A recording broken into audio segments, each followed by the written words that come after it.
division game. So.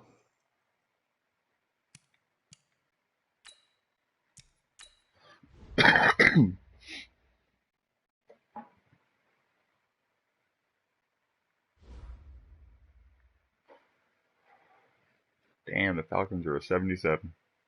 It's a damn shame. Damn. My team was an 82 when I took over. They're an 85. Ooh, found Scotch whiskey. Yeah, 9 antique bottles.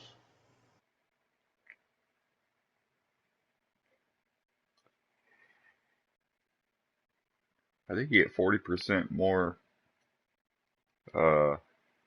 Rank 5.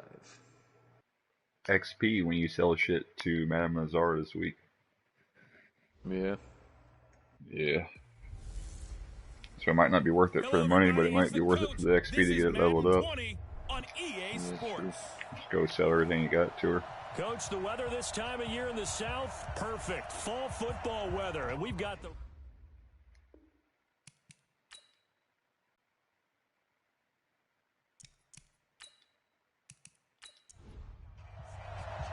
The first quarter of the season already in the rear-view mirror, and off we go in Week 5 on EA Sports.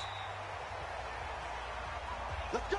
Let's go! Let's go! So here come the Falcons now to get the football for the first time. They'll have Matt Ryan calling the shots, the former MVP and 3rd overall pick. And this is a game for grit, determination, and somehow finding a way not to panic. What a horrible start for them. I mean, they haven't won a game yet. So now, as a quarterback, you're not just talking to your team. You've got to demonstrate to them what they need to do to win. He's got to be the leader by how he plays. Well, he's going to take a shot right away.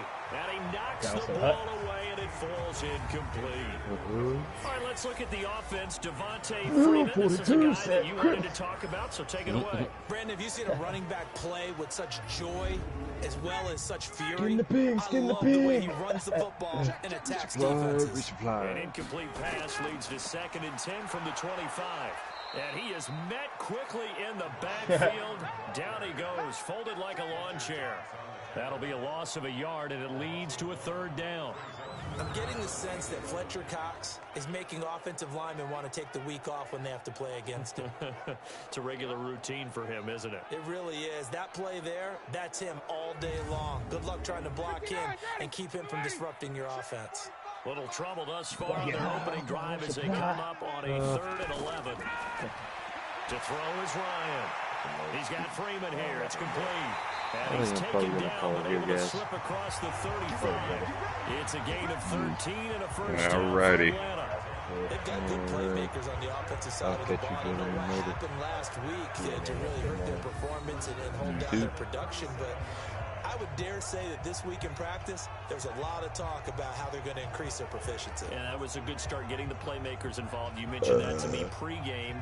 That's what they did there. Yeah, I think a lot of people think the coaching staff really gets on them, and that's how they motivate them. Most of these guys are self-motivated. They have a lot of pride in their performance. They'll throw on first down with Ryan. And that is incomplete. Showed off the arm strength there, but to no avail. 2nd down. A look at the Buccaneers starters now on defense. They were terrific last week against Buffalo in that victory. And it was the pass rush that really keyed their victory. It gave me got to the quarterback 6 times for sacks and plenty of other turbulence in the pocket for him as well. Line of scrimmage, again the 37 as they line up 2nd and 10. Ryan on the handoff. It's Freeman. And a 6-yard gain. I'm playing old-ass Matt Ryan, old-ass Julio Jones, and old-ass Freeman. On the field. While the training staff takes a peek, we'll take a break. Everyone's like in their 30s.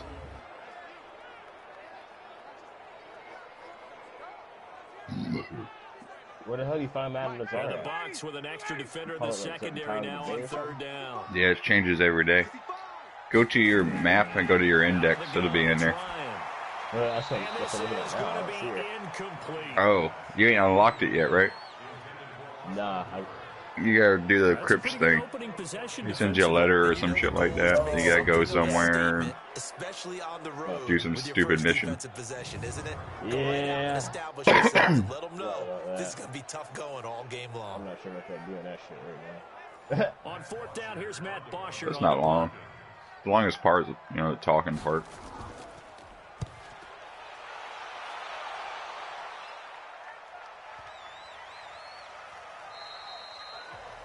And that'll hit at the 5 and go into the end zone for a touchback. It's good though. I mean, even if you don't have to like I'm level like 15 and I haven't even like went looking for shit. You just walking around the map, you'll hear it. It sounds like wind chimes. You just start looking around, you'll find it. Lead his So team. you find, Doesn't matter whether he's throwing it, running it, handing it off. so you find shit all the time, you know what I mean? As well as exhibiting some leadership. That's what he's trying to accomplish. Fights forward for only about a yard up to the 21. And we get a glance now at the Buccaneer offense. And they're coming off a good win on the road last week, but they do know that they have a home game next week. So all the focus has to be, can they get a second win on the road and make going home that much sweeter? That's the intention in this ball game. Here's a throw that's taken in out of the backfield. And they'll bring him down here up at about the 22-yard line. I got time for that. Okay, I started right off on it, but then in the NFL against the pass. So fourth from the bottom, Charles. Take those rankings, she asked for help, throw and them I was right out the window, because this is what you get on the prepare horse. for. This is what you practice for. This is what you think about. The ultimate test. I'm Madden taking on the kicks, number man. Madden one is starting overall to offense in the league. Back to throw. Hanley. Got a man. It's Ross. Complete. A big 30-yard play on third. That's just flat out a beautiful throw right there. It was a rope. That's maybe the speed you would see on a slant, but he threw that downfield with that kind of pace. Now, if he throws that one with any type of arc, puts a little air under it, that play doesn't happen. He had to fire it in there, and he did exactly that. So the line of scrimmage moves all the way across the 50 now as they come up 1st and 10. Operating from the gun. Hanley. That's complete to his receiver, Godwin. A gain of 6 there on first. Defensively here, you're facing a top-5 team in terms of points scored in the NFL. So when they're that high-powered, you've got to find a way. Yeah, I want to hear that shit. Because to me, that's the magic number. 20 points scored. They're talking about the top 5 in offense in the league. So they're up around 24, 28, 30. Kind of pisses me off. Should be number 1. Because then you turn it into a shootout, and that means your offense has to keep pace. 6 yards up on the last completion. So here's second. Should be a number 1. Now they'll run on the How far are you into and the the stop season? here will come at the week 5. 38-yard line. In a word, I would say productive, finding the end zone 3 different times. Is it possible that you're really underselling it? Oh yeah, my team's just now starting to play well and shit. They're young, so it usually takes them about half the season to get going. Snoopful, didn't he? How about that big-time game? I had a couple rough games in the beginning. Hanley. And this is caught. A spectacular That was a crazy catch. One-handed. Jumped up over. It's second down. 4 yards on that last completion, so that sets up 2nd and 6. 2nd and 6. Looking for Godwin, and he's got him complete. And they will eventually get him down, but he's inside the 5 all the way to the 3. That one goes for 30 yards. That's a real nice job. Quarterback's tearing them up. Middle of the field, working against those safeties. And you know, partner, if you get your hips turned the wrong way, I don't know if they're playing good or the defense is just trash. Big play resulted right there. Either way, I'll take it. Right.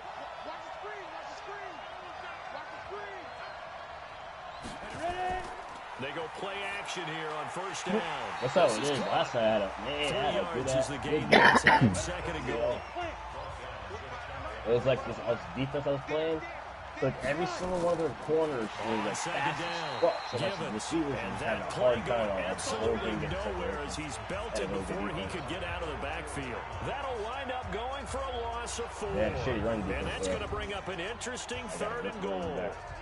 Defensively, I think they can smell a stop. Ball right around the 5 here, brings up third. And I think what they've done is they put doubt in the minds of the offensive guys. What do we do? Because now you don't have a go-to play. Either side they pick, throwing it, running it, it won't be easy. And they're going to mark him down short, maybe by about a yard, if that. A terrific job there to keep him out of the end zone. And now it'll be 4th and goal. One hallmark of good maybe. Busy weekend. Race the week. Game, understanding positioning, and tackling immediately in the secondary after catches. I think we just saw that on display right there. Got to him before he ever had a chance to think about turning it upfield. All that bullshit should be done down there. And this one is right through. And the Bucs take a 3-0 lead. Well, after marching down the field, only getting 3 there, kind of feels like a win for the defense. And it does. They'll go to the sideline feeling a lot better that they didn't give up a touchdown after the march against them. But if I were the offense, I wouldn't hang my head over that one. That's a good drive, and 3 points were put on the board. That's fielded in the end zone. And no run back here. This will be a touchback, and it comes out to the 25-yard line. Here comes the Atlanta offense now ready to take over here. They punted last time they had it. What steps, Charles, you think they have to take to make sure they don't do that again? Hey, you got 1football, 101, the trade expression 101. Win first down. Make 5, 6, 7 yards on first down and make it a 2nd and 3, 2nd and manageable.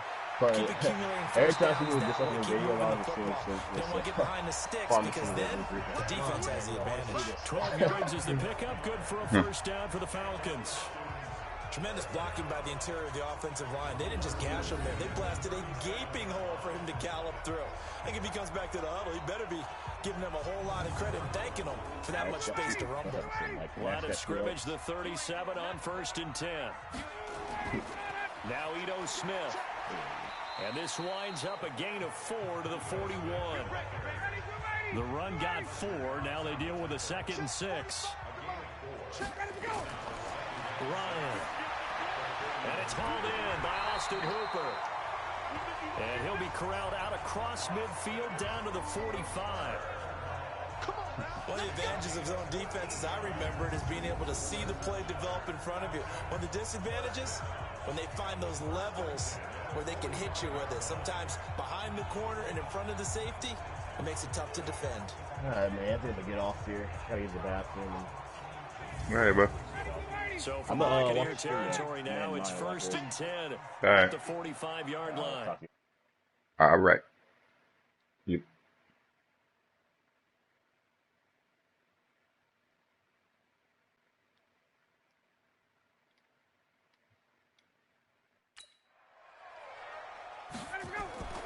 A give to Smith out of the gun. And he's going to get a solid gain of 9 before being brought down. 2nd and right at a yard.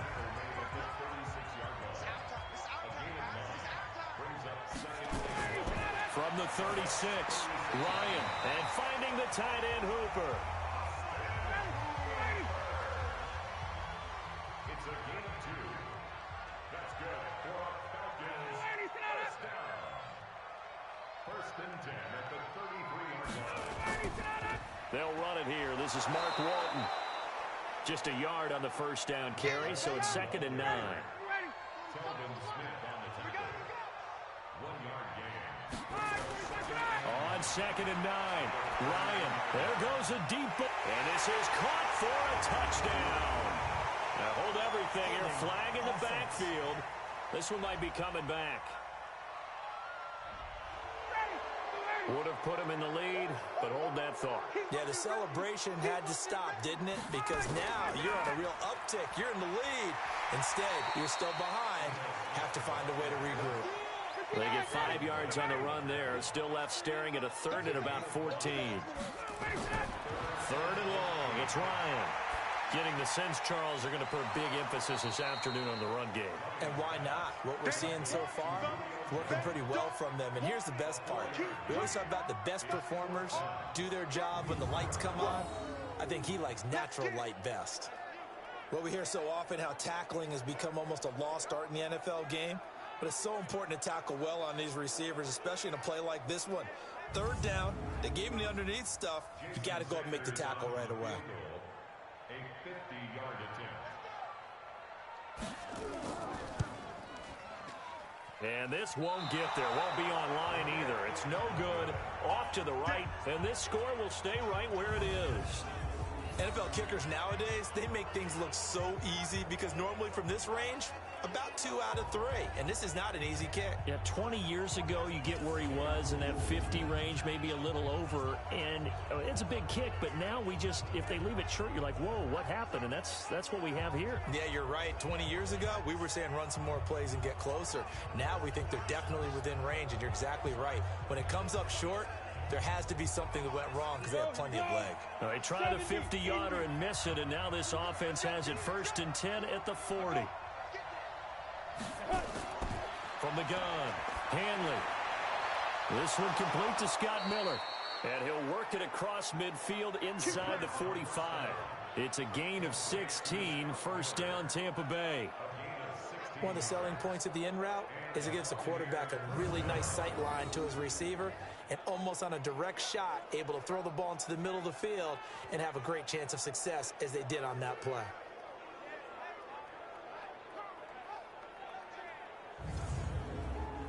This quarterback now 8 of 8 throwing the ball in this first quarter. It's 1st and 10.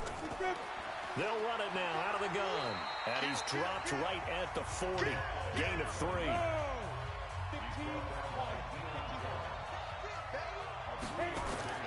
Off play action. Hanley airing this one out for Evans. And that'll be incomplete. Good protection that time, and they couldn't hook up on the long one. Now it's 3rd down. They head to the line facing a 3rd and 7 following the incompletion on 2nd down. He's got Evans. And he'll get this one down near the 20-yard line, just shy of the 20.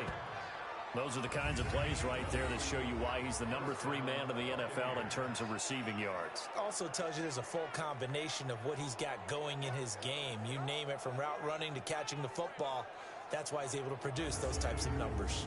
This quarterback now already over 100 yards passing in just this first quarter. It's 1st and 10. On 1st down, Avery. And he is going to be stopped cold behind the line of scrimmage. It's a loss of 4 on the 1st down play. It's a tough one right there. He ran right into the teeth of the blitz as the linebacker was freed up in order to stuff that one for a loss. I think quarterbacks got to see that. Got to find a way to audible into something a little more advantageous. Ready? 30 base. 54. Now. On 2nd down now, Gibbons. And he'll get a couple here down to the 22. Ready? 60 Pittsburgh.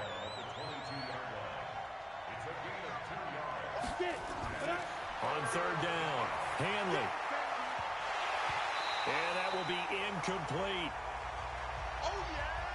So out comes a field goal team now for the 2nd time here today. He connected on his first. This time it's 39 yards away. Oh, they get to the football. It's blocked. Now it's scooped up, and this is a... Does the big boy have the juice? The 40, 30, 20, 10. And he will score. Touchdown, Falcons. In for the score. And the Falcons have taken the lead.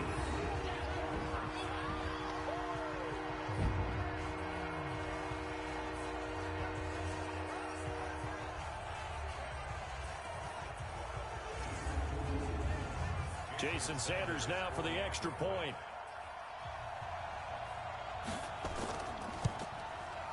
So he missed his lone field goal try, but he's got this one as that extends their lead.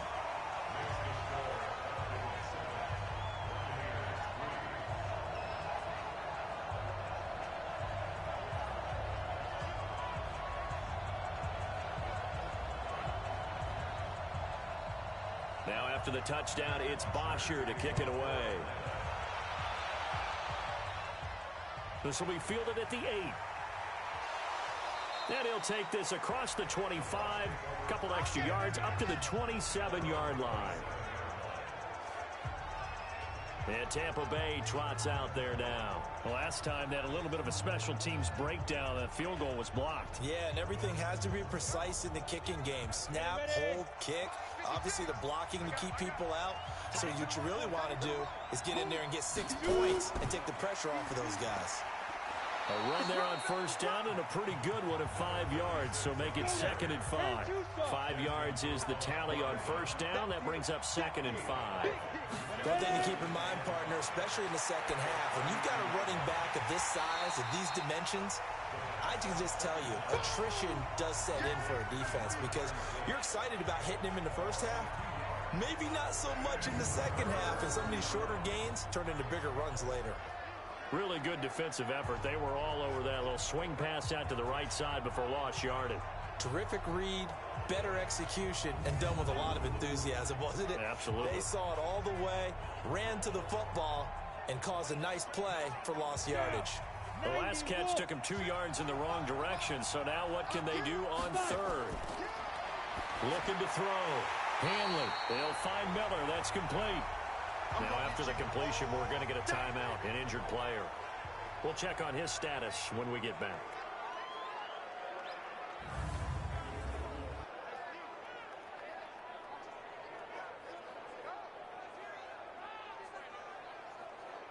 Here comes the Buccaneers punter now, as he's on to punt for the first time this afternoon.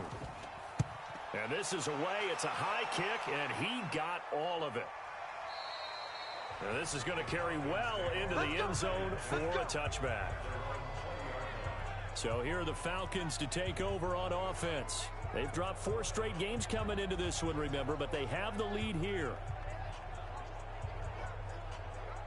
Ryan will bring the Falcons up now, 1st and 10 at the 20. Here's Ryan. It's caught over the middle. Hooper. And he's going to get this one across the 30-yard line. It's a gain of 11, and the Falcons pick up the first. A first down carry for Smith. And he'll lose yardage here, going down back at the 28. A loss of a full 3 yards, and now it's 2nd down. It's no secret that this is a team that's built on passing, but as you always tell me, you have to throw the run in there every now and then to keep that pass sharp. Yeah, you have to, because otherwise, if they never have to worry about running the football, it is just a controlled sprint to your quarterback, and eventually, you're calling on your backup quarterback. But they got to do better than that last go-around. They went in the wrong direction. Trying to turn the corner, but they string him out and stop him at the line of scrimmage. Maybe a gain of a yard that time, but yeah, from the spot, actually no gain. So 3rd and long. And he's got a man, Calvin Ridley. And he'll be taken down, but not before they work it across midfield. Last play, they got stuffed at the line. Different story here, over 20 yards. He's such a good route runner. Shows it there on 3rd down. Very proficient and a good pass. And you know what I've observed over the years in the NFL? The better a route runner you are, the more confidence your guy's going to have in you to go to you in important times because he can trust you being in the right spot, and they connected there and picked up a first down. On the draw, this is Smith. 5 yards on the carry. Good pickup on first down.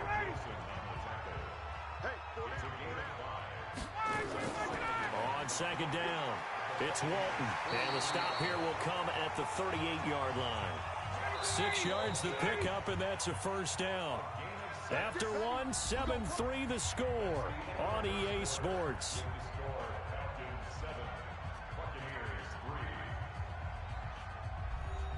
So here's a 1st and 10 at the 38. I'm coming after you. I'm coming after you. Smith. He'll be hit down at the 33. 5 yards on the play.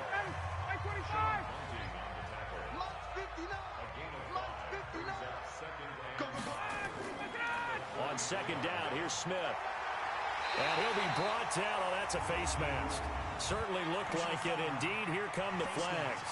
Defense. So that flag will cost him 15. And it doesn't matter anymore how you get the face mask. any part of it that's going to be 15 yards.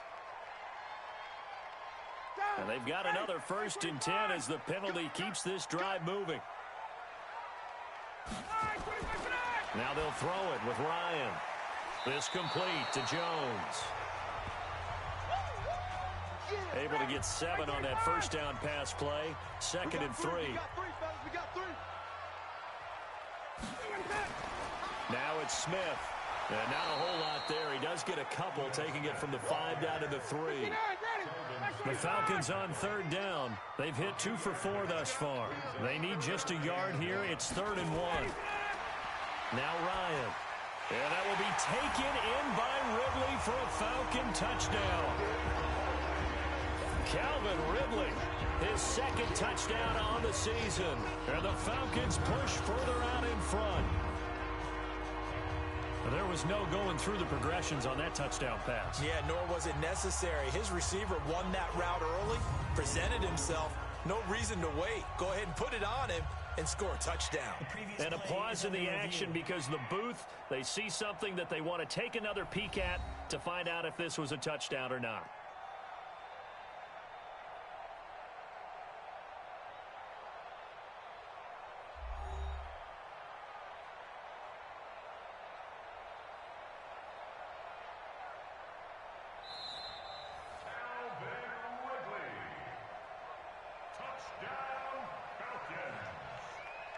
It took them an extra look, but they found out it is a touchdown indeed. The official says this one counts.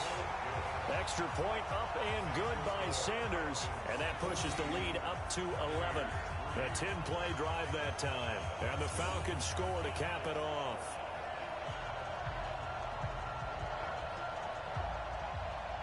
Now after the touchdown, it's Bosher to kick it away. This fielded a few yards into the end zone. And no run back here. This will be a touchback, and it comes out to the 25-yard line.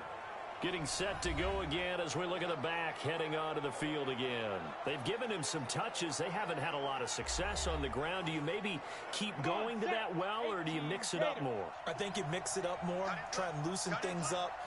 Get the defense to react to other people, other plays, but don't forget about it. That's your horse. You know, Secretariat lost twice in his career. So educational. That's very true, kids. Look it up. A good pickup there. 8 yards on the 1st down completion.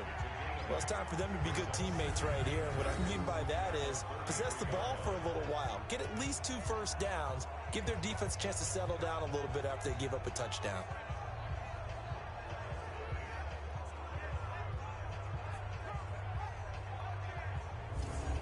Here's a 2nd and 2 now from the 33. Here we go, D. 2nd and 2. Throwing middle, but it's incomplete.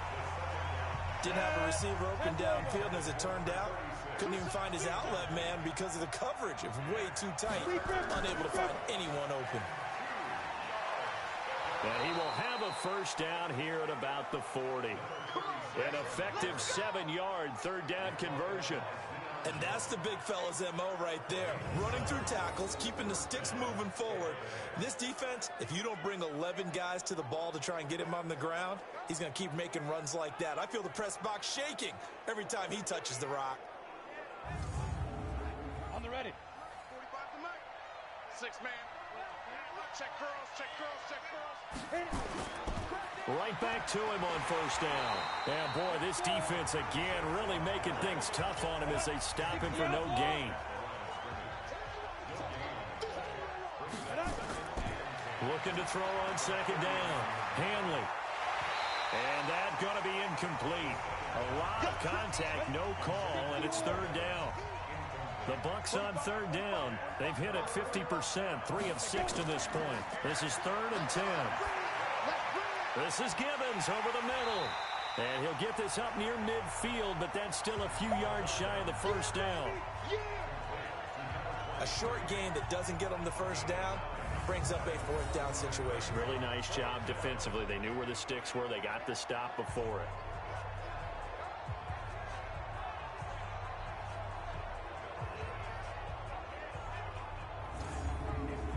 Here comes the Buccaneers punter now, as he'll punt it away for the second time. And the kick's away as he angles this one for the sideline. Out of bounds as he appeared to be looking for the corner. He got it. They're going to mark this at the 4-yard line. That is how you flip field position. That's an absolute bomb of a punt. Downs it inside the 5-yard line. Absolutely ideal. From that position, you're hoping to get it down inside the 15, inside the 5. Superb. A look at the running back, the man out of the backfield as he gears up to go again. A good job in the passing game, decent job in the running game, but really they've been more effective through the air. We'll see if that shifts at all as this goes on. Thus far, it feels like they're calling this game in reverse. Normally you run to set up the pass. Here it feels like they're passing, hoping to set up the run and be more effective later on in the game. Yeah, you can do it both ways. We usually talk about it in the reverse, however. No doubt about it. They'll run it now with Smith.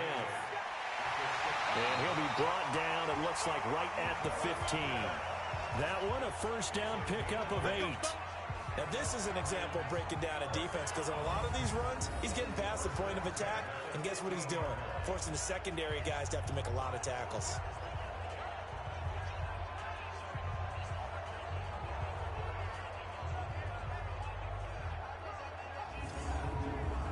Now they have a little more space to maneuver from the 15, 1st and 10.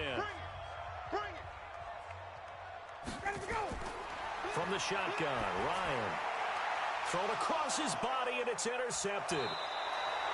Picked off near the 26. And he'll take this back down inside the 20.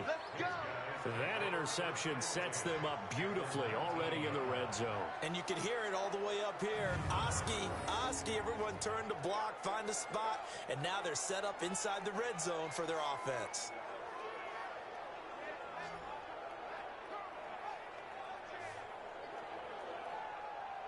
There again is the running back as he trots onto the field. He's just been looking for some space. Yeah, I'm not going to pin it on him or the offensive line, but they need to get this run game going better. Sometimes you just have to credit the defense. They came in with a plan themselves. So I think now you try and mix things up a little bit. Get the ball in the hands of some other people. Find some other playmakers. And he's into the end zone. Touchdown, Buccaneers.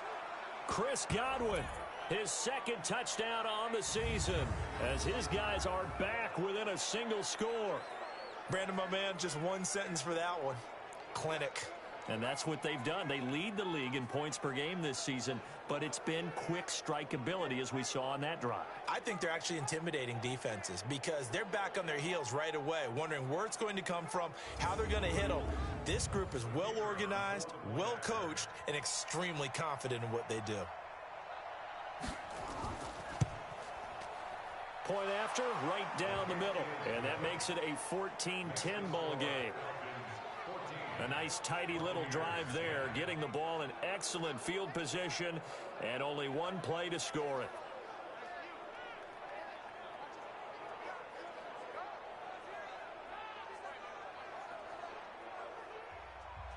Now after the touchdown, here's Elliott on to kick it away. This will be fielded at the 8.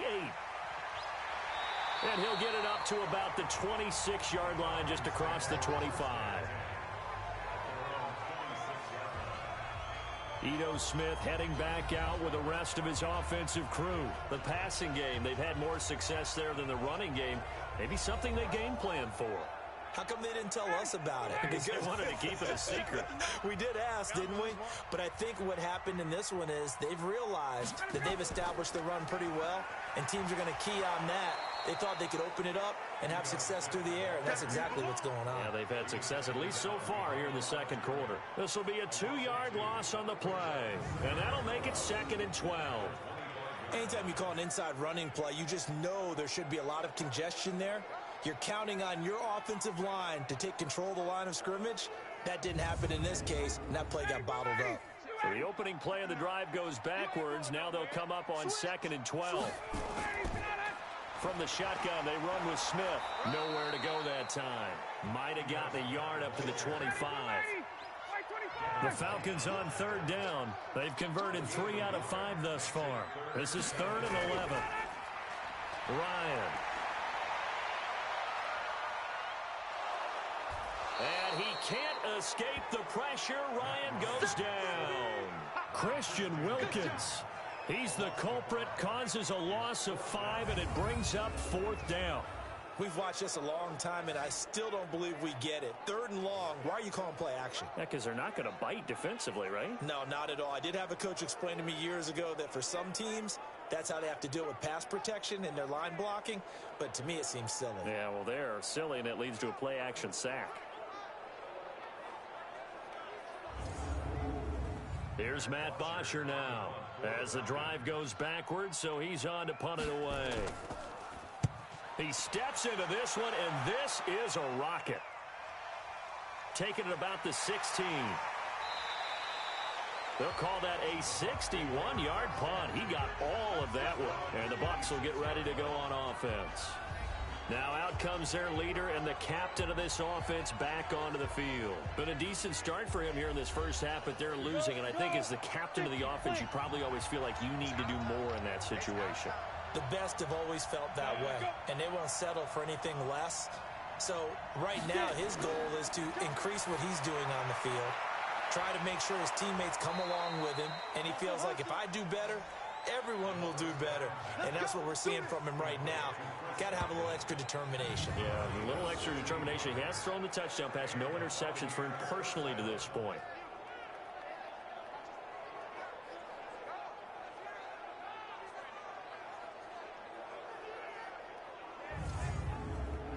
One play has him up past the 40 already, and another 1st and 10. And to give this time to the tailback. 2 yards on the pickup there. It'll be 2nd and 8.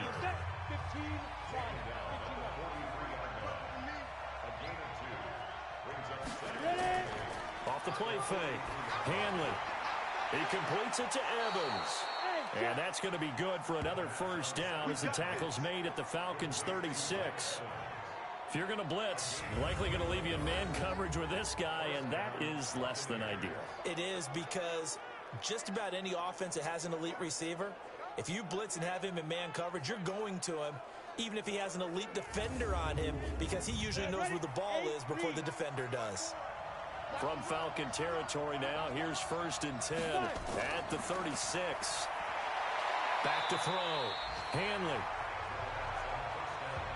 They'll try again from the 36 on 2nd and 10.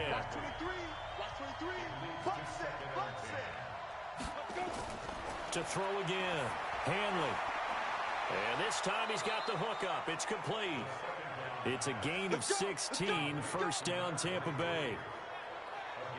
And with that completion, he's now north of 200 yards here in the first half. Boy, a tough start for the secondary defensively. It is, and it's got to put a dent in their confidence. And, you know, you always want to keep that up and feel like you can always bounce back after plays. But with the kind of numbers he's putting up here, it's starting to wear on them a little bit, I think. So they're looking at each other and trying to figure out what defense will work and how can they play better without getting beat deep for big passes.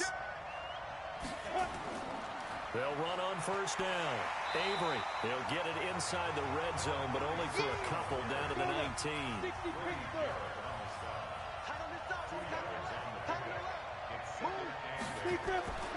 To throw on 2nd down. Hanley, he finds his tight end Howard. That's complete. And he gets it inside the 10 to the 9. The Bucs passing game looking good on this drive. It's a 1st down. Many different ways to create space, but on that play, he did it with that big, wide body of his.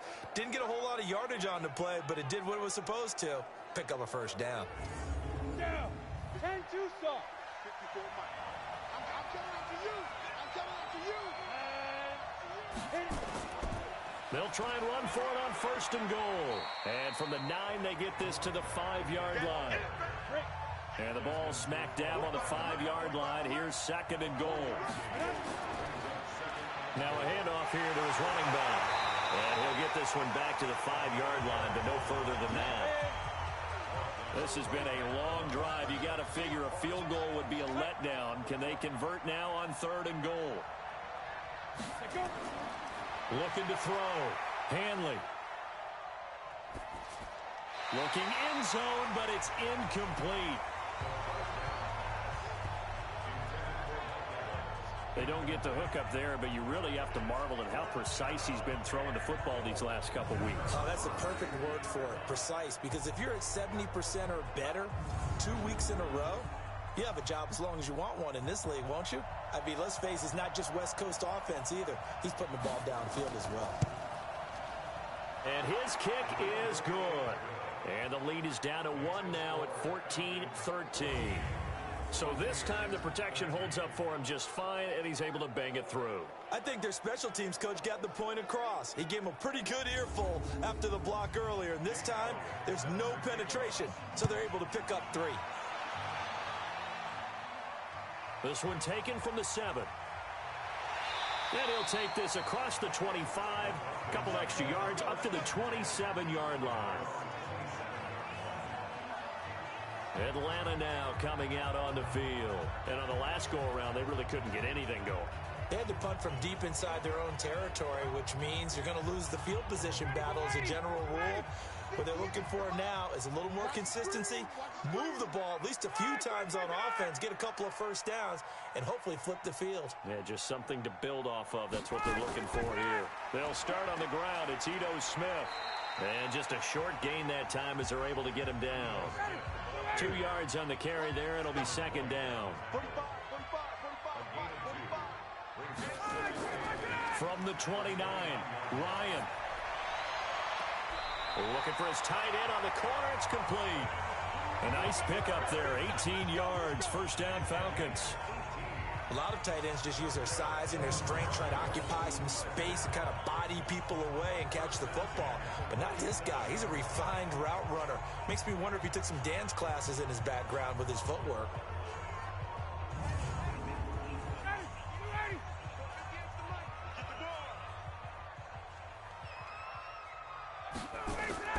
Now a play fake here on first down. This one caught by Ridley. And he's got this down to the 35. A nice pickup there, 18 yards, first down Falcons. I think it all came together there. In-breaking route, drove it with excellent pace. Money throw right there to move the sticks.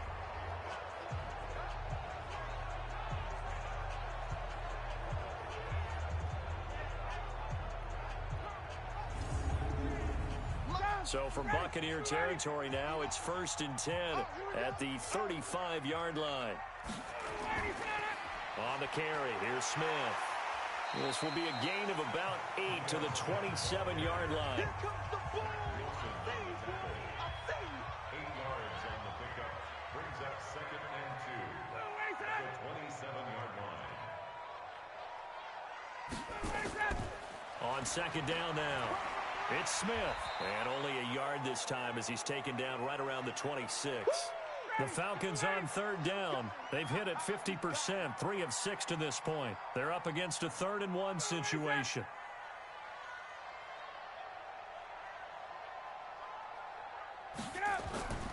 Ryan. Blitz coming, and down he goes.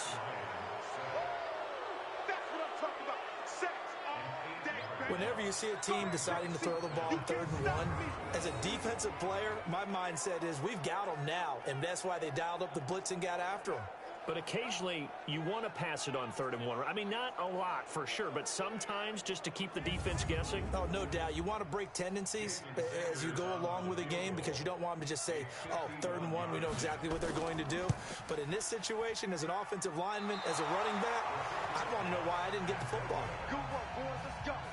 So it's a second missed field goal here in this first half. He'll have to think about that going forward. Maybe time for a little soul-searching as well. Yeah, the head coach might be looking towards the heavens because you wonder if this will affect the 4th down decision-making going forward. If you get 4th and 3, 4th and 4, situations that used to be calls for the kicker might get a second thought. Getting set to go again as we look at the back, heading onto the field again. He's had a good chunk of carries. Problem is for very little success. I don't want to put it all on his shoulders, but that's a big reason they're losing right now. Have to be very careful that he doesn't start pointing fingers. Offensive line obviously trying. The defense is doing a nice job against him today. When it's all said and done, it's all about the guy in the mirror. He has to get it done better going forward. See if he can look and do some soul-searching now. Looking to throw on second down. Hanley. Open man is Howard, the tight end. They'll wind up getting 10 back as that sets them up for third down. The last catch nearly got him a first, but it did not, and they'll try to convert on 3rd and inches. Open man is lost, complete. And they'll get him down as he's inside the 40. 10 yards there and a Buccaneer first down. And now with that completion, he's north of 200 yards here in the first half. And he's going to break our statistician Marvin, isn't he? Because Marvin right now is just tallying it up. Hope his hand doesn't hurt too much doing this or keeps hitting the calculator. But my goodness, what a start he is off to. By the end of this game, he could have monster numbers. He just wants to continue to be accurate. On 1st and 10, Hanley. And a quick throw here, that's complete. And he gets this to the 35. Good for a gain of 5. 2nd and 5 after the 5-yard completion on first down. And we've hit the 2-minute mark in this first half of action. And we'll remind you that coming up at halftime, we'll join Jonathan Coachman and the gang in Orlando. Coach will have stats and scores from the early games going on here around the NFL. There's a throw over the middle. It's taken in by his tight end. And he'll be brought down at the 27-yard line. That one, a first down pickup of 8. Throwing on first down. Hanley. He finds his target. It's Evans. The completion good for 3, and it's 2nd down. That first down completion only netted him 3. 2nd and 7. Here's a 2nd and 7. That's complete to his receiver, Godwin. And able to get him down, but he does reach the 5. Now the Bucs going to use the first of their timeouts as they'll stop it with just over a minute to go before halftime. So it's 1st and goal and a great opportunity to get that lead back before the break. Operating from the gun. Hanley. And he's into the end zone for a Tampa Bay touchdown. Chris Godwin. His 2nd touchdown of the game, his 3rd on the year. And the Bucs are going to retake the lead. A nice throw there by the 2nd-year quarterback. And I don't believe that was the kind of play he would have made as a rookie. Because usually your rookie season is a continuation of your college days. A lot of one read, and if you don't have it, you just take off and go. Now he's settled in the pocket a little bit more, reading the field and getting to his 2nd and sometimes 3rd progression. That was a nice play. Extra point right down the middle. And the decision to just kick the extra point winds up successful.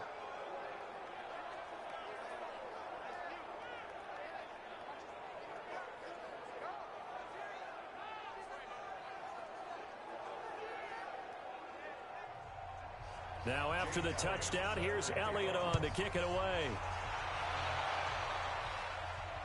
This one fielded at the 5.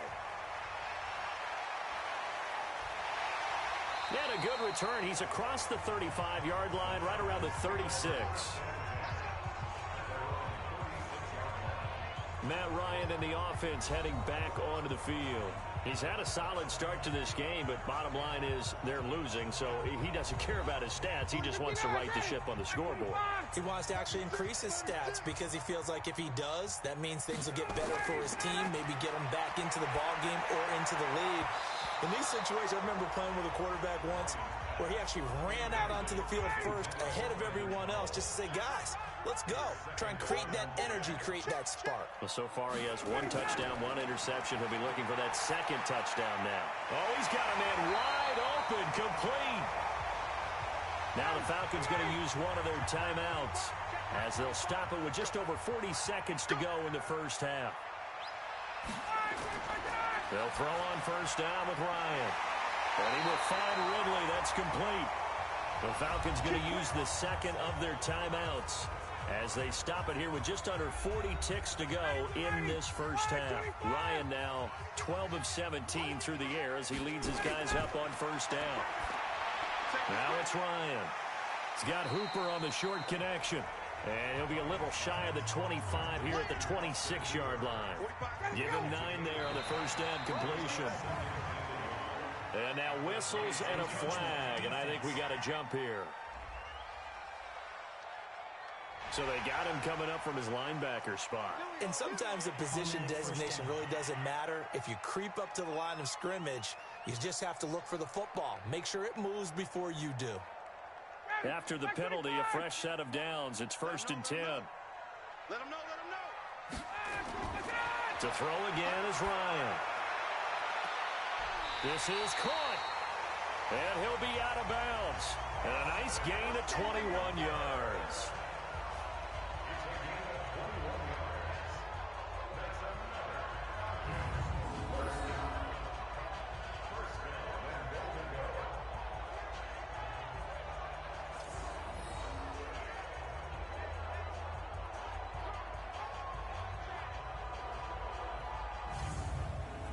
They come out here in the eye.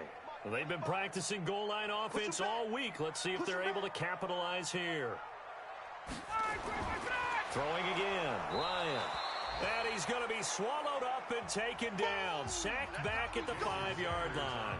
And offensively, they'll take the timeout with 6 seconds left in the second quarter.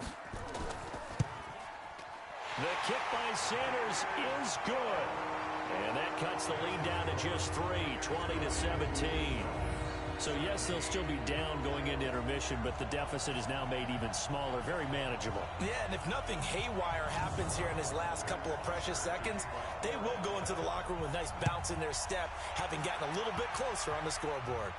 This is fielded a couple yards deep.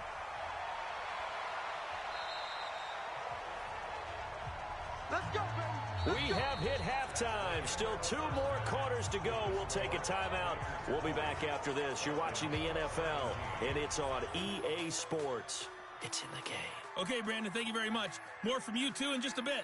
But first, let's get everybody caught up with what's going on around the NFL here in Week 5. We'll get started over at the Mercedes-Benz Superdome in New Orleans. And it's the Saints who are out in front as that inches closer to halftime. Michael Thomas, a touchdown reception. From there, we head to Hard Rock Stadium to check on the Dolphins at home in Miami. And they lead the visiting Raiders at halftime. 2 touchdown passes there for Jameis Winston. Lastly, let's get to the Windy City. See what's happening with the Bears at home at Soldier Field. And they are in a tight one, all tied with the visiting Minnesota Vikings. Meanwhile, in our game, no shortage of offense as each team has been able to move the ball effectively. Will the defenses show up in the second half? To find out, we give it back to our commentators, Brandon Godden and Charles Davis. Thank you, sir. A field goal separates these 2 teams as we come back for this second half. So here are the Bucs to take over on offense. They're on a 3-game winning streak and right now looking good in this one as well. Ready, break.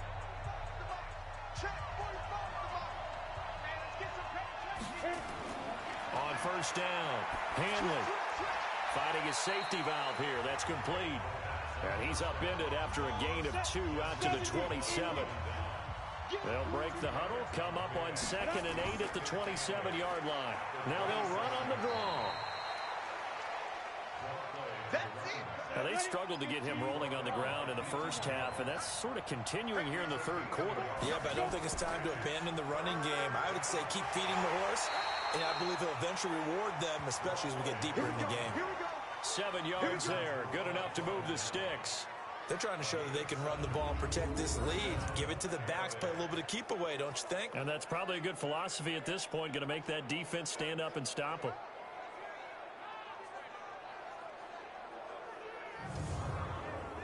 Ball up to the 35 now as they come up on 1st and 10. Off the bootleg, Hanley. And this is caught by Evans. And he'll be taken down, but not before he gets into enemy territory. 17 yards on the play and a Buccaneer first down. When Mike Evans sees man coverage, I don't think he's the only guy who gets excited. I'll guarantee the guy throwing the ball does, because guess what? He's got a lot of options about where to place it because of Mike Evans' size and frame. On the NFL scoreboard, they are in the 3rd now in New Orleans. And the Saints have extended their lead in that ball game. Back to throw. Hanley looking for Godwin, and he's got him complete. And he's going to get this down near the 30-yard line. A big pickup there, 18 yards and a Buccaneer first.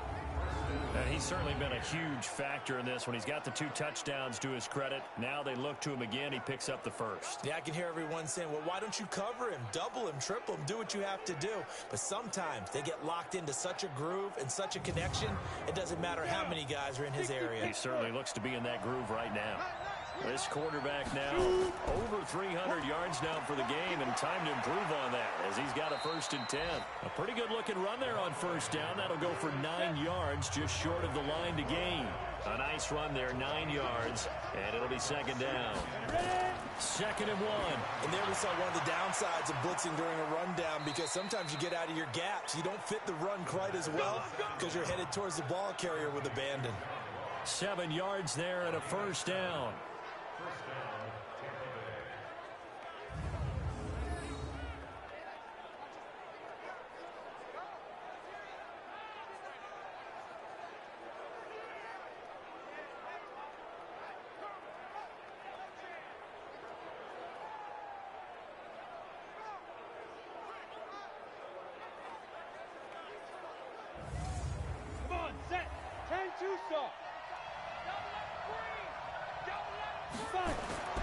Inside the red zone here, they'll look to throw. And he finds Howard complete. And all the way down inside the 5 to the 4. The Bucs passing game looking good on this drive. It's a 1st down. Looking to throw. Hanley, and it's caught. Nice job defensively to hold him to 4, and now it's 2nd and goal. 45 to Mike. On 2nd down, Givens. And that one blown up quickly as he's going to be stopped before he could even get started.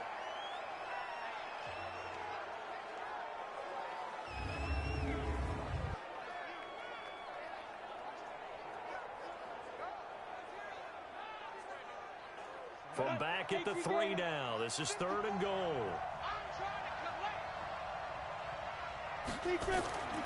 Back to throw. Hanley to the end zone, but it's incomplete. So it's been a long drive. They've held the ball for quite a while. Now what do you do here? Well, to me, at this stage, after this drive, this close to the goal line, 3 points would be a letdown. I'm going for it here. And his kick is right there. It's good. And high fives for that one as that drive ends in 3. So 3 field goals that he's hit now. This last one helps him stretch out the lead. He's been solid, hasn't he? And he lives up to the adage that every offensive coach has ever said to us. We want to end every possession with a kick, right? For them, it's either extra point, field goal, or at worst, a punt. In this case, it's been 3s. And he'll take it past the 25 and up to the 28-yard line. So we get set to start this 3rd quarter. Here's the Falcons offense now. They trail offense, first time to touch the ball in quarter 3, and we'll see what they can do. And I can't wait to see what they have planned, because some teams script to start a half. Other teams just go, okay, these are the sequence of plays we want to run. These things worked well for us. And sometimes they throw in that big chunk play right away. Shocker. Try and get after them early and try and create a big play to give themselves some momentum. See what they have up their sleeve. 2nd and 5 now. Ryan is going to have the hook up to Gage. And he'll be taken down, but not before he works it past the 50. 17 yards on the catch and run. It's a 1st down. Good throw, good catch, but I really like the route. The drag and being able to run away from defenders. Hard to stick with them for that long. Yeah, better against man than zone, or better against man, because now you're running away from someone and you're not running into a defensive player in another zone.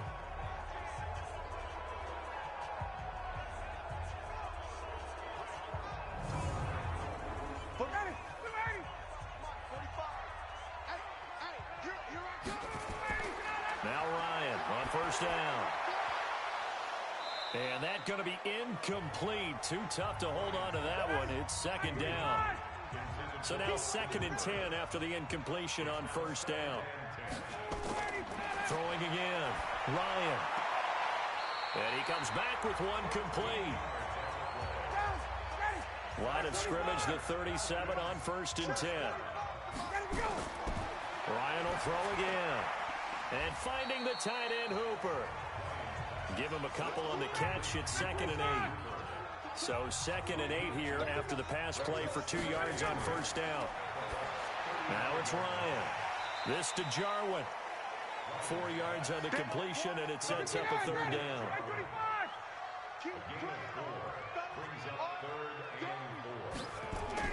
Again, Ryan.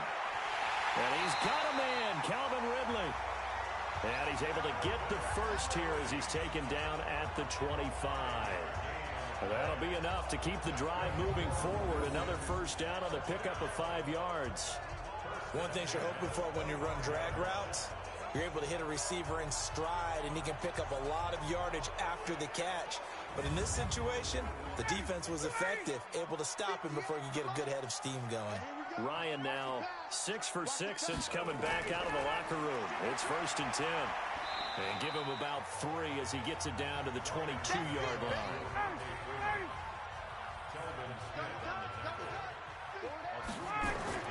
From the 22, Ryan firing quickly here, and that's complete. And they'll bring him down at the 13-yard line. 9 yards to pick up there, and it's a 1st down. Ryan in the offense with a 1st and 10, and he's 6 of 7 now on this drive. And he'll get about 3 just outside the 10, stopped at the 11.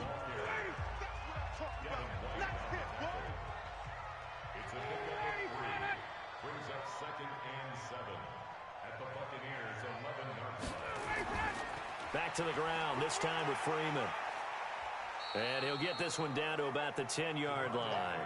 Just a 1-yard pickup there, and it's going to make it 3rd down at 6. Check 59. Mike is 59. Mike is 59. On 3rd down, Ryan. And he's going to go down. Sacked right around the 17.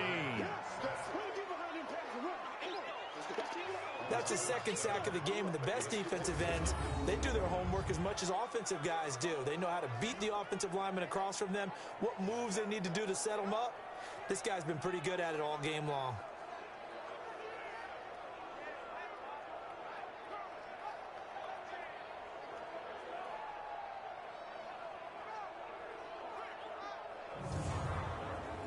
Now Jason Sanders for the field goal try. From the right hash, just a 34-yard attempt. Sanders' kick is good, and that will bring the deficit back down to 3. So they get 3, certainly hoping for 6 after a 13-play drive. So you console yourself on defense by saying you did your job, right? If they go 13 plays, you only give up a field goal, you did a nice job there. But here's the other part. 13 plays, you don't force any mistakes, you don't take the ball away. Maybe that's the way they should look at it. That'll be taken in the end zone. And no run back here. This will be a touchback, and it comes out to the 25-yard line. Here comes the Tampa Bay offense now heading back out onto the field. And they had 3 points last time, but they didn't want 3 points because they were well within range of scoring a touchdown. We'll see if they can do better now. I'm with you on that one. Let's just go ahead and be frank about the whole thing. The only one happy about the 3-point? The kicker. Exactly. He put it through the post. That's going to help him in contract time. But that offense, they're thinking, let's get in the end zone this time. I don't know if that helped him in contract time. You could have kicked that one through. I don't know about that. Toe bash. I don't know about bashed it. that. Super toe. And he gets this one just shy of the 40, down at the 39. 14 yards there on a Buccaneer 1st down. Sometimes it's hard to believe, but there are times this game is about patience, isn't it? Has had the game he expected, but that run there, that may get him going. I was just going to say, maybe that gives him a little juice, because you're right, he struggled, especially in that first half. Yeah, and I know the great ones always think to themselves, just hang in there. I'm just one big carry away from busting this open. That's a good start for him. Up from his linebacker spot, Deion Jones making the play. On 2nd down now, Avery. It's a 4-yard pickup there, and it leaves him with 3rd and 5.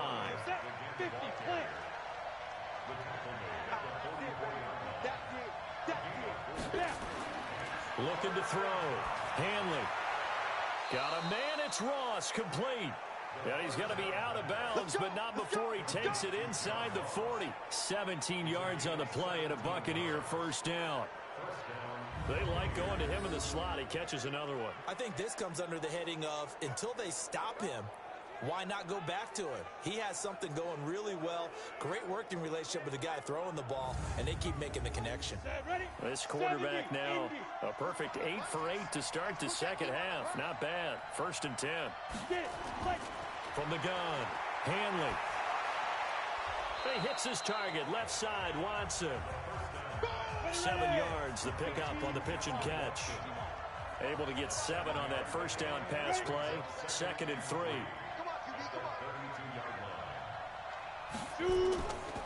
Now a first carry for their fullback. And he'll be brought down at the 27-yard line.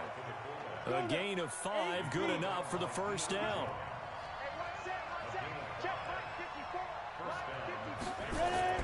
On 1st and 10, Hanley. He finds his tight end, Howard. That's complete. They only got a yard out of that last completion, and that makes us 2nd and 9. They'll run it now out of the gun. It's a gain of about 3, but it's going to leave them with 3rd and still 7 yards to go. This will be the 8th play of the drive. It's 3rd and 7. Operating from the gun, Hanley. He's going to hit his man out of the backfield, complete. Give him 2 yards on that play, and that's going to make it 4th down. Partner, I think that completion takes the definition of dink and dunk to a different level, doesn't it? It does, and the defense was right there, kind of played into their hands. So he's got another field goal, his 4th now in the game. He's making it look easy out there. He certainly is, and they're always aiming for a swing of the leg that repeats under pressure, right? So nothing's different. He's got that right now because confidence is breeding confidence. This one fielded at the 5. And not a bad return here. He gets it out to the 25-yard line. And here now come the Falcons. And a methodical drive last time, but they couldn't get that knockout blow. They had to settle for 3. But you got to like what they've been doing along the way, right? It's almost like the body blows, the setup punch. As you said, they didn't get the knockout blow here, but that doesn't mean it can't come later in the game on another possession. And the defense on the other side, maybe a little gas. Yeah, right? a little tired. And if nothing else, they just feel relieved getting upfield, only giving up 3. They don't exactly feel like they've handled the offense. Call that a gain of 5 as the clock ticks inside of 2 minutes to go now in the 3rd. From the 30 on 2nd down, Ryan, and he'll be brought down shy of the 40 at the 38-yard line. That one a first down pickup of 8. This is Freeman on 1st and 10. And they're going to get him behind the line yet again as his nightmare afternoon continues. He'll wind up losing a yard on the play, and that'll bring up a 2nd and 11. Sometimes with the running game, you've just got to stick with it. Look, it's the 3rd quarter, no time to panic. But that also doesn't mean you just do it the same way you've been doing it the entire ball game. Maybe change up some blocking assignments or run a few different plays, but stay with the overall essence of the running game. Freeman again. After getting stuffed on 1st down, not much better there. 2-yard gain.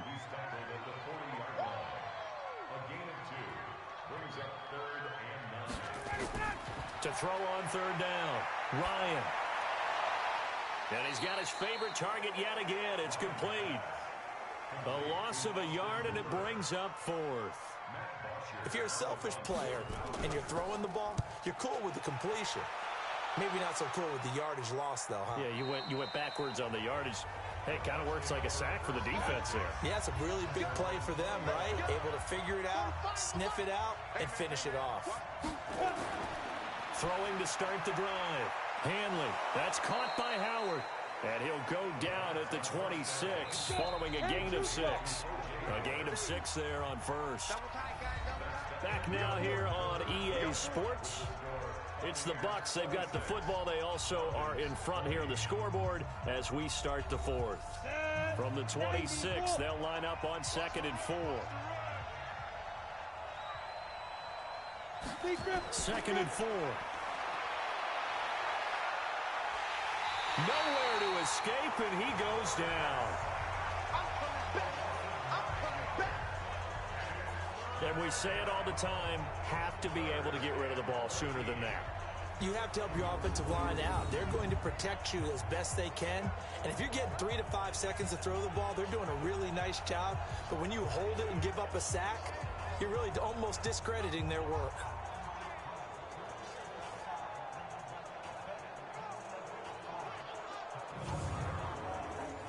And for the Falcons, 5 men in the secondary, now on third. From the gun, Hanley. And he's got his man out of the backfield. That's complete. And that's not going to get it done. He'll come up well short of the first at about the 21.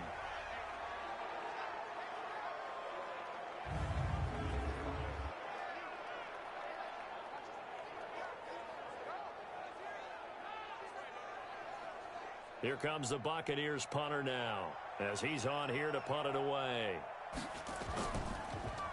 And he gets this away, and look at this. This is a good one. He'll look to set up his blockers. Officially, that'll be a 63-yard punt. Well done. And the Falcons will be taking over 1st and 10. Here comes the Falcon offense now as they get set to take over here. And a tight game after punting last time. See if they can get something going on this drive. As they head to the field now, with the game this close, you got to feel there's a sense of urgency for them going on offense right now. But they have to do it without letting panic creep in and affect their play. And now a throw here secured by his running back out of the backfield. Call it a 3-yard gain, and that'll make this a 2nd down. That 1st down completion only netted him 3. 2nd and 7. Ryan. Looking right sideline, that's complete. And he'll be taken down, but not before they work it across midfield. A gain of 28 yards there and give him a 1st down.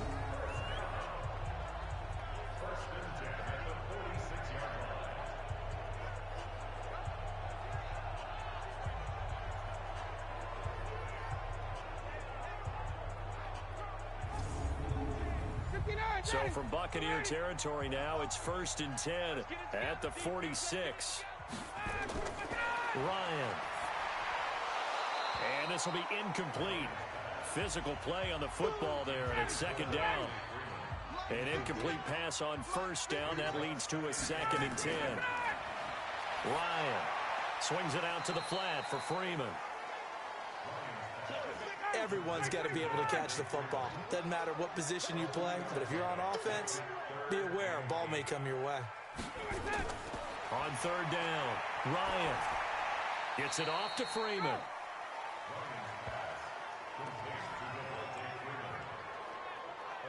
And just in general, Charles, on a play like that, how tough is it for the defense to account for a running back essentially being a receiver downfield? It's very difficult, especially if the running back has skills like a receiver, and you're aware of that before the game even begins. So throughout your practice sessions, you're going to want to be aware of him.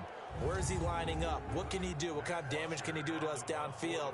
And who can match up with him without weakening our overall defense? You're exactly right. It's a tough task to match up to him. And it's out of bounds. Now we'll see what the side judge says. He says out at the 8-yard line. There he is, the man taking the snaps under center, heading out for the next possession. He's had one of those games that any quarterback loves, not only being able to complete some passes, but some deep passes. And it's pretty to watch. I mean, it's an absolute joy to see, but let's face it, we got to give a little bit of credit where it's deserved, right? Well, the protection's been great, if that's where you're going. The protection's been phenomenal, but how about how it's been spotlighted, right? Our producer, Christian McLeod, our director, Kyle Burt, the rest of the crew, what they put together with these images and pictures, if you're an offensive lineman, that's what you're taking with you to contract time. They're going to have a lot to take to contract time if this continues. On 2nd down, Gibbons. And he'll go down just shy of the 25 at the 24-yard line. 9 yards to pick up there, and it's a 1st down. Charles, you'd said the magic number was probably right around 20 for this defense because they're facing one of the top 5 offenses in the league in terms of points scored. They've had their moments, but This offense just a little too good, isn't it? They really are, because no matter what you do to make an adjustment on defense, they've had an answer for it. Ready, ready. Mike, 45. We're pretty quiet, team. We're pretty quiet. Snap. Running game working. They'll stick with it on first down. And he's tackled a yard short of the marker. Good gain of 9 on first down. Yeah, baby. Yeah. It's a gain of 9. Brings up second. On second down now, Gibbons. And he's going to be taken down here with a penalty flag on the field. Holding offense.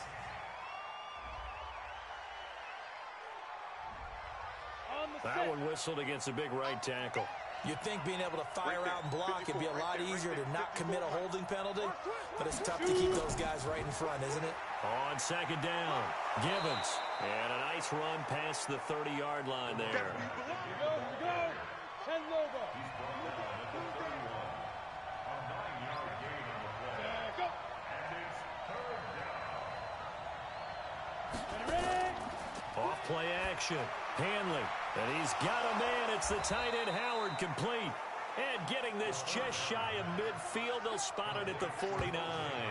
17 yards on the play and a Buccaneer first down. He's been the go-to guy. They needed a big play there on third down. Went his way. It worked out. Doesn't matter whether they've scouted it or that they think he's going to get the ball. He has a knack for finding his way open and completing the connection. You ready? 2 first downs have him up near midfield now on 1st and 10. Operating from the gun, Hanley. And the tip there altered the ball flight, and it falls incomplete. It'll be second down. After the incomplete pass, here now is 2nd and 10. 2nd and 10. He completes it to Evans. And that's going to be good for another first down as the tackle's made at the Falcons' 32-yard line. Tell you what, he's been able to put the ball in some tight spots all game long. That throw, no different. Yeah, a lot of people would call it a gutsy type of a throw. I think he looks at it as, I can do it, so it's not that big of a deal to me, and I'm going to keep firing. From Falcon territory now, here's 1st and 10 at the 32-yard line. And he'll give it here to his running back.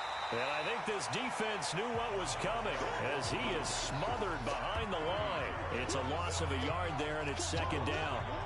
Doubling this guy has to be a priority before moving up to the next level, because the big fella, he just ate that one alive, just stuffed it. In fact, before the game, he was talking to us, and he's like, hey, these pants make me look fat. And we said, nah, man, you're just a whole lot of guy. He is at well over 300 pounds. He's a big man.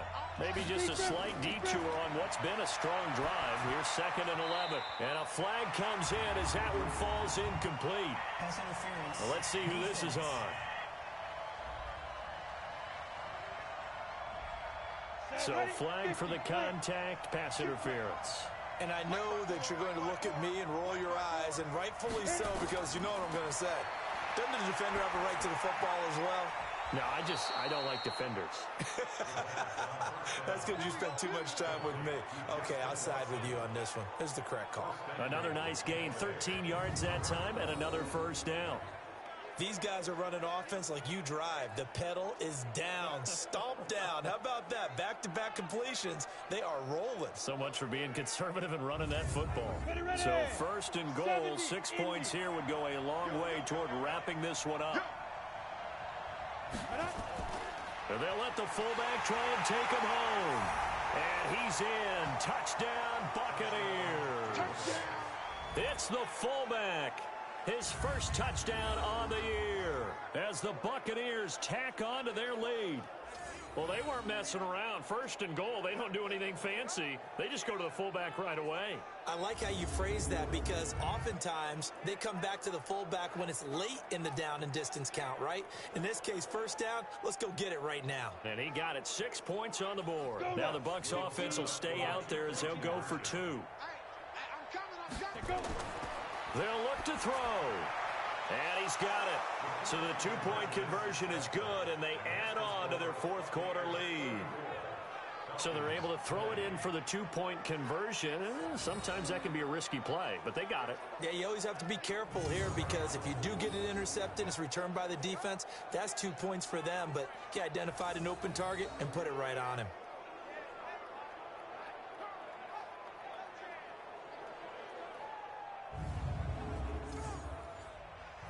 Now after the touchdown, here's Elliott on to kick it away. That's fielded in the end zone. And no run back here. This will be a touchback, and it comes out to the 25-yard line. All right, gearing up for another drive here. Austin Hooper trots back out. So after he looked really good early, they haven't been able to find the big tight end as much. What gives? Well, sometimes that's not in the game plan defensively. They're trying to take away other people, or they weren't expecting him to get off to such a hot start. But now they know he's out there. They've made a few adjustments. And he can't escape the pressure. Ryan goes down. You better talk to your boy. You better talk to your boy. Have him protect. Brandon, I think you understand the type of afternoon this offensive line is having. It is a long one for them. Long for you to spend it with me. Long for them trying to block those guys. They've given up a whole lot of sacks, and the speed and quickness of that defensive line is eating them alive.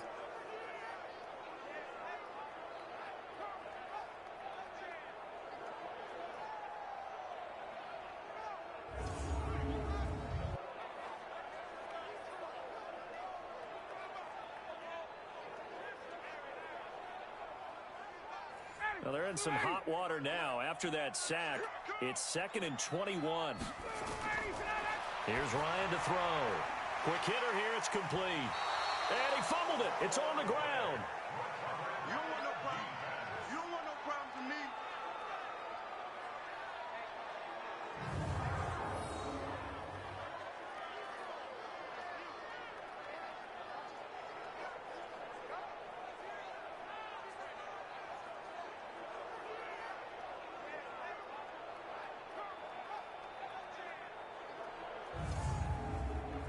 The Bucs with an extra defender now in the secondary here on 3rd down. Out of the gun, it's Ryan. And a quick throw here, that's complete. It'll be a gain of 8, but it'll also lead to a 4th down. That was a nicely run slant route, and what the receiver's trying to do is make the defender think he's going upfield for a deeper route, and then breaks it off, usually after about 3 to 4 steps, and cuts towards the middle of the field. And now what he's trying to do is use his body to keep the defender away from the football and give the quarterback a really nice target. Here's Matt Bosher now. He's been terrific so far. And he deserves a bronze leg as he gets this one away. Call it 46 yards on the punt, just a single yard on the return as he was covered quickly. And possession will switch hands, 1st and 10. And Tampa Bay trots out there now. Well, there are 2 scores on the plus side. Still time here in this 4th quarter, but maybe you start thinking about playing keep away? Yeah, I think here's the situation. You're not thinking touchdowns anymore. You're just thinking 1st downs. To keep up with your theme there, playing keep away, 1st downs, they can't touch the ball. Here's a quick hitch route, and the throw complete. No gain there on the completion, 2nd and 10. Had the completed pass, but for no gain, stopped right at the line, so it's 2nd and 10. They'll run it now out of the gun.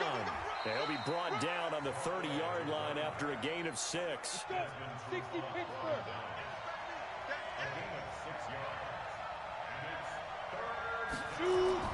Back to throw. Hanley. Open man has got it. It's complete. And he's going to have the 1st down at about the 38. And that pickup of a 1st down, that's going to leave a mark because they really needed to stop them there, didn't they? So frustrating. Defensively, you're a play away from getting that football back here. Down late, tough. Now they've got to find a way to create a turnover or takeaway. Otherwise, this one will probably get away from them.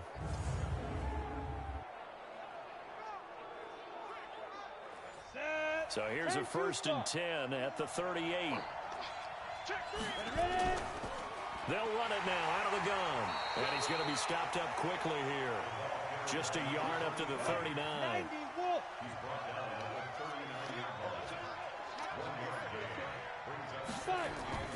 To throw on 2nd down. Hanley. That's complete to his receiver, Godwin. And he'll be taken down, but not before he gets into enemy territory. 15 yards as Tampa Bay picks up the first.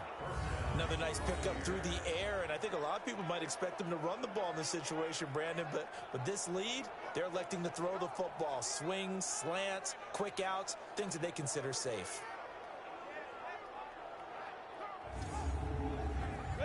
From Falcon territory now, here's 1st and 10 at the 46. And on the ground they go with the running back. And forget about finding a lane. He barely had time to look up before he was planted in the backfield. Brandon, it's clearly a running situation when you're up in the 4th quarter. They're going to have to stack the box and make it difficult for them to move the ball. Made it very difficult right there. Now they need to repeat that effort. Yeah, bring 7, 8, 9, whatever it's going to take to slow them down. If nothing else, they've already taken a couple minutes off the clock here already as they come up 2nd down. They'll keep it on the ground. Givens. That will go as a pickup of 7 on the 7th play of the drive. Here's play number 7 on the drive. This is 3rd and 7. From the gun, Hanley. He's got Evans. And he'll get this one down near the 20-yard line, just shy of the 20. A good pickup there, 21 yards. Big hook up there, forced to throw it on 3rd down. The connection's going to keep the drive alive and also keep the clock moving. Yeah, and from a defensive perspective, didn't get a sack, didn't knock the ball free, didn't break up the pass. The clock keeps running on you. You're in a dire situation now.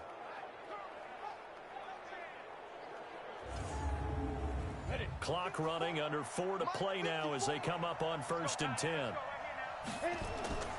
They'll try and run with their fullback. Just a yard on the pickup there, and it'll bring up a 2nd and 9. Clock continuing to run. They'll probably wind this all the way before snapping it on 2nd down. 2nd and 9 now. Open man is Howard, the tight end. And they've got it inside the 10 at the 8. The Bucs passing game looking good on this drive. It's a 1st down. Still throwing the football here, even with the big lead. Yeah, I know you and I came up in a different era, and we think about sportsmanship and all that.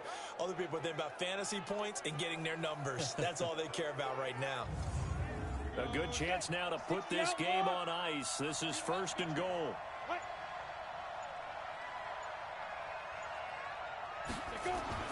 Looking to throw. Hanley. And eventually taken down here. Great coverage downfield. So if we recount real quick, he had the touchdown earlier, and now he comes up with the sack here. No doubt about it, he's having himself a game.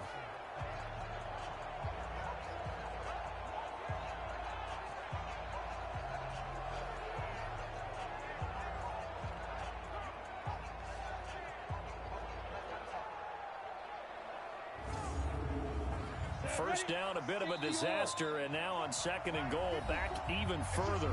2 minutes left to play in this football game here on EA Sports. So it's Buccaneer football as we welcome you back. They've got a 2nd and goal now as they look to add a few more points here onto their total. They try to throw on 2nd down, but this one is incomplete. Now, this is a big 3rd down, and you'd have to think we'd see a timeout right away if they can't stop them here. They'll run it now out of the gun. And not even back to the line of scrimmage this time as they're on him quickly once more. Now on 4th down, Bruce Arians will send out his field goal unit. This to make it a 3-score game late. And his kick here is good. And that will extend their lead even further. So yet another field goal to end a drive. That has been a very common theme. He's now hit 5 of them in this game. Yeah, Brandon, as an offense, you hate that you've had to call on your kicker so often, but you have to love the fact that time and time again, he's come through. This will be taken to the back of the end zone. And no run back here. This will be a touchback, and it comes out to the 25-yard line. Now the Falcons offense gets ready to head back onto the field. They're down big here late. I don't know. You just one last drive here for pride. Some people like to do that. I remember playing for a guy once. We were down huge, and someone said, "Coach, what do you want to call?" He just waved a hand like, "Who cares? Let's get out of here and do something some other time." But some teams like to do something at the end to feel a little bit better as they continue to move forward. Yeah, probably just want to put this one behind them. Now Ryan. He's going to have the hook up to Gage. And he's able to get this one out closer to midfield across the 45. That throw good for 4. It's second down. Throwing again on second down. Ryan. This one finding the hands of Brandon Powell. And this is going to lead to another first down as the tackle's made at the Bucs 36. Here's Ryan. Open is Powell. That's complete. And they'll get 8 out of this before being stopped at the 28. Looking to throw again on second down. Ryan, he's got Freeman here. It's complete. And inside the 20 before he's brought down. The Falcons going to use the second of their timeouts as they get it right at the 32nd mark of this fourth quarter. Ryan in the offense with a 1st and 10. And he's hit on all 5 of his pass attempts on this drive so far. And finding the tight end Hooper. And they corral him just a couple yards shy of the end zone. Falcons going to use their 3rd and final timeout as they get it with just 19 seconds left on the clock.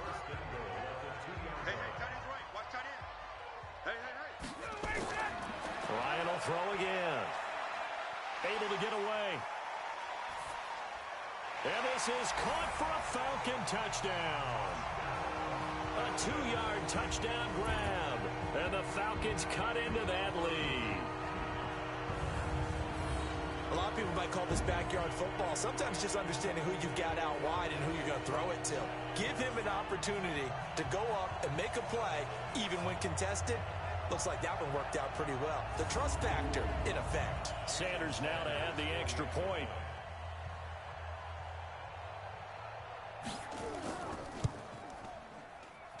And the lead is trimmed down to 10. A fourth quarter score now from Heinz Field in Pittsburgh. And the Steelers coming away victorious there. Juju Smith-Schuster, he had a touchdown reception to help the cause.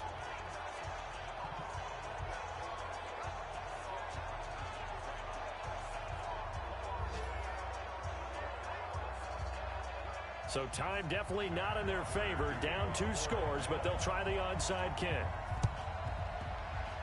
And the Bucs are on this one. And that should just about do it. Let's go. They knew they needed a miracle. They had to have that onside kick. They didn't get it. Well, as we knew, even before they put the toe to the leather on that one, their chances of getting that done, slim and none.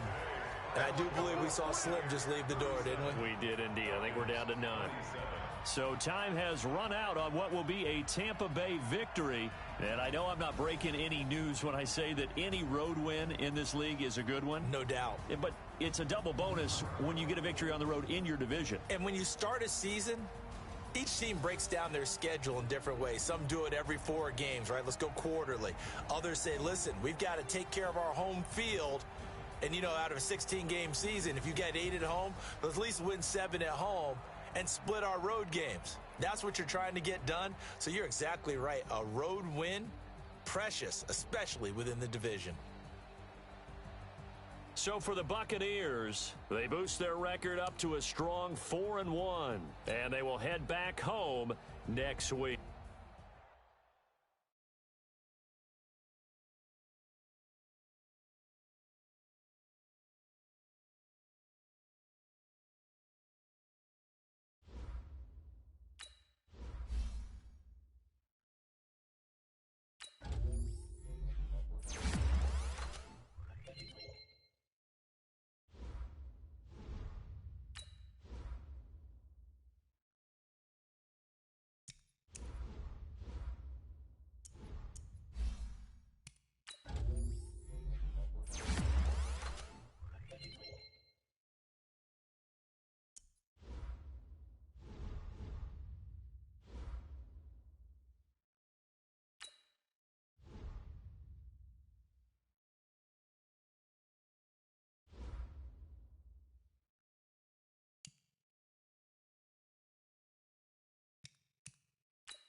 Kamara driving. It's the coach. All right, Coach, we are pleased as always to be bringing you coverage of the National Football.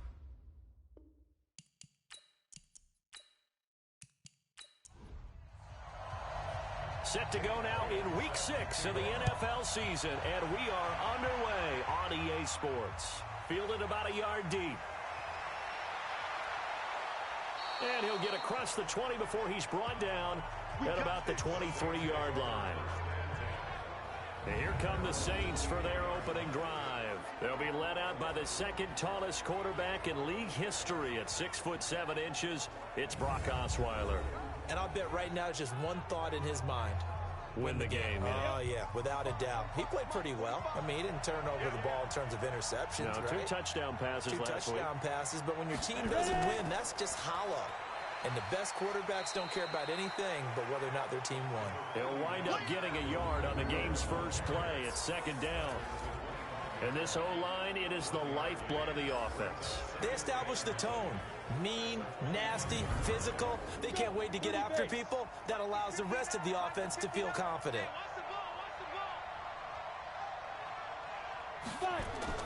On 2nd and 9, Osweiler got an open man. It's Aitman. And not much to speak of. Call it a 1-yard gain up to the 26. Time for a look at our starters here on defense.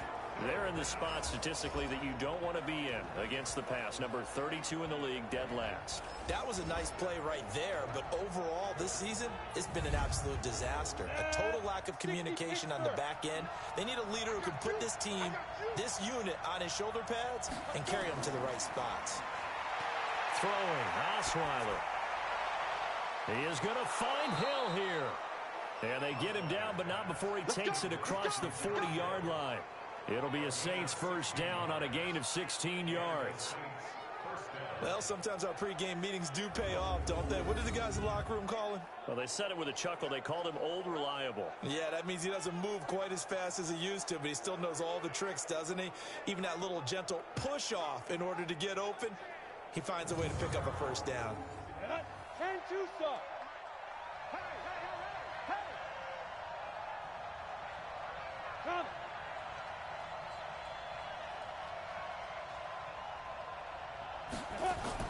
On 1st and 10, it's Osweiler. And it's a short one here, complete to the tight end. No gain there on the completion, 2nd and 10. Had the completed pass, but for no gain, stopped right at the line, so it's 2nd and 10. On the ground, Kamara. And he'll be taken down just shy of midfield. Here we go. 18 Gators.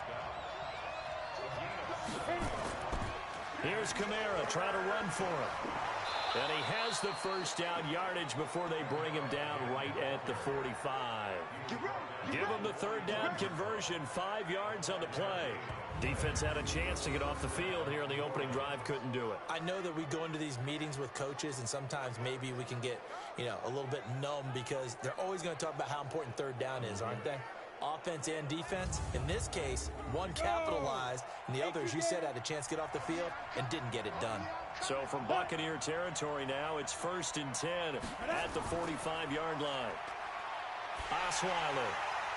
And that'll wind up incomplete. Trying to give his man room to run under it, but it's 2nd down. So after the incompletion on 1st, now 2nd and 10. Now it's Osweiler. And this time he's got the hook up. It's complete. And this will be play number 8 of the opening drive. It's 3rd and short. To throw is Osweiler. He's going to loft one deep left side here. And that is incomplete.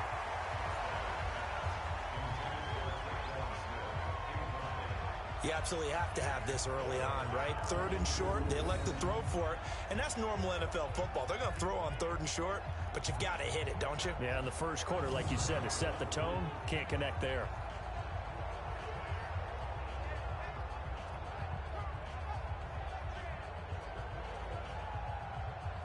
So coming on now is the field goal unit. They're going to try for 3, and he'll need all the leg he's got here. This will be from 56 yards out. On one, but off the crossbar, no good. A long-range effort denied 3 points at the very end. All things considered, a pretty good kick. Just cruel punishment there to be denied by the crossbar. If you're going to hit from that distance, sometimes you're going to need a little luck. And unfortunately for him, this time the break goes against him. Here comes the Tampa Bay offense now heading back out onto the field.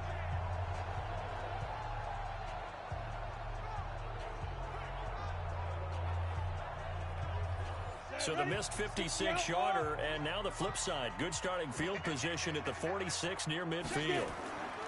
Off the play fake. Hanley. That's caught by the big tight end, O.J. Howard. 17 yards on the play and a Buccaneer first down. There are so many things to watch for when you play defense. And reading your keys, you always hear about that, and having your eyes in the right place. Sometimes your eyes can fool you. How about that play action there? That sprang the big guy, didn't it? Able to dump it over the top to him. Line of scrimmage, the 37 on 1st and 10. Operating from the gun. Hanley looking for Godwin, and he's got him complete. And he was able to shed the tackle, but the reserves come in for the stop. That throw good for 4. It's 2nd down.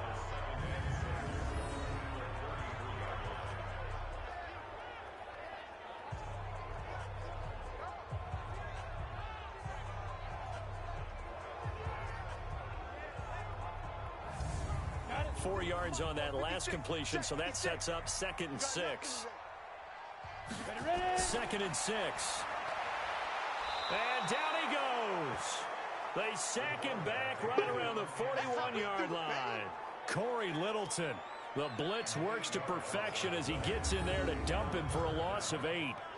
Now, we talk about players blitzing all the time. I often laugh and sometimes call it just straight-ahead pursuit. What a running start right back to the backfield for him. Yeah, it really didn't give anybody a chance to get up there and stop him.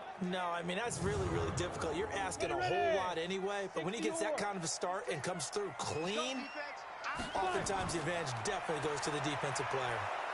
Under pressure again, and down he goes again. The sack coming from defensive end Cameron Jordan. I remember when I was a kid and all I wanted was a nickel so I could get that soda down at the fountain. And guess what? The nickel came into play well. 5 defensive backs, they covered well, allowed for the sack. Sodas were a nickel when you were a kid? No, I just needed the extra nickel so I could pay the proper price. Okay, how much were they? A dime? What were they? 15 cents.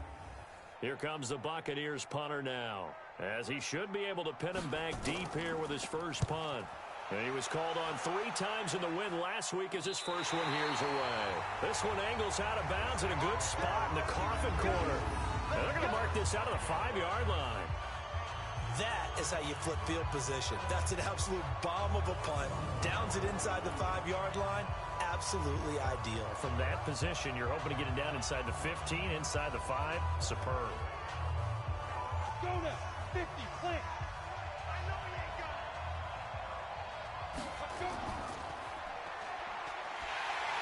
And he'll go down for a loss inside his own 5 at the 4. That's going to go as a loss of 1 on first down. Well, I know it goes against the instincts of the person catching the ball because all you're ever taught is catch the football, don't drop it. But drop it there. Yeah, in that situation, dropping it would have been better. End up losing yardage, even though they completed the pass. As good as a sack. Yeah, how about that? Although they won't get the same credit for it, and it won't help them at contract time. A loss of a yard there to start out. That leads to a 2nd and 11. Now a man open down the middle of the field. And he takes this just about a yard shy of the 20. It'll be a Saints first down on a gain of 16 yards.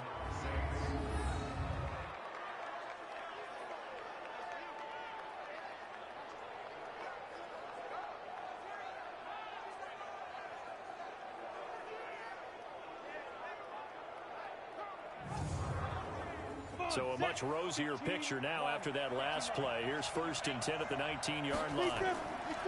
From the shotgun, Osweiler gets this one to Hill. Down he goes at the 23, a pickup of 4.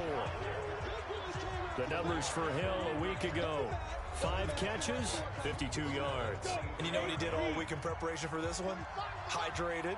Salivated. Yes, stretched, dreamed, going against the last team in the league against the pass. Yeah. He expects to catch everyone thrown today. You're right. They have struggled 32 of 32 in that category. A tackle for loss there. 2 last week. He's tough to handle coming off the edge. And when you talk about a defensive end, your first thought is how does he rush the passer? That's where he makes his big plays getting into the backfield. But the best ones can play the run as well. And that's what we're seeing from him, that excellent combination of holding the point of attack and also getting upfield to make plays in the backfield. Here's Osweiler. This is hauled in by Deontay Burnett. And boy, he is very close to a first down, but from where they're spotting that football, he's going to be a foot or so short. Then we got to give a little tip of the cap for the defense there. Zone coverage, locked it in tight, made it really difficult because they tried the crossing route against it, and it worked for a completion, but you have to know where the sticks are on third down. Didn't get beyond them, no pickup. Here's Thomas Morstead on now to punt it away on fourth down. Oh, the Bucs swarm in and they block it. Now it's scooped up, and this is a live football. An early special teams wake-up call there, their first drive, and they have the punt block. And obviously they were giving the ball up, but that's not the way it's supposed to conclude. That ball's supposed to be downfield, better field position for your defense to work off of. Instead, you've given up a momentum play, and now you've got the other side excited. And Tampa Bay trots out there now and hoping to do better than they did their last possession when they punted the football. Appeal to the vanity of your offensive line. Tell them that they control your fate. Leverage guys. Win the line of scrimmage. If you do that, you start to win first down. You win second down. And guess what? You start accumulating first downs, and that's what they need in order to not punt the ball again. Give him 6 on the play, and it's a second down. 6 yards was the pickup on the last completion, so here's 2nd and 4. A first carry for the Clemson man, Wayne Gallman. And he'll be stopped just outside the 5 at the 6. Just a yard on the pickup there, and it'll leave him with a 3rd and 3. From the gun on 3rd down. Hanley, and he's into the end zone. Touchdown, Buccaneers. A great effort there. His 2nd touchdown on the season as his guys are able to strike first here in this opening quarter. CD, it seemed like they were so focused on the guys out wide, they forgot about him out of the backfield. That's a really good point because you've got to communicate, and oftentimes when you start counting receivers, that's exactly what you do. You start from the widest receiver, work your way inside. Who gets lost sometimes? The back in the backfield. That's exactly what happened there. And he got into the end zone. Extra point splits the uprights, and that makes the score 7-0. So they only needed 3 plays on that drive, and it ends with a touchdown for the Bucs.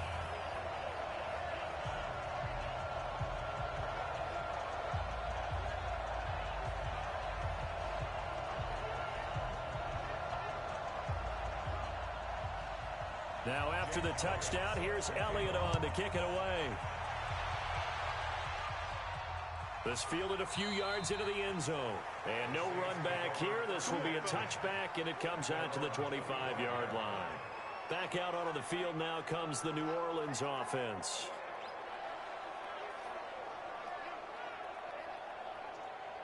Here we go. 90 Wolf. Hey, watch your leg. Get up.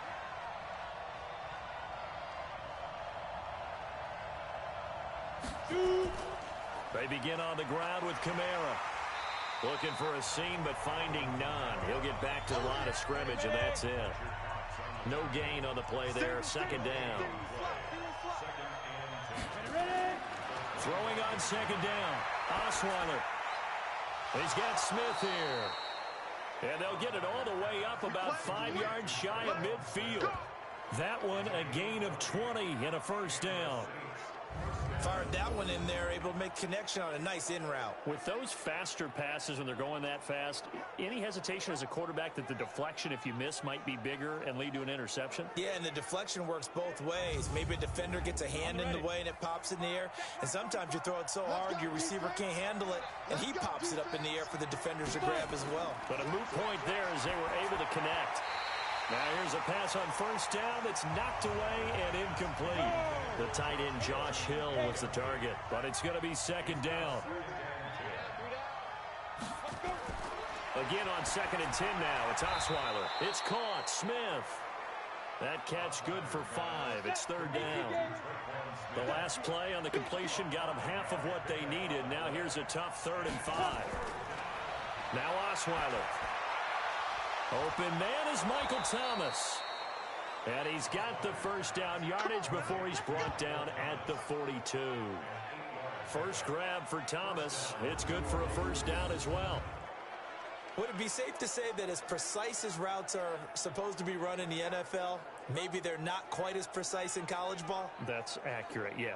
And I think we saw a college route in the NFL there. Just find the soft spot, find the dead zone, and find the first down. And that's what he just did. Throwing now, Osweiler on first down.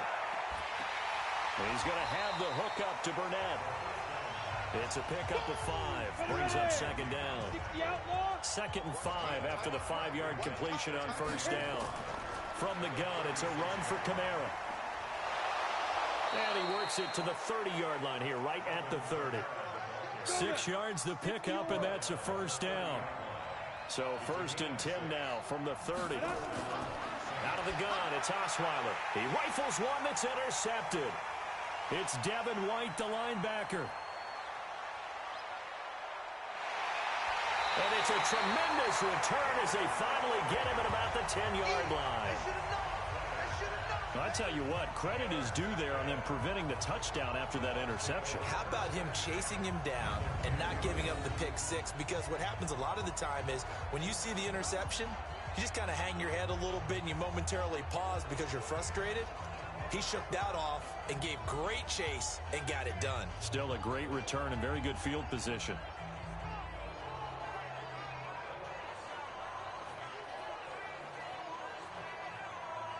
Now the Buccaneer offense gets set to take over. They've got to be saying, boy, thanks for this field position. Yeah, remember their last drive in which they scored a touchdown. That one also began in excellent field position, so let's see if they can capitalize a second time. 50, plant. Right there, 56.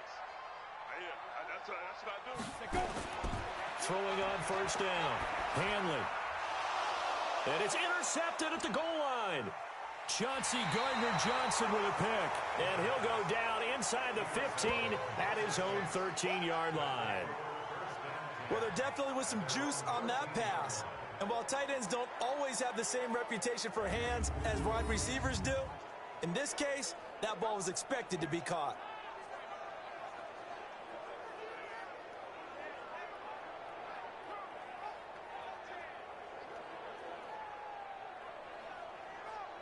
The offense and Alvin Kamara heading back onto the field. And we check the rushing numbers so far here into Week 6, and the returns have been really good. Now, you're starting to hit that stride middle of the season toward the end. They're certainly hoping they can keep up this production. They are, because one of the adages in the NFL is that defense travels and defense endures even in bad weather, right?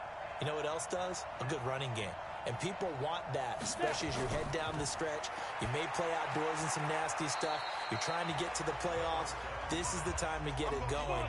And individually, I don't think you should just think about 1,000 yards either. The bar has to be set higher with this beginning. They go play action with Osweiler. Throw over the middle, finds Aitman. And he'll be corralled right around the 34. It'll be a Saints first down on a gain of 16 yards. One thing I can say pretty safely, that route is not called if you don't have a guy who can throw the ball and put some mustard on it. Because if you're going to lollipop it in the middle of the field, bad things usually happen. It takes a strong-arm guy who can rifle it in there, and they were able to successfully complete that one. Osweiler now already over 100 yards passing in just this first quarter. It's 1st and 10. Now this one to his tight end out on the right side. And he'll be taken down, but not before he gets into enemy territory. 17 there and a New Orleans first down. When this offense can get their tight ends involved, they can move the football. Here, a nice route, able to look it in, and picks up the first down.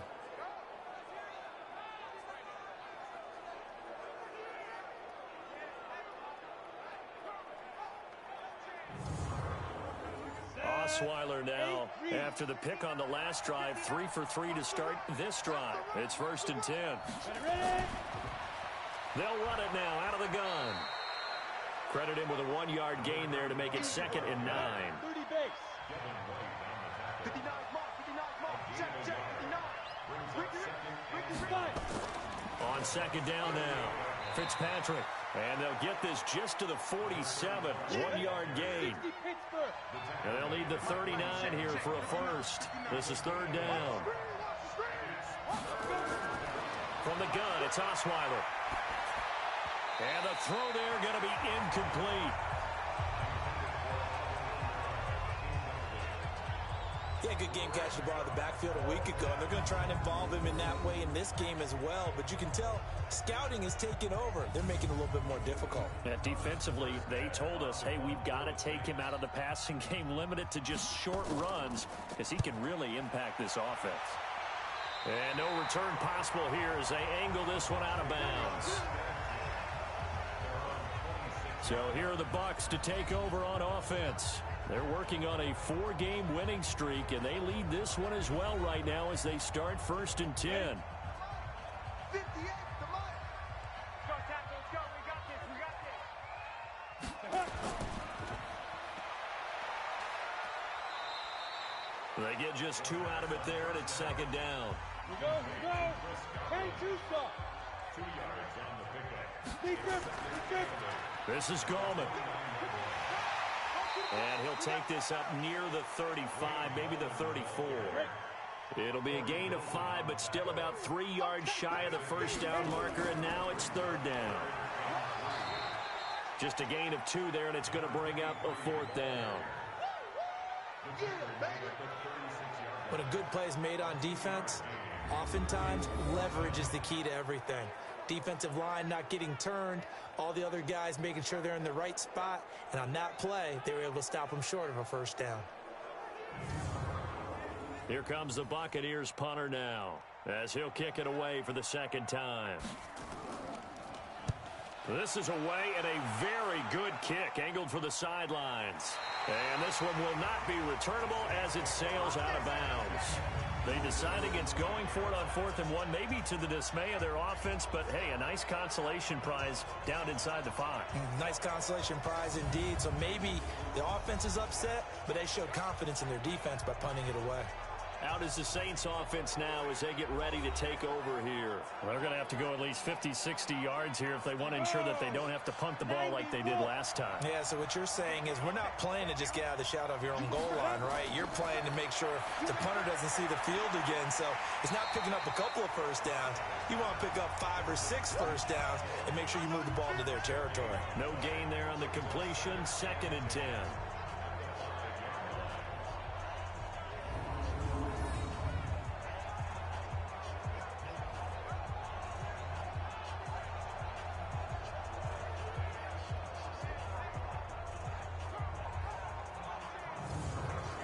The completed pass, but for no gain, stopped right at the line, so it's 2nd and 10. After 1, 7-0 on EA Sports.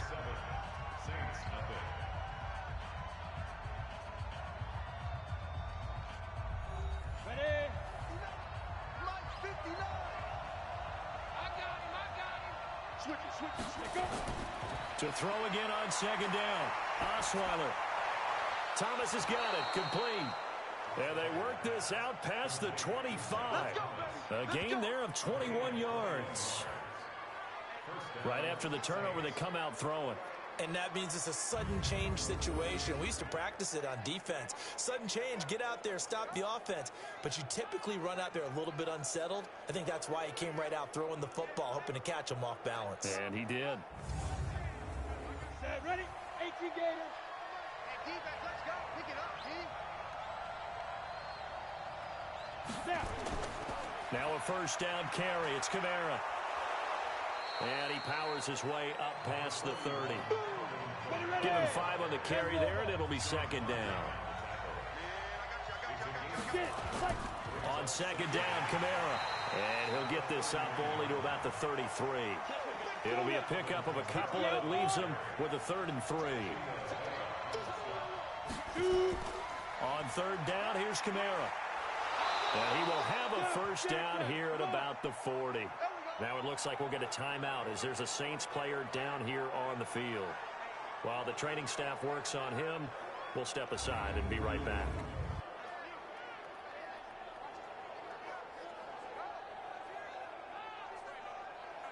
This offense finding its legs now. Here's another 1st and 10.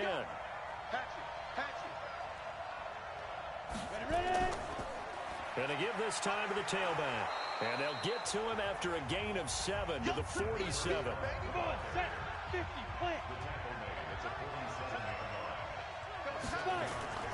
Play action. Now Osweiler. And it's caught. The tight end Hill. And he's got this down to the 35. Here we go. Here we go. 5th catch of the game for him there. Yeah, the tight end position is now becoming a volume pass catcher. Used to be occasional, right? Safety valve. Throw one to him every so often, but mainly they want him out there to block. Nowadays, an integral part of the passing game, and they create such great mismatches that they often become the leading receiver. So from Buccaneer territory now, it's 1st and 10 at the 35-yard line. And just no chance of turning the corner. He can only get back to the line of scrimmage. 2nd and 10 coming up. They run a draw here on 2nd down. And a short gain down to about the 33. The Saints on 3rd down. They've hit 4 of 7. This is 3rd and 9. Osweiler. Now he'll dump it underneath to his running back, complete. And he'll be taken down shy of the 25 that he needed. He'll be a yard or two short. So much about offense is what you call hidden yardage. You know, you throw the ball to someone, they catch it, and then they can make a big play. You know, they create a play, run after catch. They did a really nice job there of limiting that and keeping him from a 1st down. Yeah, stopped him in his tracks. So out comes the field goal team now for the 2nd time here today. The wind is at his back here in the 2nd quarter. And Lutz puts this one through. And they are on the board, but still trailing. It's 7-3. So he gets a shot at atoning for the earlier miss here in the 1st half and able to knock it through. And what a relief for him, don't you think? Because how many games have we done where kickers missed one early and never gotten a chance to atone for it the rest of the game? That's a lot to carry around. This is fielded at the goal line. And he's up across the 25 and down at the 28-yard line. Mike Evans and the rest of the offensive unit heading back out there now. Not only does he not have a catch, I don't think he's been targeted in this game, but they're winning. And if you ask a receiver of his magnitude, he'll tell you that it's because everyone is focused on him anyway. Okay, you've taken it away. No catches, no targets, but we're still winning. I've opened things up for the rest of my team. I know how receivers think. They've been using him as a decoy, and effectively so. And the first play of the drive there is incomplete. So now they'll come up on 2nd and 10, once again from the 28. Now a deep ball there on 2nd down, but it'll wind up incomplete. Evans once again the intended receiver, and it's 3rd down. Now they face a 3rd and 10 after back-to-back incompletions. And this effort will not get it done. He stopped well short of the 1st down at the 29. Just a 1-yard pickup there, and it'll be 4th down. Well, they got off the field on 3rd down. An excellent job, an excellent defensive series. We always talk about adjustments, and usually only at halftime. But the best teams adjust series to series. And on that series, they adjusted so well that they got the job done in fine style. And this is away. It's a high kick, and he got all of it. And that one hits at the 7, but bounds into the end zone, and that'll be a touchback. And now the Saints get set to trot out there. And they had a long drive last time, but they had to settle for a field goal, and I'm sure that's how it felt to them, settling. They probably should have gotten in the end zone. Yeah, not out-and-out joy, right? Because that's what you get when you put the ball in the end zone.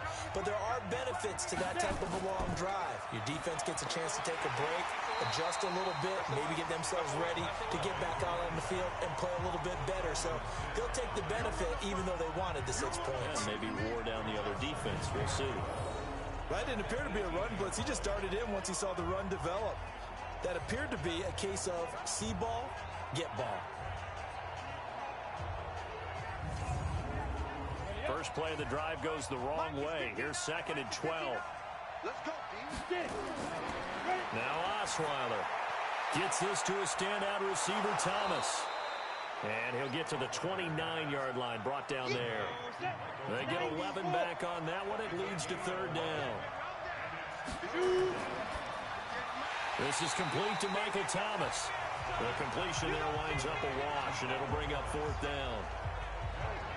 They dialed up the blitz on third down, and your worry as a defense, that they can hit you with a big play in that situation. Instead, the blitz pays off, able to rally to the football and make the play. Here's Thomas Morstead now. Remember, though, he did have one blocked earlier. Oh, the Bucs swarm in, and they block it. It's picked up, and this is a live ball, remember. So much for pinning him really deep. Short punt could have pinned him inside the 10. Now great field position the other way. It's never good when you're punting the ball and your eyes see the ball go back behind you. No. In however form, whether it's over your head or to the side, never good. Now it becomes a race to get to the football so they don't pick it up and take it all the way. A look at the running back, the man out of the backfield as he gears up to go again. He's only had a couple of carries. I mean, when you've got a horse like this, second quarter, got to start to ride that horse a little more, don't you? You can't just neglect him. He's got to touch it and off it in order to get maximum out of him. Typically, these types of backs, it's the accumulation of carries, and that's when you see the damage as the game goes on. Yeah, let's see. You're going to try to get him into the flow, we would assume, here. They'll go again here from the 10-yard line on second and goal.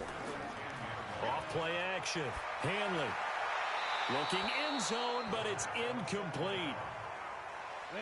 The Bucs on third down. They've only converted once in 4 tries. This is third and goal. From the gun, Hanley to the goal line, but it's incomplete. They went with the dime look that time on defense, just flooded the field with defensive backs, blanketed everyone, took away all the passing angles, thus the incompletion.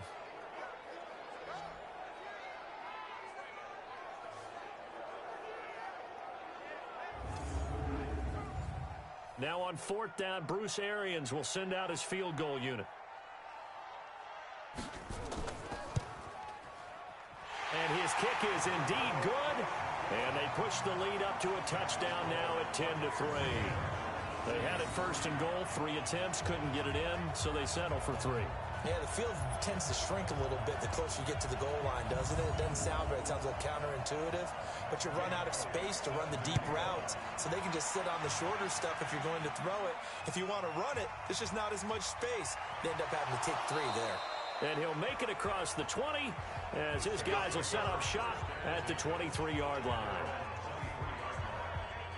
Out onto the field comes New Orleans. Just a lone field goal for them so far, trailing 10-3 as they come up first and 10. Let's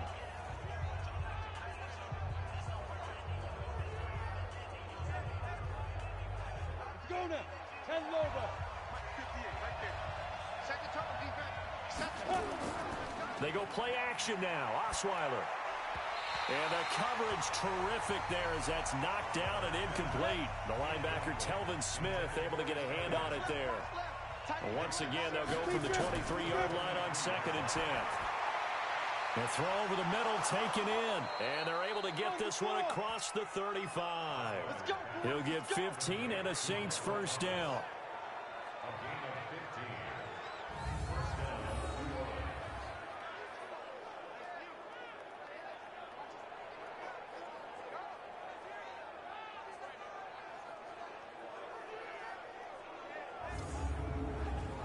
Osweiler now over 200 yards already in this first half. It's first and 10. Now it's Osweiler. This time for Smith, and it's intercepted. Picked off by Mack Wilson, and he's able to take this one back to the 36-yard line. And he may want to track down that football because that's interception number 1 on his career. You're saying that's going into the trophy case? I'd put it there. Yeah, no doubt about it. That's when you ask the equipment guys to make sure they hold it for you after the game. But if you play in the back 7 on defense, that's part of your job, finding ways to take the ball away from the other team. Here again comes the captain of this offense leading his crew back out there now. And what do you think's going through his head right now? Your team's winning, but you're not having your best game. That probably affects you even when your team is up. You don't want anyone else to know it, but I think you're right. It bothers a quarterback because they always want to be the one to lead their team to victory with their play as well as their words.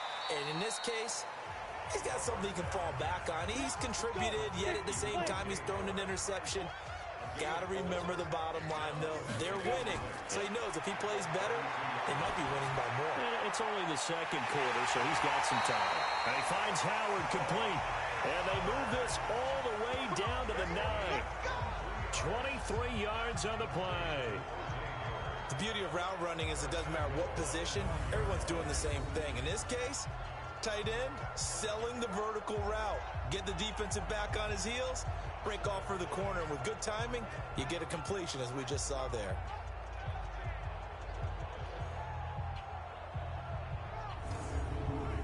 Set 70, Indy. Tight end left. Four down. Operating from the gun, Hanley. And Evans hauls it in. Touchdown, Bucks. Mike Evans, his 6th touchdown of the season as the Buccaneers tack on to their lead. They went 5 wide in that offensive set, and racing going 3 wide's a big deal. To go 5, how about the way that they finish things off? Did you just fit a race car reference into the game? Zoom, zoom. How about the way that you play? When you go 5 wide, that means you're going fast now. Zoom, zoom indeed.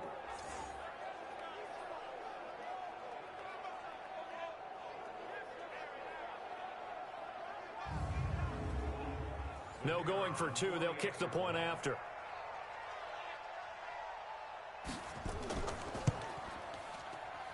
It's up and good, and that makes it 17-3.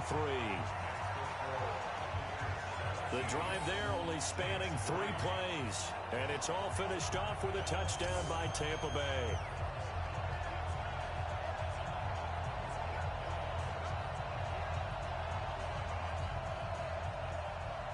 Now after the touchdown, here's Elliott on to kick it away.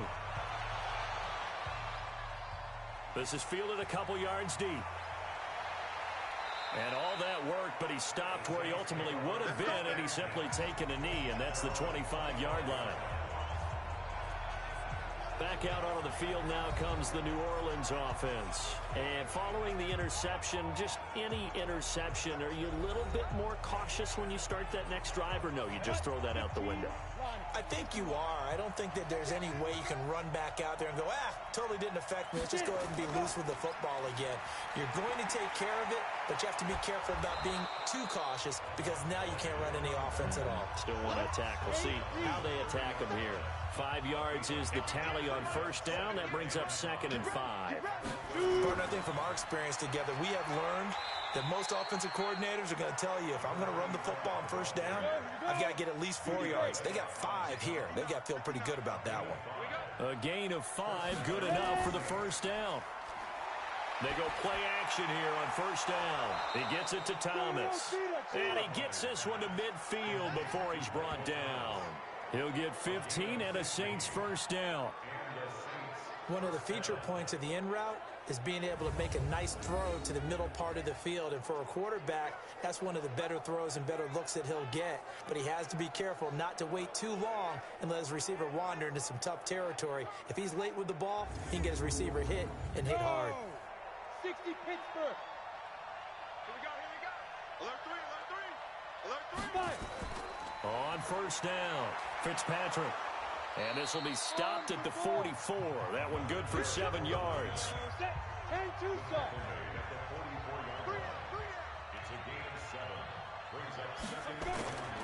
They'll run here with John Kelly. And they'll be inside the 35 now at the 34-yard line. Exactly what they needed right there, because they needed to use the ground game to take some pressure off, because the quarterback's been struggling a little bit. From the 34 now, here's 1st and 10.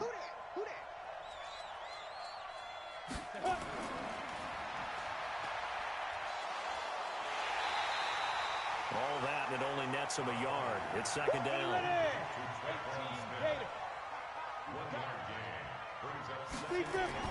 On 2nd and 9. Osweiler complete. Smith has it.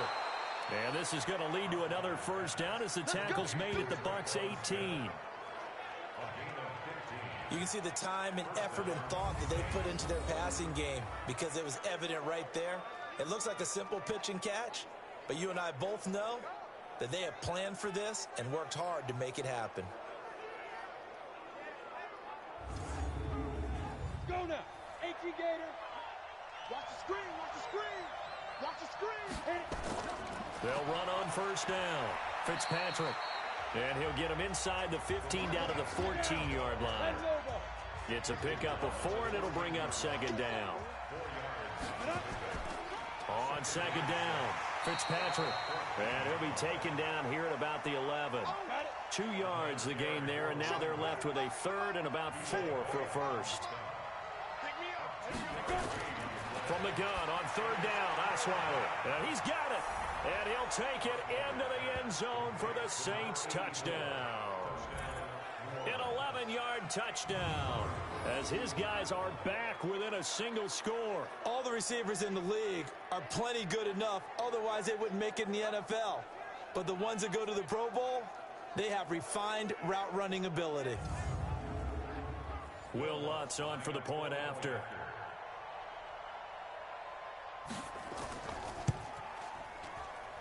And it's up through the goalposts. It's 17-10. So that one a pretty time-consuming 10-play drive. And it ends with a touchdown for New Orleans. After the touchdown, Lutz to kick it off. That's fielded in the end zone. And he'll elect not to return this one, so they'll bring it out to the 25 on the touchback. There again is the running back as he trots onto the field. And the good news, his team's winning. The bad news, he hasn't had the game that he's hoped to, at least to this point here in the second quarter. And a lot of that is pride, because these types of backs want to be in the center of all the action and leading their team to victory. They'll take the win right now, hoping to jump his game up as this one moves on. Yeah, he probably wants a little bit more of the spotlight going forward. It'll wind up being a loss of 2, and it'll be 2nd and 12. I know when I was a kid, I always got real excited when I saw those lateral type runs, but the best backs that made it happen, they put a foot in the ground and just go. That didn't happen there. That play got swallowed up.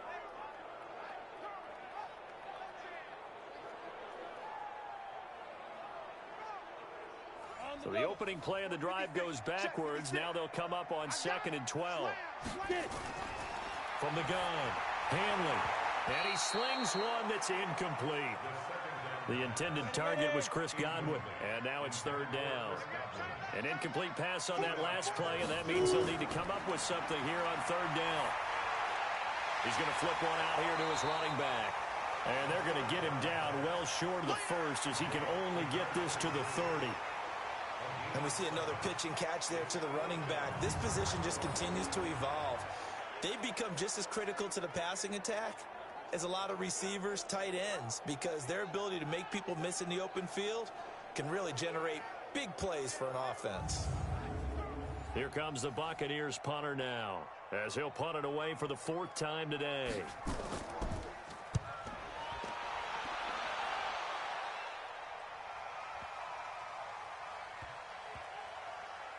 And a great job on special teams to down it, as this will be marked out inside the 5-yard line. That is how you flip field position. That's an absolute bomb of a punt. Downs it inside the 5-yard line. Absolutely ideal. From that position, you're hoping to get it down inside the 15, inside the 5. Superb.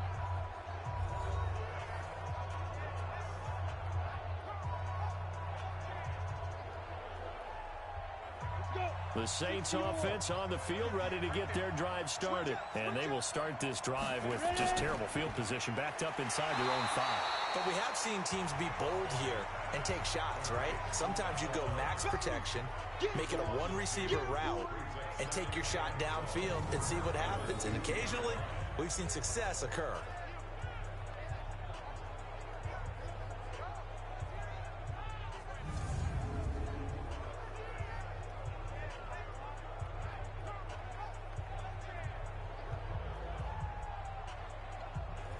So backed up closer to the danger zone here from the 2. This is 2nd and long. 2 minutes remaining in this first half of football. And we remind you, coming up at the half, we'll join who, Charles? The coach. The coach, Jonathan Coachman, standing by in Orlando. He'll have stats and scores from games in progress, as well as scores from earlier today. The coach. Sorry, we get slap happy up here sometimes.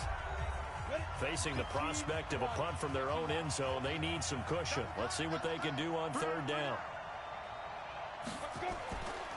Now a handoff here to his running back.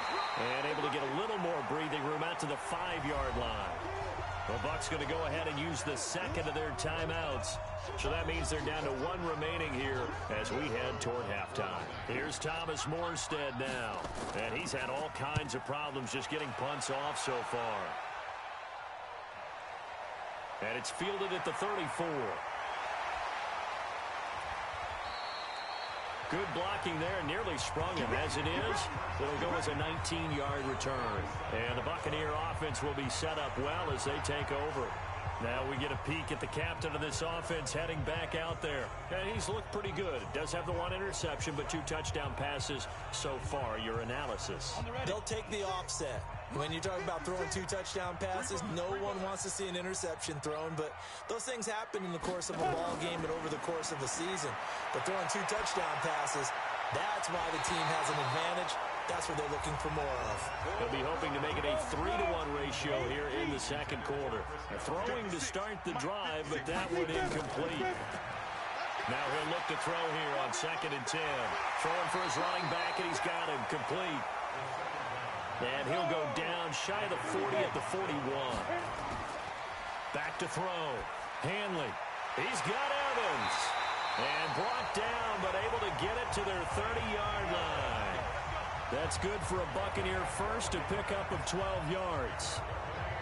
Okay, so now the question, how did he get that wide open? Well, we both know that he shouldn't, because from the time they handed out scouting reports before this game, he was circled, starred, everything. Find him, cover him. But sometimes you can scheme a guy open. You put the receivers in a bunch. Maybe you move some motion.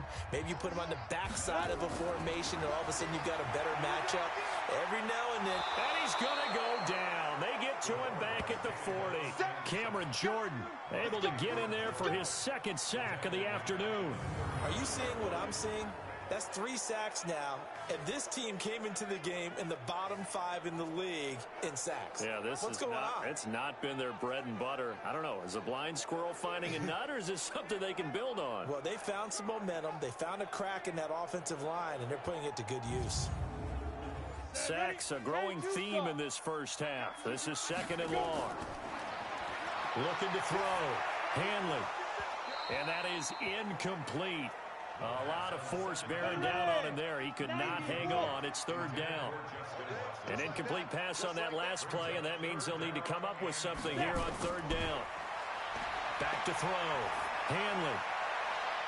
That's complete to John Ross.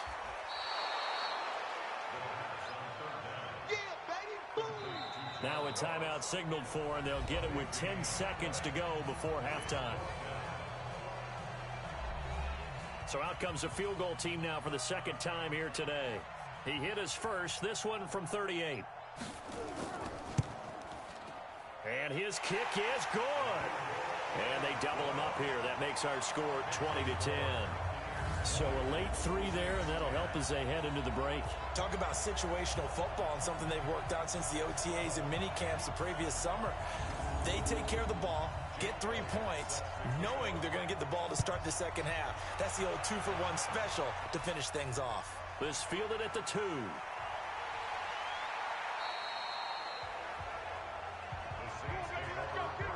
The Saints offense on the field, ready to get their drive started. Time here for likely 1 play, then off to the locker room, and they're going to have some adjustments to make. They certainly will, and I think a lot of people are thinking to themselves, all right, take the knee, get out of here, regroup.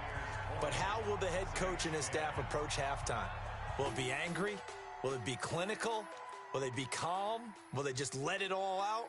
Who knows? I'd love to be a fly on the wall for this one, though. All right, Brandon, thanks. A few teams starting to rise to the top as it's time to take you around the NFL here in Week 6. We'll start over in Texas at AT&T Stadium in Arlington, where you see the final score there. Dak Prescott, 4 touchdown passes in the victory. From there, we head all the way out west to see what's happening with the LA Chargers. And they've got the lead over the visiting Denver Broncos. Ryan Tannehill looking good. 2 touchdown passes.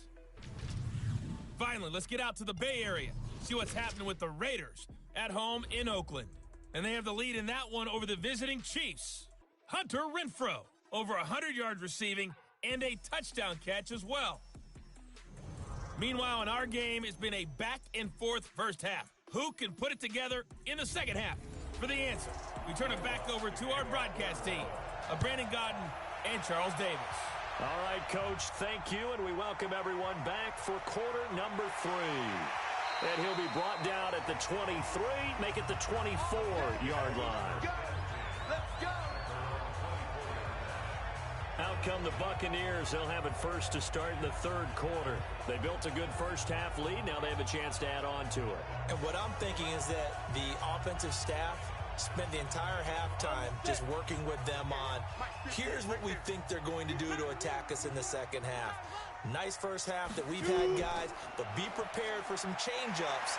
We're going to see them when we kick it off in the second half. See how they handle any adjustments that might be made defensively. Tackle there going to Marshawn Lattimore. They'll run again here with Gallman. And he is met in his tracks behind the line of scrimmage. That backs him up 1 yard and brings up third down. And that's where this defense is going to need to do more in the second half. Good pressure that time, forces some indecision in the backfield. He's going to wind up being taken down for a nice loss.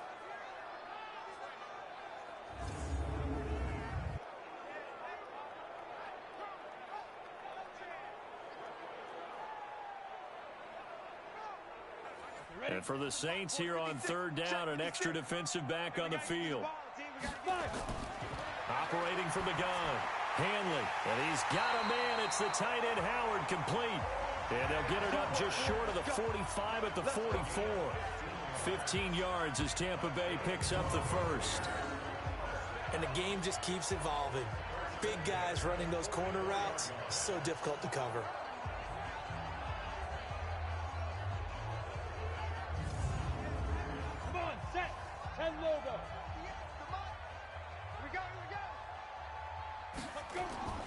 Off the play fake, Hanley. And he's taken down here by the Saints. Cameron Jordan able to record his 5th sack of the season. They need to stop to get back into this game, and here's one right to start the third quarter. Yeah, anytime you go to the lockers with that 2-3 score deficit, you're right. You need that stop, get the football back. Series to series, play to play.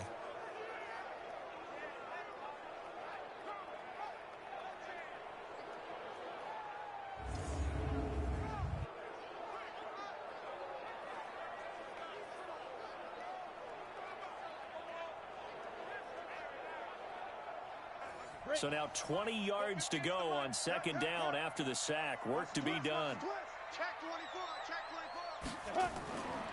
They'll run it now out of the gun. Call it a 6-yard gain. Still plenty of work to do coming up. 3rd and 14.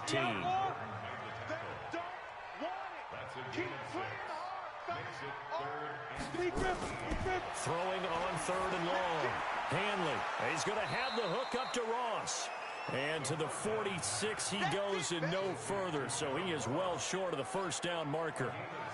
Whether you're playing West Coast offense or not, one of the maxims of the West Coast offense is you're either throwing a touchdown or a check down. In other words, look for the big shot, but be smart. And I think they did exactly that on that play. They didn't get the first down, but they're taking care of the ball well. Yeah, and being rightly cautious with that lead here in the second half. He gets us away. It's a good one. Drawing toward the sidelines. And this is going to be ruled out, I think, just inside the 20. Yes, it will. Side judge calls it at the 19-yard line. Now the attention turns to the Saints offense getting ready for their first possession of the second half. They're down in this game. A chance for the offense, though, to put something on the board, get some momentum here in half 2. try and get things kick-started for them. And you know at the half, they discussed how they were going to get that done. This is where scripting comes into play a lot of the time. How many plays do you script coming out of the second? Most of the time in the first half, you're scripting 12 to 16. I think in the second half, you're really scripting more like 8 to 10.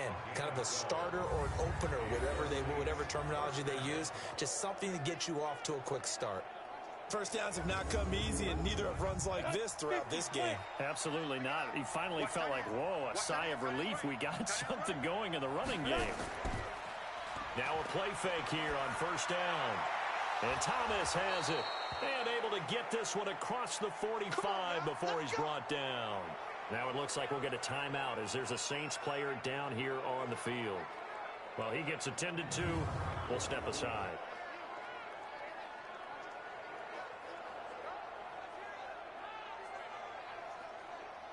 Back-to-back good plays have them on the move on first down. They'll run it now out of the gun. And very little running room there. He did get a couple up to the 49. Defensively, a solid response after giving up back-to-back first downs. You know, despite the scoreline, I think they've got to like where they are here. They're on the road and just one big play away from getting right back in this game. I'm going to follow right along with you because the spot they're in now is a credit to their defense. They've kept them in it by making the plays that they've made, and that just means you're one big score away from being right back there. Now the question is, can this offense step up and make that play? Because that's been an issue for them in this game.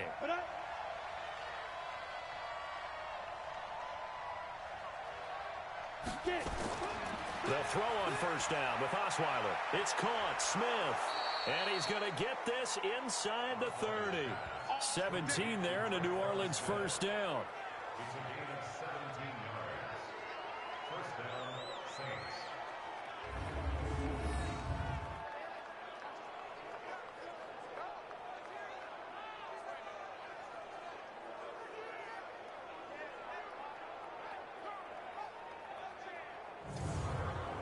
We go set. 30 base. On first down, Fitzpatrick. Just a yard on the first down carry, so it's 2nd and 9. A gain of a yard. Brings up second. On 2nd and 9, Osweiler. It's Hill, complete. That throw good for only a couple. It brings up 3rd down.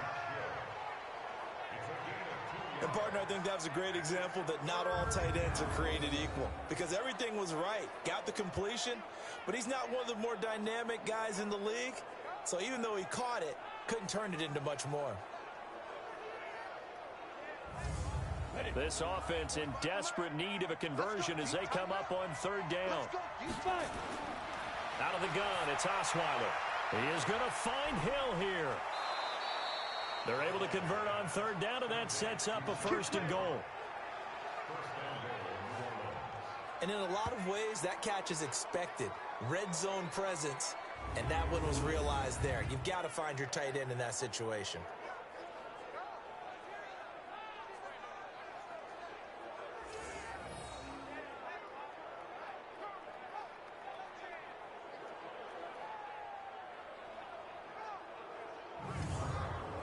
It's a 5-receiver set, 3 to the left, 2 to the right. 2 of their 3 red zone trips so far they've come up empty on. They'll look to reverse that trend on 2nd. And he is going to go down back at the 11-yard line. That's their first time getting to the quarterback, sack number 1. And, you know, they had 5 last week, I'm remembering.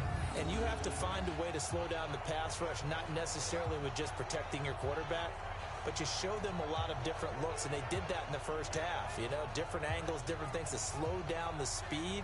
They got to him here in the second half. Now they've got to come up with a counter to that and maybe do something different.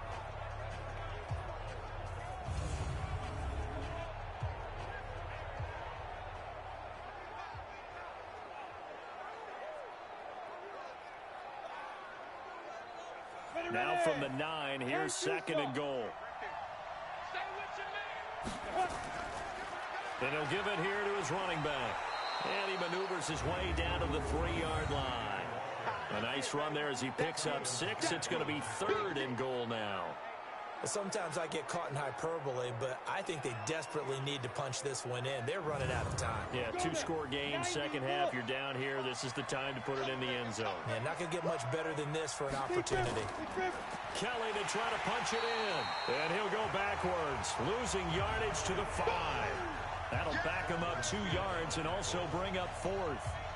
Such a long drive here. 3 points. That would be a disappointment, but I don't know if you can go for it here, can you? Well, you know, the defense was really giving them a lot all the way downfield, and now they've stiffened. Forget that bend, don't break. Now they don't even want to let them get a yard, do they? So in this spot, remember what the coaches told us before the ball game?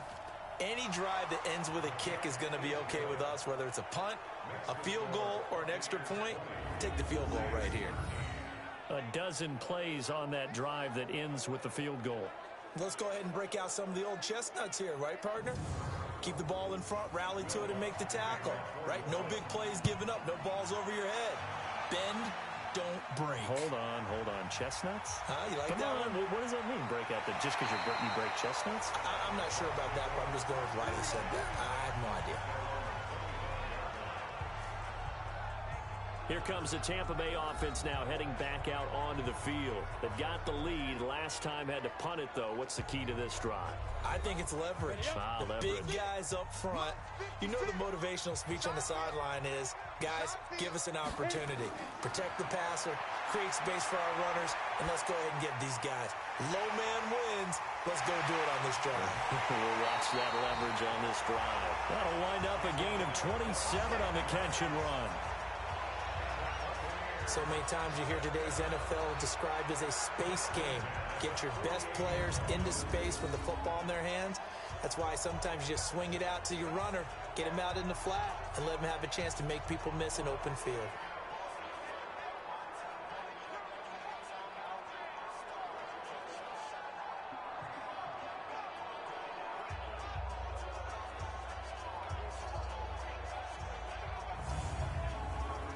So in Saints territory now. Here's 1st and 10 at the 48-yard line. Looking to throw. Hanley. And seeing no options, he just tosses this one away, incomplete. Now that'll bring up 2nd down. So now 2nd and 10 after the incompletion on 1st down. 2nd and 10. Going deep downfield for Ross. And this is going to wind up incomplete.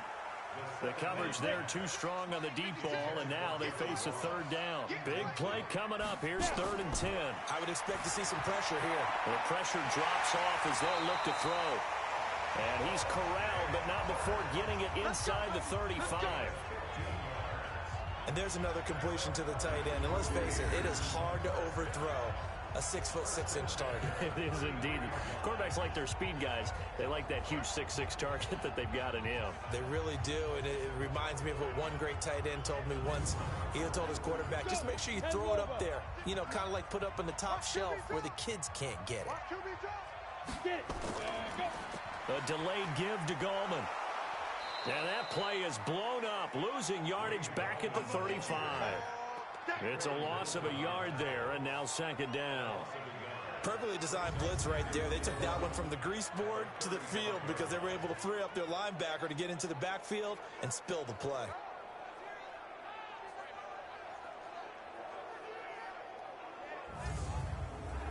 Maybe just a slight detour on what's been a strong drive. Here's 2nd and 11.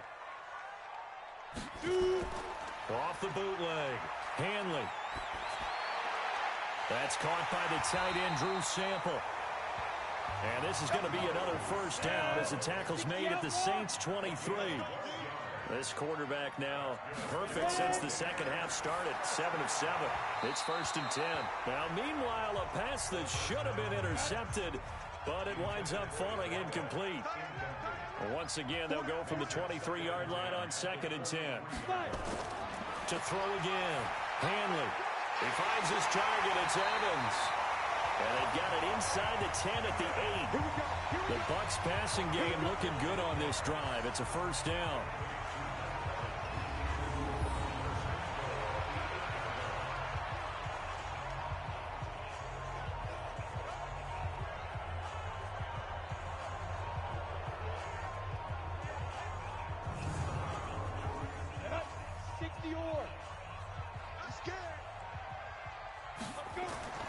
From the gun, Hanley.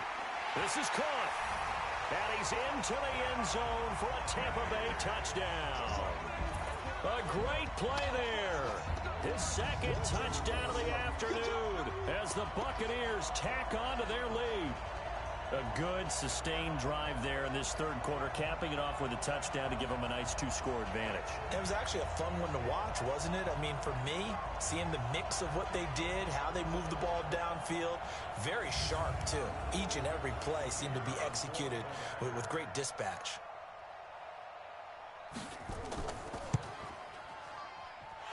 Point after, right down the middle. And the lead now up to 14.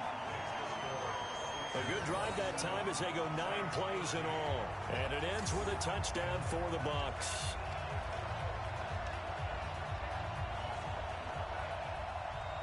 Now after the touchdown, here's Elliott on to kick it away. This fielded at the 2. And he'll take this across the 25.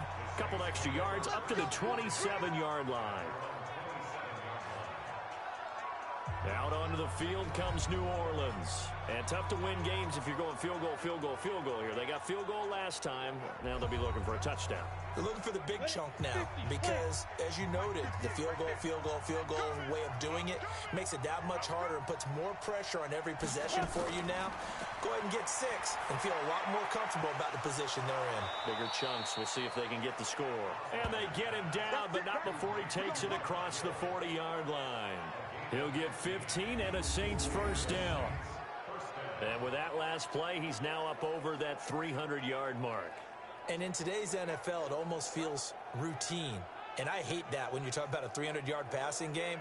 To me, 300 yards still signifies excellence, and he's achieved that in this performance. This quarterback now over 300 yards now for the game, and time to improve on that as he's got a 1st and 10. Here's Osweiler to throw. Got an open man. It's Burnett. And he'll be taken down, but not before he works it past the 50. 12 yards there. Good for a Saints first down.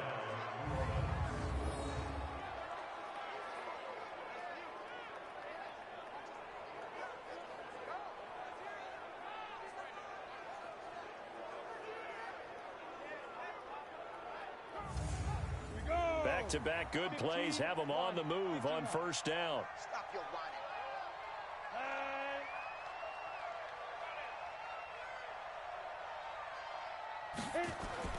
Throwing, Osweiler. Open man is Hill. He's got it. And this will leave him a yard short. Nice pickup of 9 yards on first down. A very good gain on first down. 9 yards on the dump-off. Osweiler now off the bootleg. Now that's staying ahead of the chains. Really good pickup on first down, hitting the tight end there. Now brings up a second and manageable. Just found a hole in that zone.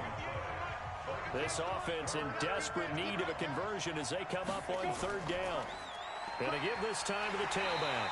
He's not going to get there. That won't even be close. It was blown up in the backfield. They end up getting stuffed twice after that 9-yard gain back on first down.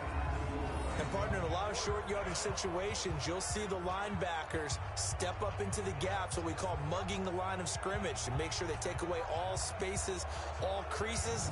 That one worked really well for them. Only needed a yard, instead went backwards.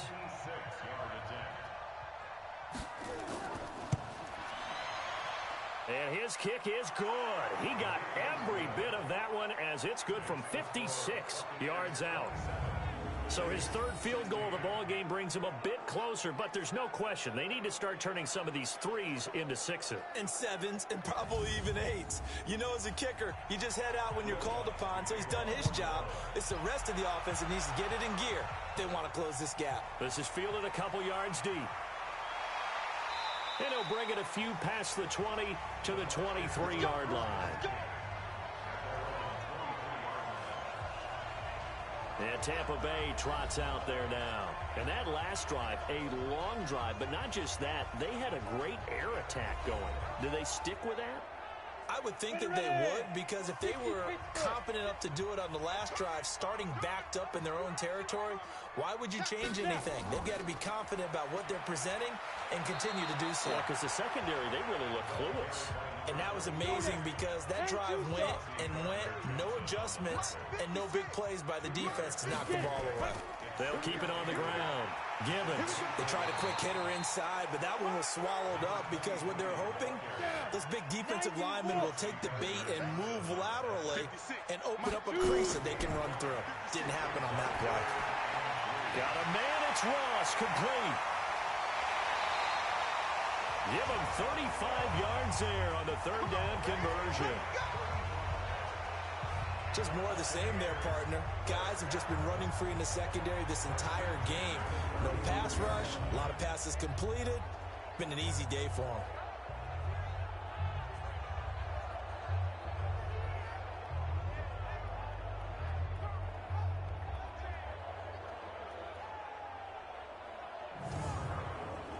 So that changes things a bit. Here's a 1st and 10 all the way down at the 35. Back to throw. Hanley. He completes it to Evans.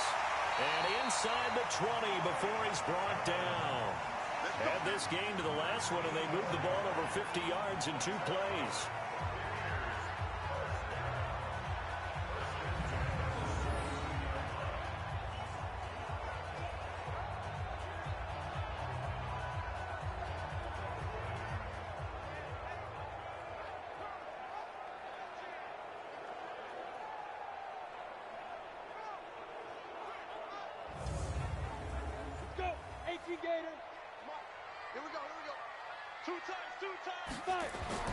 From the red zone now, they'll look to throw. Howard has the first down and then some. And he's into the end zone. Touchdown, Buccaneers. O.J. Howard, his 3rd touchdown now on the year as the Buccaneers tack on to their lead.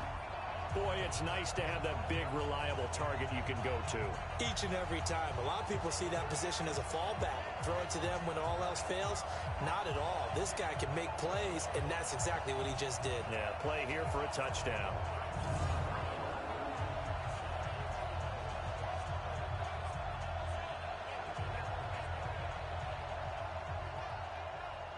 Now they'll line up to kick the extra point.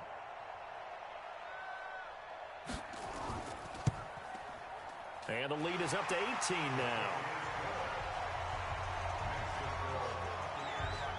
5 plays there on that drive. And it's all finished off with a touchdown by Tampa Bay.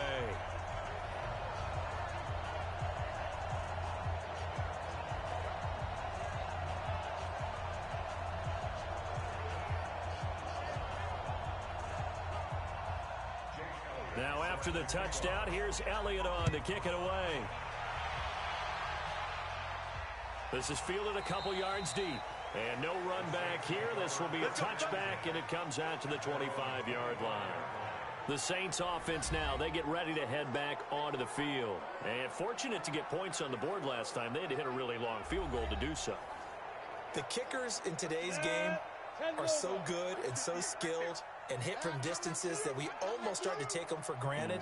And we can't do that. That's a long field goal that they got 3 points out of. They've got to feel good about that, and they better make sure they love him up because he's helped them out. Yeah, now we'll see if that offense can put 6 on the board here. We'll see. A good pickup there, 21 yards. And passing yardage-wise, now up over 350 in this game. Pretty nice performance. Definitely that, which usually means you're putting a lot of pressure on guys trying to cover. If you're a defensive back and they put over 350 yards on you, you've had a long day. The key to everything, if you're doing it without throwing interceptions or turning the ball over. A big hitter to start the drive has him up near midfield here for 1st and 10. And now on the pitch, the ball's loose. And it's picked up by the Buccaneers. The 30, the 20. And he will score. Touchdown, Tampa Bay. Huge play by the defense, not only to force the fumble, obviously, but to return it for a touchdown. And I know it's no fun for anyone who plays offense, but isn't it fun to see how a defense rallies when there's a fumble return and everyone tries to find someone to block and bring it all the way home? I always like their celebrations because they don't get there that often. No, they're not choreographed very well usually.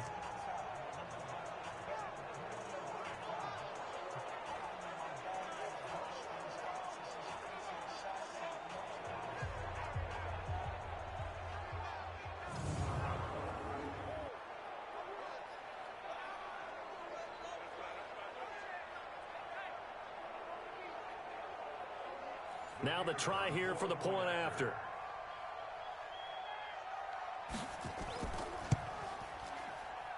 And he's been a busy man, 5 for 5 now as he knocks another one through to extend the lead. So not only the cough up, but then the pickup on the other side, the scoop, and the score the other way, the fumble return for a touchdown.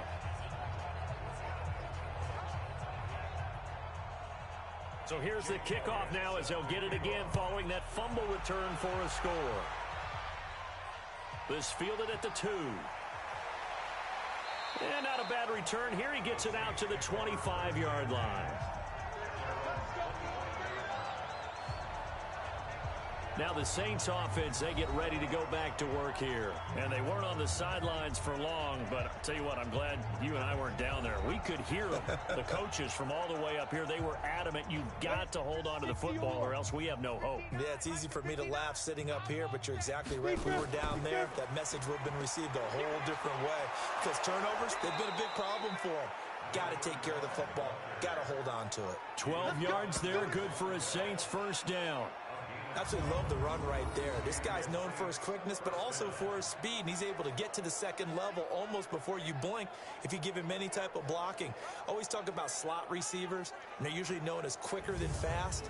In this case, we've got a guy who's quick and fast, and he used it to great advantage. Line of scrimmage, the 37 on 1st and 10. This is Kelly. And he will lose yardage back to the 34-yard line.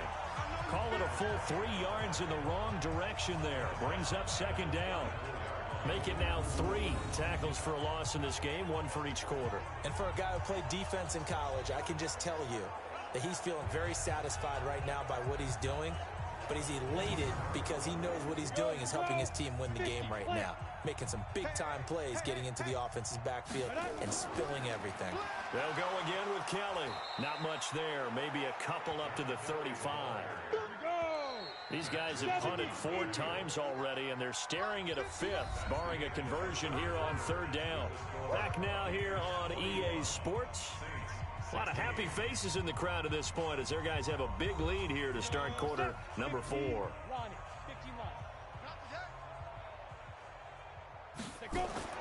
On 3rd down, Osweiler.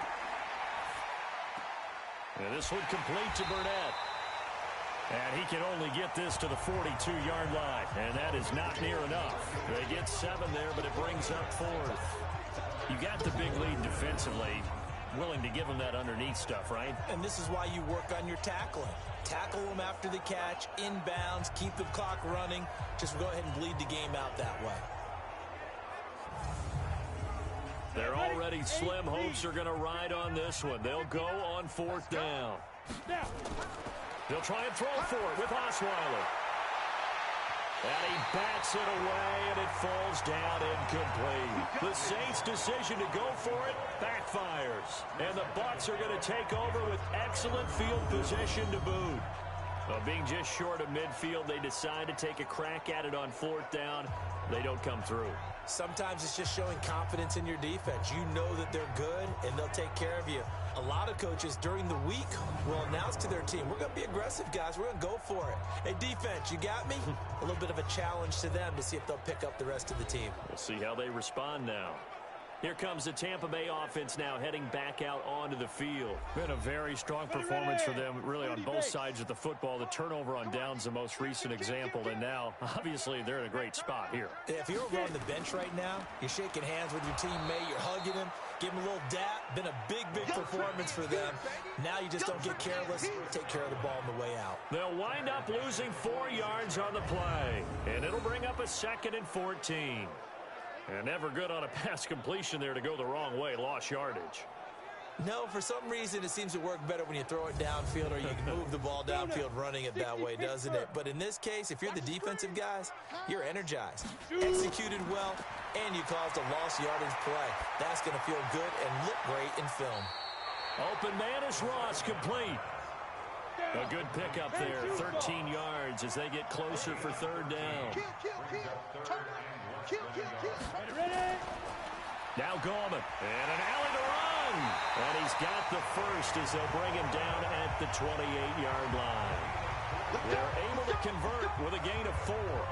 This offense #1 in the NFL in picking up first downs, and their run game got them another one there. A really good stat to lead the league in, isn't it? Because if you keep picking up first downs, sustaining drives, that means you're controlling the football, controlling the clock, and letting your defense rest on the sidelines. Come on, set. 90, wolf.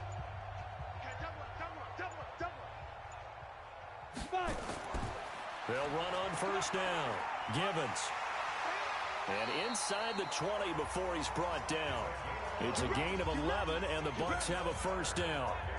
Another example of this offense really having their way, Charles, and another big chunk play there on the ground. And when you look at the defense, they've got to do a much better job of wrapping up when they tackle. A lot of great opportunities continue to slip through their fingers, as do the runners. On first down, Hanley. Open man is Howard, the tight end. And able to get him down, but he does reach the 5.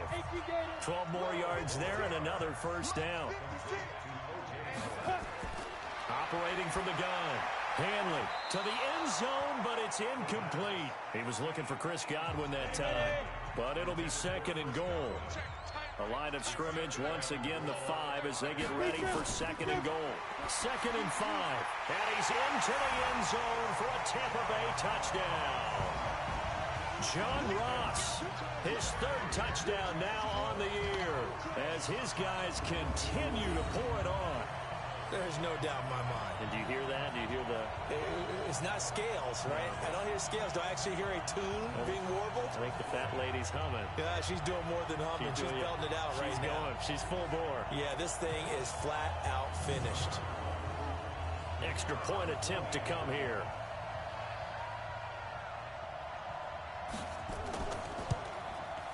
Now this one was over a while ago as they just add on to their big lead. So that winds up a 7-play drive all told. And it ends with a touchdown for the Bucs. Now after the touchdown, here's Elliott on to kick it away. This is taken at his 4. And it's a pretty good return here as he'll get it up to the 29-yard line. Now the Saints, they trot their offense out here. And last time out, went for it on 4th down, turned it over, gave them great field position, turned into 6 points. So they've got to recover here, Charles. It's amazing what one decision can do in the chain of events, right?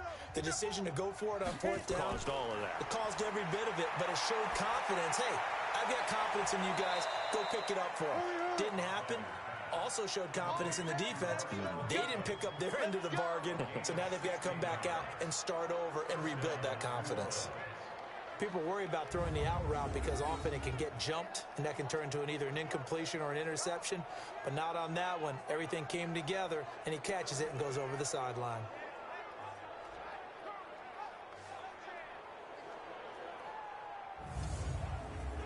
The big play to start him out has him at the 45 already. Check 9, check 9. From the gun, it's Osweiler. And he's going to have the hook up to Burnett. A gain of 6 there on first. 6 yards was the pickup on the last completion, so here's second and 4. To throw is Osweiler. Under pressure here, and down he goes. Sacked back at about the 43-yard line. Vita Vea in there to get him, and that is sack number 6 now for him on the year. That right now, that's a defeated team out there. I think you can see it totally in their body language. Hands on hips, heads low. It's just been a struggle from the start. Yeah, this team has been thoroughly beaten right from the word go. And on 3rd down, a nickel formation here defensively. From the shotgun, Osweiler. Got a man, it's Aitman, complete. And this is going to lead to another first down as the tackle's made at the Bucs' 34-yard line.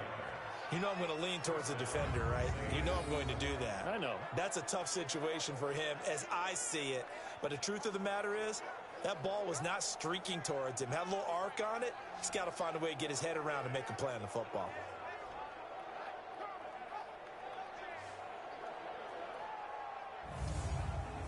Here we go. So from Buccaneer territory now, it's 1st and 10 at the 34. Now it's Osweiler. And his throw is incomplete. Marcel Aitman, the intended target. That'll bring up 2nd down. From the 34, they'll come to the line on 2nd and 10. Osweiler. And his throw's going to be incomplete. This offense was on the move. Now 2 straight incompletions have them looking at 3rd and 10. Again, Osweiler. This one caught over the middle by Burnett. And this is going to lead to another 1st down as the tackle's made at the Bucs' 24-yard line. And on that last play there, he's over 400 yards passing now. You know what that generally means? Success. That, and it means you really didn't miss opportunities. Usually very accurate. The ball's getting to the right place. Guys are making yardage after the catch to help you out that way. I mean, the whole team has picked it up. And don't forget, that means the offensive line has had to pass protect pretty well, too. Everyone dialed in. Now this one to his tight end out on the right side. Got to give credit where it's due. Really nice defense on that play. The pitch and catch was successful, but not any run after it.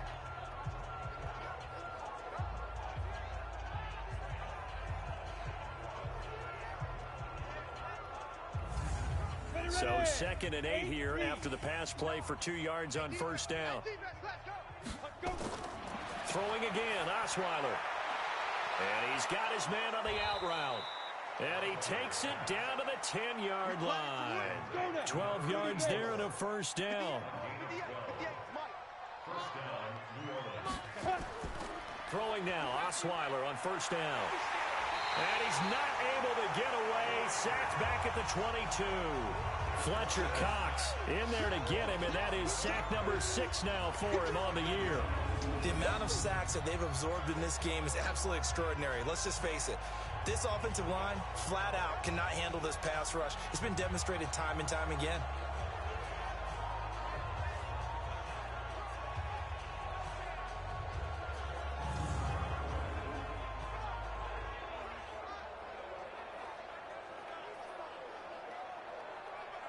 Well, they're in some hot water now. After that sack, it's 2nd and 21. Play action. It's Osweiler. Oh, the pressure too great, and he goes down once more. Fletcher Cox, he's the one to get him, and that is sack number 7 for him on the year. Well, someone's closing in on the league lead in sacks. He came into the game in the top 5. Now you add 2 more to his total.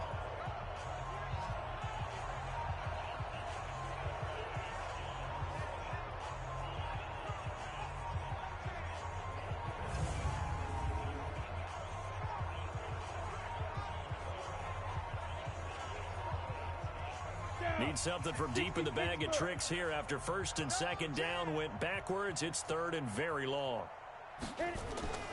Out of the gun, it's Osweiler. They complete it to Hill. And he'll be brought down this time at the 5-yard line. A heck of a play there on 3rd down, but amazingly, they're still short for 4th. Well, he flew past 200, 300, 400 yards. Now he's over 450 yards passing on the day. So what you're saying is oxygen for everyone catching the ball and trying to defend? Yeah, especially those guys trying to defend right now. No doubt. They've got to be a confused group because they haven't been able to defend him very well at all. And I think he just wants to keep firing. When you have that kind of a day, you're just locked in. Just keep calling those pass plays. Well, in the grand scheme of things, those 3 points likely not going to matter much, but I guess they get a little closer, a little more respectability. Yeah, you're exactly right. They've been outplayed all game long, but like my mom used to tell me all the time before I went out, dress up a little bit, son. Make yourself respectable. And that's what they're doing here. They're just dressing up the final score. That'll be taken in the end zone. And no run back here. This will be a touchback, and it comes out to the 25-yard line. And Tampa Bay trots out there now. We've got a lopsided game here. I don't know, Charles, what does the handbook say that we discuss when we've got a game like this in the 4th quarter? Hold on a second. Let me thumb to the proper page on that.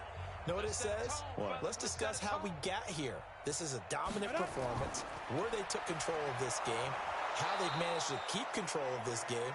And then we go ahead and think about how we're going to leave here and get to the airport. In a lopsided blowout, the roads are usually open. Run blitz there defensively, something we might see more of here in the fourth quarter. I think we'll see a lot of it, and the difference between that and a pass blitz, you're just trying to get to the quarterback. You're trying to scheme someone open who will get to the QB and make sure he gets on the ground. In a run blitz, you're actually trying to cover up gaps, trying to cover up holes so they can't run the football. Off play action. Hanley. That's complete to his receiver, Godwin. And they nearly get this all the way to midfield. Mark him down at the 49. A pickup of 24. And that's where the play began, the 24-yard line. They have the nice cushion. They just want to pour it on right now, still throwing the football. And I know my background says, why do you need to do this? Just go ahead and run out the clock and get a win.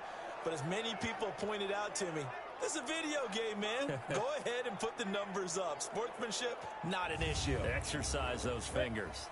Go 58's the mic. Hey, we got to get this stop here, D. Now. Here's Gallman. And they'll get him down as he's inside the 40. That's good for a Buccaneer first, a pickup of 12 yards. And that's the type of run that you'll live with. In this game, he's had a good number of carries. He's just been unable to really break off anything substantial. So in Saints territory now. Here's 1st and 10 at the 39-yard line. Gallman will run it.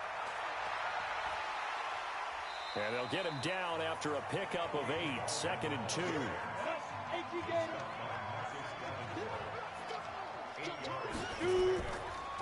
Now they try the right side here.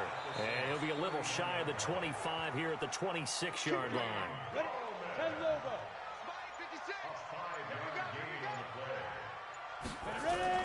On 1st down, Gibbons trying to find a lane, but instead he'll get back to the line of scrimmage. And no more. Tackle is made by Cameron Jordan. Now a handoff here to his running back. Now a loose football. The ball comes out. And this is picked up by the Saints. And they have the football and will take over at the 24-yard line. So the defense there, opportunistic. It's nice to give them credit, isn't it? Because so many times it's more a matter of what the offensive guy didn't do. He didn't secure the ball, didn't cover up. In this case, let's just give credit to where it belongs. Knocked it free, made a big play.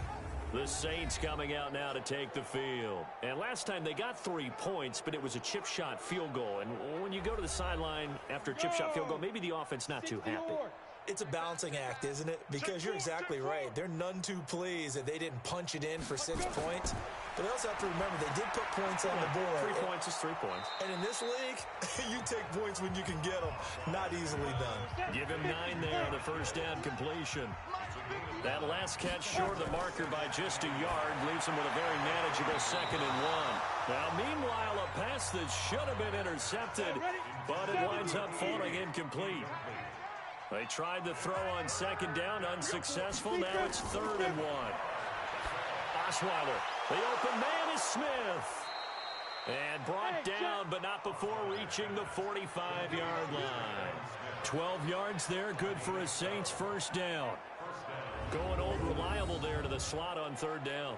And the slot position has become the bane of just about every defense's existence, because how do you cover? Do you go with a bigger guy to try and use size? Got to try to go with a quicker guy, and sometimes you even get out quick there. Very difficult to match up with that slot receiver. That's why they keep going back to him. And he's had the hot hand. Now Osweiler on 1st down. Out of the backfield, that's complete to Kamara. Looked like a pretty good, safe play right there. No, he's had trouble with the interceptions in this game there. Hits his guy out in the flat. Yeah, so many times we hear quarterbacks and offensive coordinators talk about in your progressions, you're either throwing the touchdown or you're throwing the check down. But earlier in the game, it was touchdown or interception. Now he got to the check down, a nice safe throw, and a good one. Quarterbacks love slant routes because the receivers are breaking right into their line of vision, and receivers love them as well because they're getting the ball on the move and able to catch it and try and get upfield and gain additional yardage. Ready. 15 Lonnie. 15 Lonnie. They'll throw on first down with Osweiler. That's complete to his running back, Kamara. They'll give him a yard on the play, and it'll bring up a second down. I know most of the time when the ball's in the air, you're thinking wide receiver, tight end, but running backs, they can be a big part of any passing offense nowadays.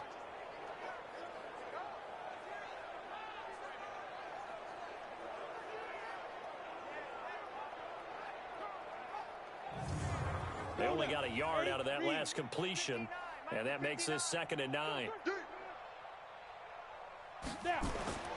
Osweiler will throw again. And he's going to be intercepted a 3rd time.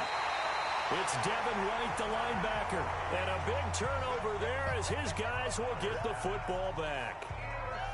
Well, this defensive pressure has been constant all game long. The pass rush, the coverage, they've all been excellent, and now they'll tack on an interception here as this one continues to slip just further and further out of hand.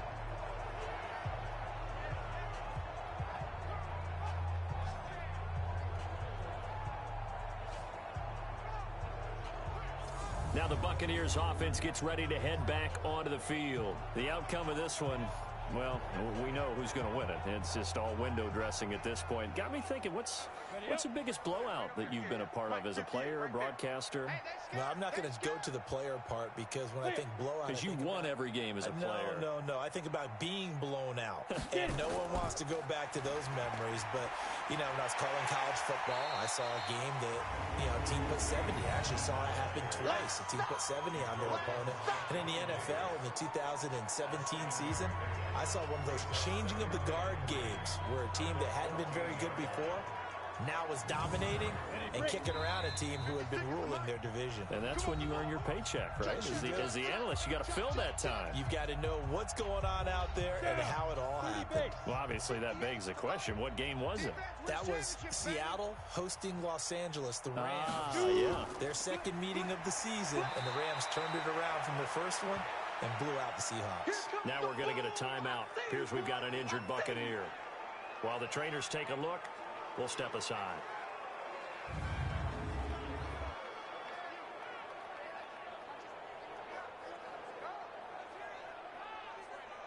Come on, set. 60 Pittsburgh. Right here. Right. He's tight right here. He's tight on the right. Ready? On 3rd and 2, Hanley. He's got Evans. And brought down, but not before reaching the 25. 10 yards there and a Buccaneer first down. This has to go down as one of the simpler routes in the playbook, but oh so effective. Nice completion there. Keeps the sticks moving.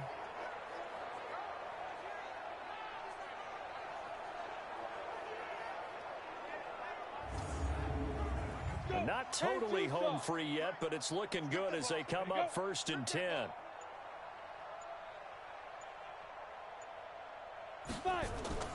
Now it looks like he'll throw here.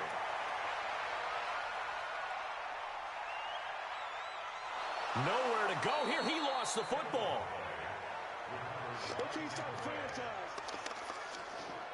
And a little bit of good fortune there. He wasn't able to get it back, but he did have a teammate on the spot able to retain possession for them.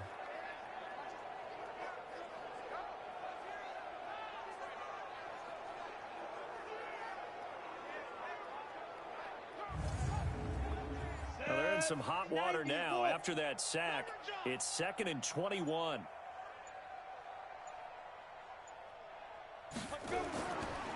And he'll give it here to his running back. And he'll lose yardage on this one back to the 13. It'll go as a loss of a yard, and it'll set up 3rd down.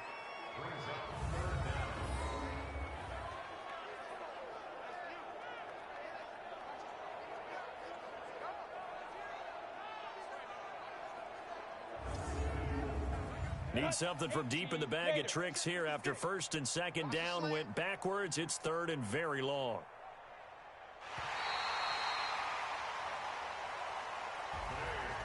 Well, Charles, it's one thing to win. It's another thing to win and put up the amount of points that they did.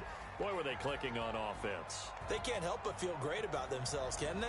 I mean, what a game to put up that number of points, continually feeling like they're moving the ball and things are working and clicking. They think that they can bottle this and carry it with them. And as an offensive coordinator, you just don't think you can do anything wrong. Whatever you call, run, pass, it's all going to work. That's called being in the zone. So for Tampa Bay, their strong start to the year continues as they're up to 5-1. And they'll get another home date next week as the Patriots will come to town. Meanwhile, for New Orleans, the loss here will move them back to 500 at 3-3. And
Hey, everybody, it's the coach.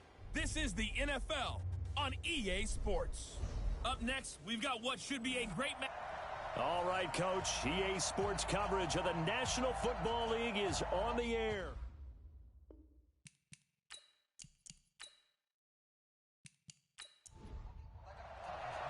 Getting toward the halfway point of the NFL season, Week 7 is underway on EA Sports. This will be taken in at the 1. And he'll take this one near the 25, call it the 26-yard line. So out come the Bucs now for their first drive. And they will be led out by their 6'3" quarterback.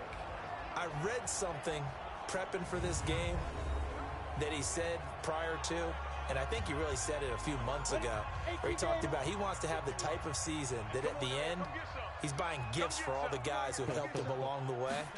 And I know that the team wants to hold him to that and really get into his wallet. But that's what good leadership gives you. You know, at the end of the season, because you've done a great job, QB, he's usually the guy who springs for the good stuff. A big pickup there, 18 yards and a Buccaneer first.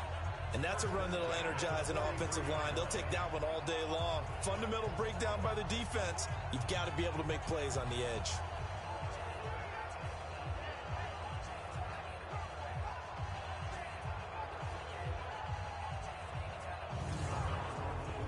One play has him up past the 40 already, and another 1st and 10.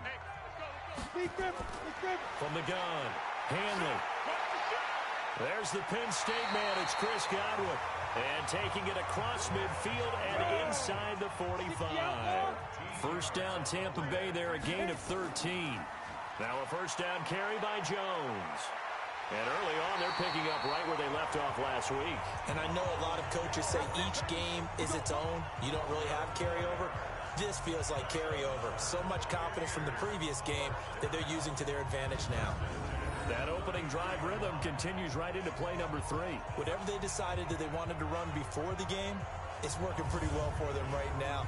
Moving the ball downfield at a nice rate. And guess what? I think the chain crew might have to get a little oxygen over there. They have to keep moving downfield with first downs on each play. They run on first down as they're able to get this forward for about 4. There to stop him, Jawan Bentley. And a peek now at the offense for Tampa Bay. And the play of this offensive line is going to tell a big story. And right now, if you're a fan of this team, you're loving the story that they are telling. They've already created some holes in the running game on this opening drive, and they're going to need to keep it up for these guys to have a big chance at victory. And only able to muster a couple down to about the 27. The starters defensively now for the Patriots.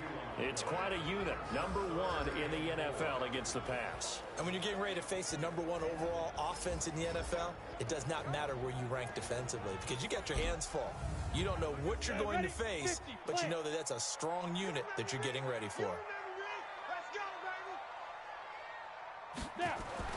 Looking to throw. Hanley.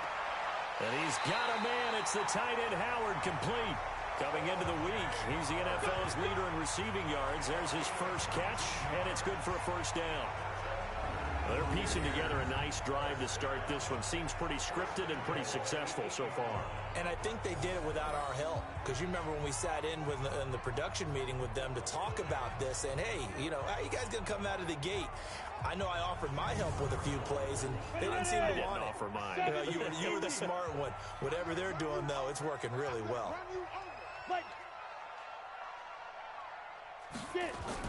Operating from the gun.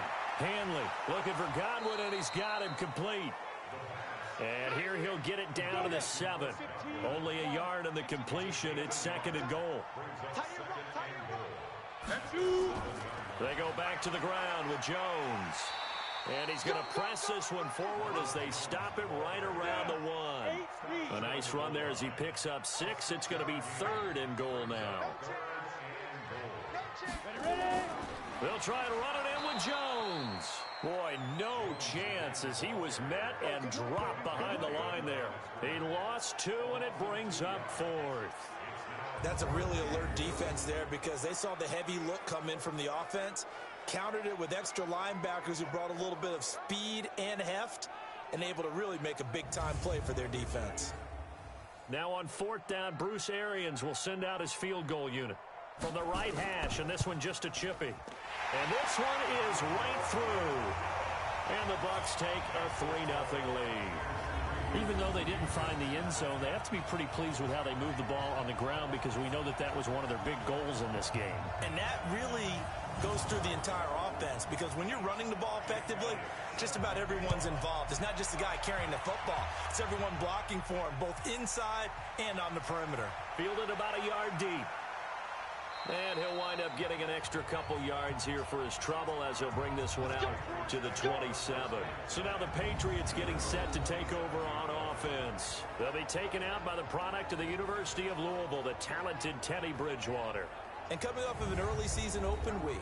And in this situation, what he told us when we sat down with him was he spent a lot of time working on fundamentals, kind of getting back to basics during that time, as opposed to having to worry about healing up or resting up. It was too early in the season. Get back to the basics, get his game going again. And he's going to get about 7 yards on that one, up to around the 33. On second down, Michelle. And tackled down after a gain of 3. Leaves him with 1 yard to go on third down. Now let's give you a look here at the New England offense. And they should come in pretty well rested because they had their open week last week. Ideally, all teams want to have that open week later in the year rather than this early. But you make do with what they give you. So you take the time off, rest up, heal up, and come in ready to play. And he'll be taken down, but not before he works it past the 50. It'll be a Patriot first down on a pickup of 16. When you give up points on the opening drive, in this case a field goal, you'd hate to go 3 and out. They avoid that. They do, and it's also walking that fine line mentally, too, as a coach, isn't it? Because you want to emphasize to your team exactly what you said. All right, we gave up a field goal. Let's go back and at least equal that, guys. But if we don't, you don't want them to feel like it's the end of the world either. Nice that they were able to pick up the first down there, help them relax a little bit. Now a nice play defensively on first down as this is knocked away and incomplete. Jacoby Myers, the intended receiver, and it's second down.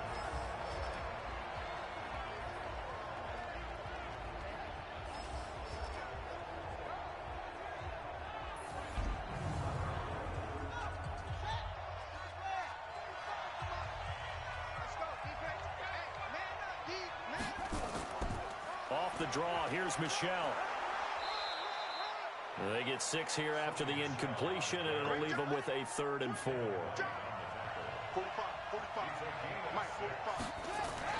Throwing, Bridgewater. And he finds Safarian Jenkins. And this is going to lead to another first down as the tackle's made at the Bucs 18. But when you hit him on the move like that, and he's able to get into open field with a full head of steam, oh boy, it's going to be tough to get him down. Yeah, there was a big window. They're lucky they did get him down.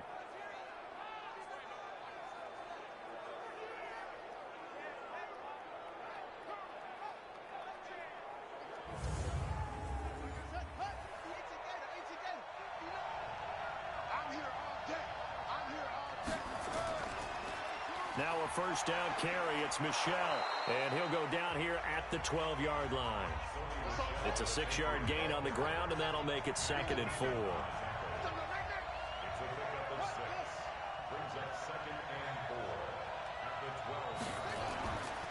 They'll run with a backup. This is Williams. And running room scarce here. He's going to be stopped in his tracks at the line of scrimmage. No gain on the play that time, and they'll look to convert on what will be a 3rd and 4. Here's Bridgewater. Finds his tight end, Ingram. They're able to convert on 3rd down, and that sets up a 1st and goal. Well, they were in the red zone, and they needed a first down. Was it a surprise to you that they went to the tight end? Not at all. I thought, though, the defense might put a little more pressure on him, but still able to complete it.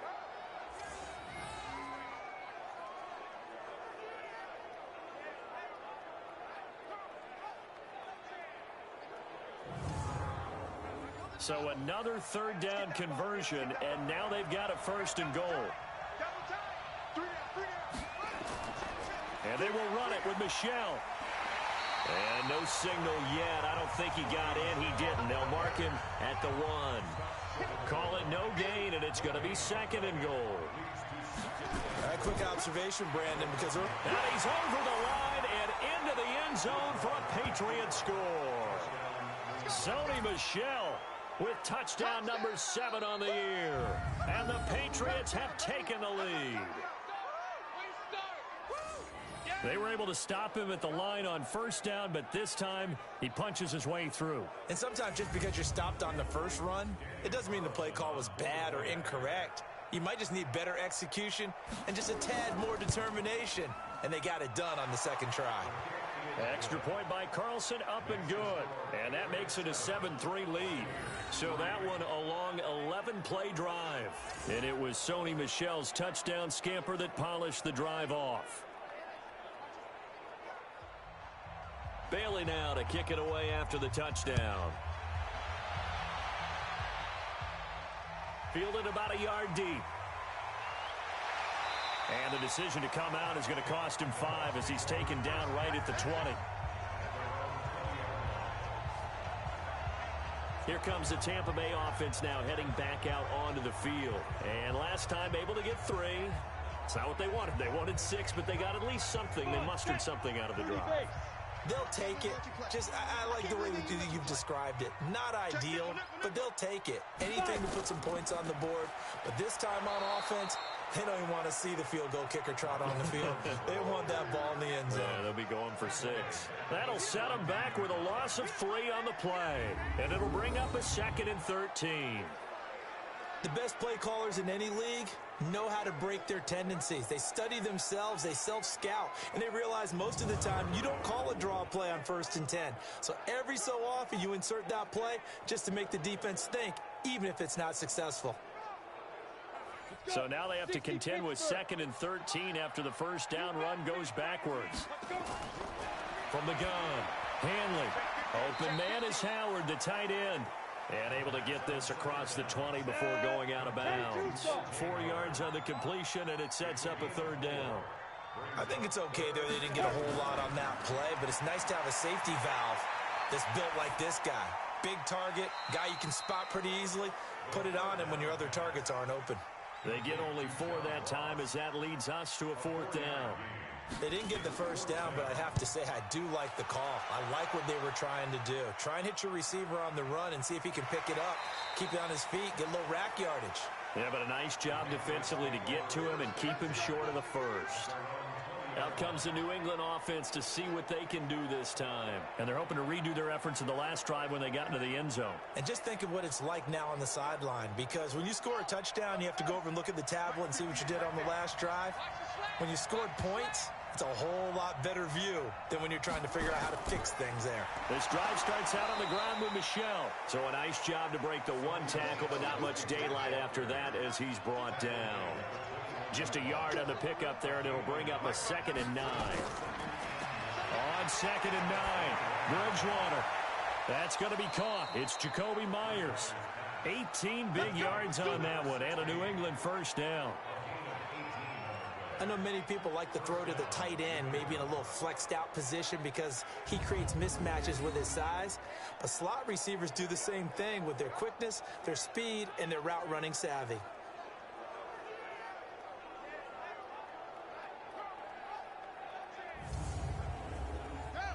So from the 39 now, they'll come up on a 1st and 10.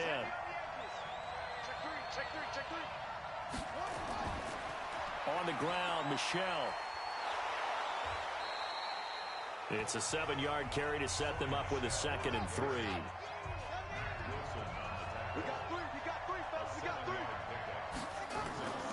On 2nd down now, Michel. And the reinforcements come in as they're going to stop him behind the line. It's a loss of 2, now 3rd down. So add that tackle for a loss to the 2 that he had a week ago. And you know what he's doing right now? Smiling? Yeah, definitely doing that. But he's also patting his guys on the back, his defensive front, because they're keeping him clean, meaning no one's getting to him as a blocker. He's able to run to the football, and the plays he's making, he's throwing them in the offensive backfield. Bridgewater to throw it. That's to his running back, Sony Michel.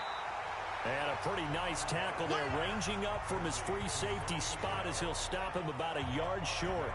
If this were baseball, we'd call this small ball. Instead of pushing it downfield, they throw a short pass trying to pick up the first down, but the defense rallies to the football and stops him short, bringing up a 4th down.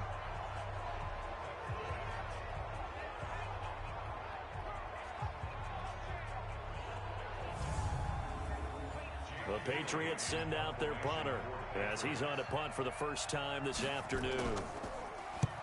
And he gets it away, a directional kick going toward the sideline. And this punt will go out of bounds. I think it'll be inside the 25, and it will. Right at the 24-yard line is where they'll spot it.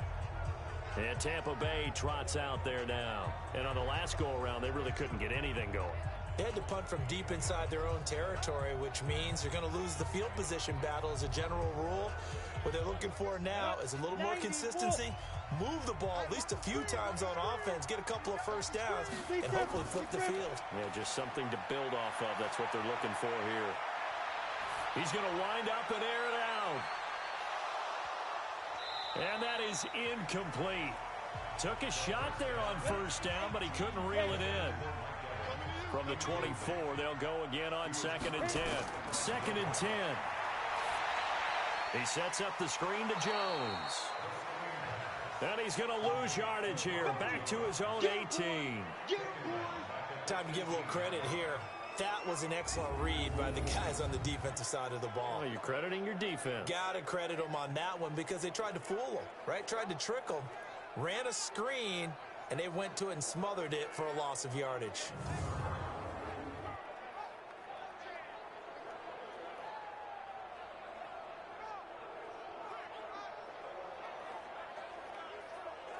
Well, that 2nd down completion, something of a disaster, and now they're left with 3rd and long. Operating from the gun, Hanley. It's caught by Mike Evans. And mark him down way up close to the 40 at the 39. And 21 yards there as they convert on 3rd. That's the number 2 receiver in the NFL in terms of yardage. And tell you what, a few more plays like that, he won't be number 2 for long. Well, that's what often happens when you have competitors running around the field. These guys know where they stand in relationship to yardage, totals, numbers, the whole deal. And let's face it, all of them, they all want to be number 1. So from the 39 now, they'll come up on a 1st and 10. A battle for it, and it's intercepted. Picked up by Gary and Conley. Pass interference. Defense. Trying to defend the out route there, got the PI call. And you know what's difficult about that one is sometimes you want to make the undercut move and go for the football, and other times just want to hang on the upfield shoulder and make the tackle. I think he got caught in between and created a foul. That one goes for 24 yards.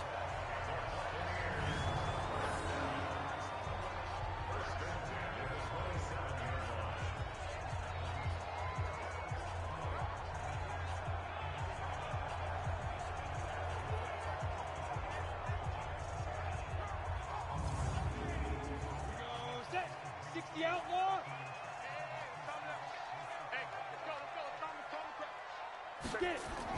On 1st and 10, Hanley, and it's intercepted.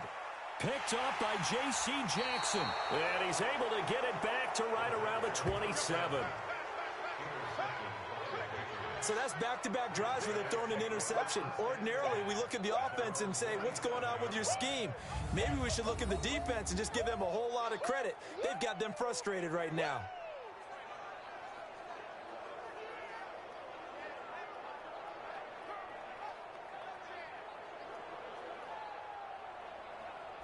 And the Patriots gearing up to go now. They're out in front. Last time they had to punt it away. We'll see if they can add to their lead now. They don't want to go out and punt it away again. This team now wants to get a cushion, put people away. They want to run their offense and have it end up in the end zone. Following the interception, here's Bridgewater. And he'll get that to Michelle, complete. Call it a gain of 5, and it'll be 2nd down. 2nd and 5 after the 5-yard completion on 1st down. This is Michelle on the counter, and he is met quickly in the backfield. Down he goes, folded like a lawn chair. Officially, it will go as a 1-yard loss, and that's going to lead to a 3rd down.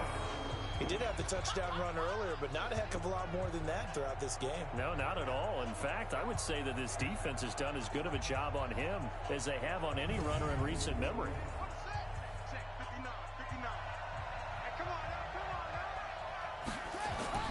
Bridgewater from the gun on third down. That's complete into the hands of Myers. And they'll get it up just short of the 45 at the 44. That'll be a New England first down, a gain of 12. But give the defensive guys a little bit of credit. They didn't let the deep ball beat them on that play, did they? No, the drag, that guy can be your safety valve. We saw it right there. Yeah, and it picked up a first down for them, too.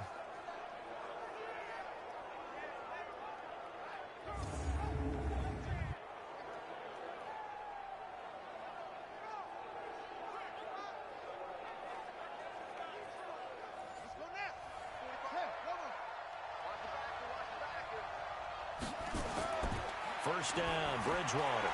And to the tight end here, Safarian Jenkins. Just a yard on the catch there. It'll be 2nd and 9. They only got a yard out of that last completion, and that makes this 2nd and 9. Now it looks like we've got a Patriot down, slow to get up. While the training staff takes a peek, we'll take a break.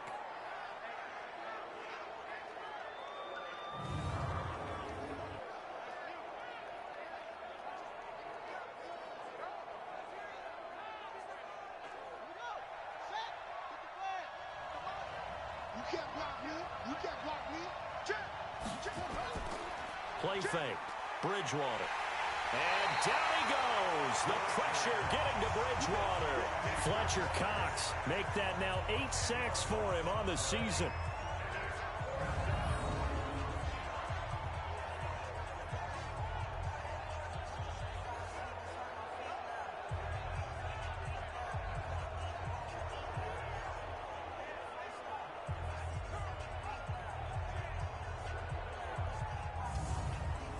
The Patriots send out their punter as he'll punt it away for the 2nd time.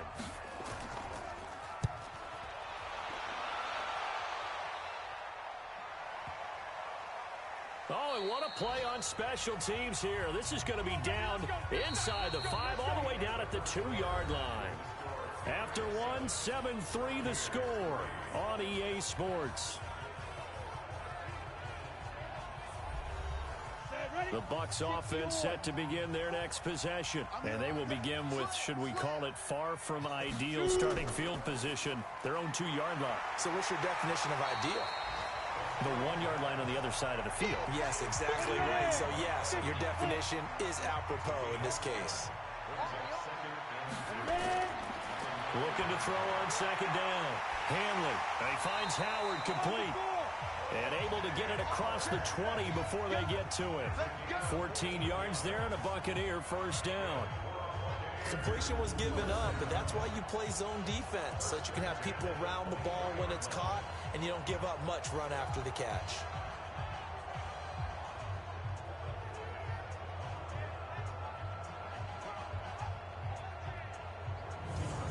Go now. 70, Indy. Here we go. Here we go. Here we go. Watch out, watch out, watch out. Five. They'll run on first down. Jones. 8 yards on the pickup, and now they'll have some options on 2nd and short. Off the play fake. Hanley.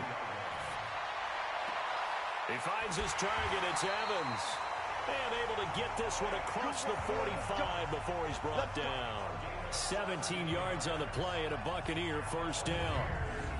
And another thing that makes a comeback route really effective is that oftentimes after you've made the initial move, receivers breaking away from the defensive back, and that makes it a really tough play to defend.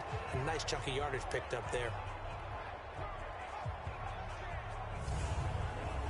This quarterback now, after the pick on the last drive, 3 for 3 to start this drive. It's 1st and 10. This is Jones. And he'll take it across the 50 and into New England territory. 5 yards on the carry. Good pickup on first down. Off the bootleg. Hanley. And he whips that one incomplete there. The Bucs on 3rd down. They've hit 2 for 4 thus far. This will be 3rd and 5. Back to throw. Hanley. Now a clash of bodies here, and it's intercepted. Picked off by Stephon Gilmore. And his guys will take over at their own 44-yard line. You hear me laughing, partner, and I'm not laughing at the situation, but sometimes you just get yourself into a rut. It's hard to shake yourself out of it.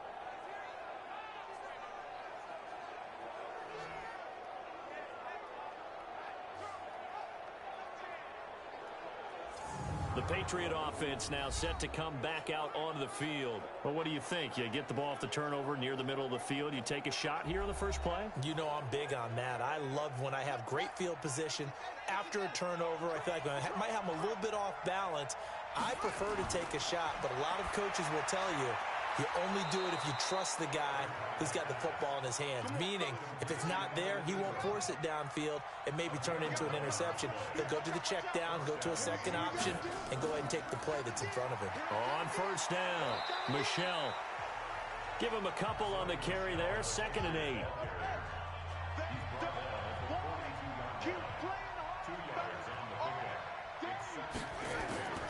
Throwing on 2nd and 8.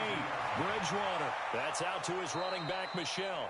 And this is going to lead to another 1st down as the tackle's made at the Bucs' 32-yard line. This quarterback now, only one pass has hit the ground for him. 10 of 11 thus far. It's 1st and 10. And room there to work it inside the 25. A solid run on 1st down. Gain of 7 leaves him with a 2nd and 3. First carry for Damian Harris, the Alabama man. And he's able to get it to the edge of the red zone at the 20-yard line. 4 yards the pickup, 1st down. Now a 1st down carry, it's Williams. And he'll get this one down to about the 17. 3 yards on the pickup there, and it'll be 2nd down. From the 17, Bridgewater. They'll complete this to Ingram as tight end. And stopped a few yards shy of the goal line at the 3. The Patriot passing game is rolling. They've got another 1st down. Trying to pound it in here with Michelle. And they will stop him after a fairly minimal pickup. Now it looks like we've got a Patriot down, slow to get up. We'll check on his status when we get back.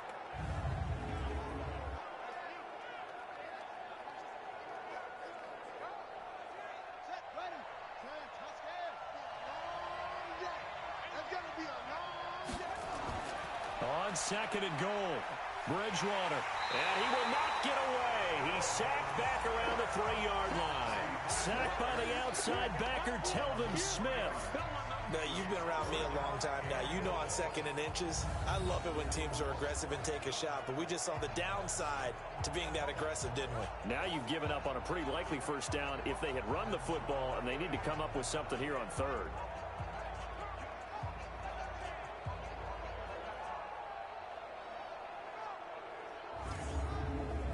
This Tampa Bay defense, they held strong on the first 2 plays. Now 3rd and goal. Bridgewater now. Looking end zone, but it's incomplete.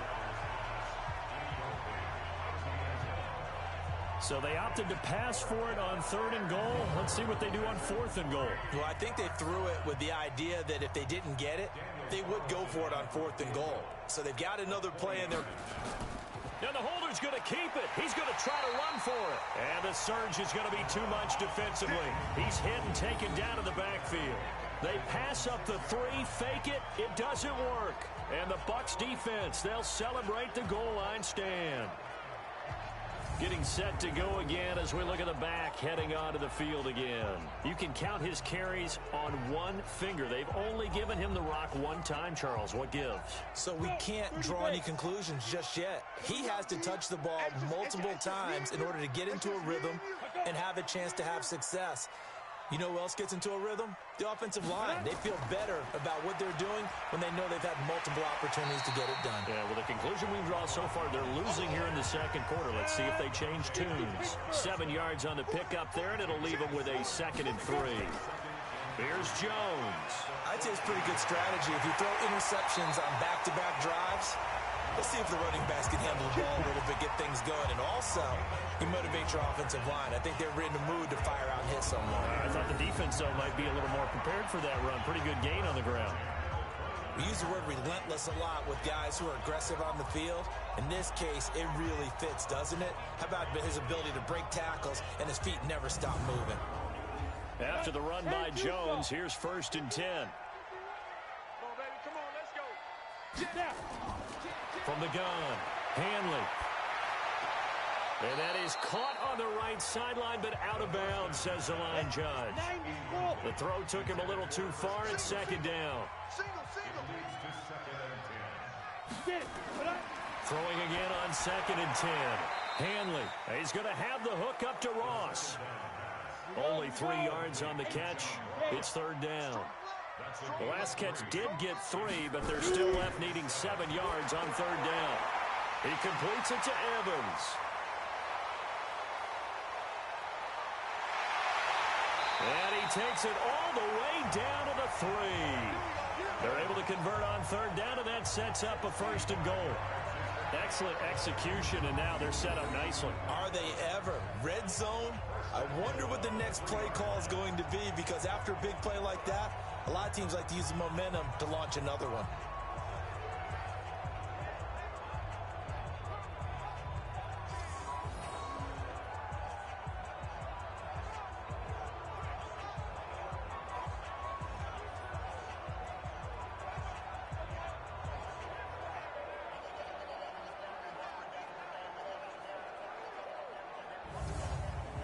They come out here in the eye. After the big play, a chance to finish now on 1st and goal. And they'll let the fullback try and take him home. And they'll get him down just shy of the goal line at about the 1. It's a gain of a couple, and it'll be 2nd and goal. On 2nd down, it's Jones. And he is going to be stopped cold behind the line of scrimmage. That'll be a loss of a yard, and it leads to a 3rd down. 2 straight shots on the ground. Now on 3rd, do you go to the air? I think the possibility exists, and if you're doing it, you're probably going play action since you ran it twice. But I often think that 2nd down is a time you go play action and throw the ball. I say commit to the run and think about it being 4-down territory. And the question now, can the Patriot defense hold firm again on 3rd and goal? Looking to throw. Hanley. And he's into the end zone. Touchdown, Buccaneers. Drew Sample, his first touchdown on the year. And the Bucs are going to retake the lead. The big fella was the recipient there for that touchdown pass, and it seems like more and more the tight end is the guy you have to worry about most in the passing game. A try here for the extra point.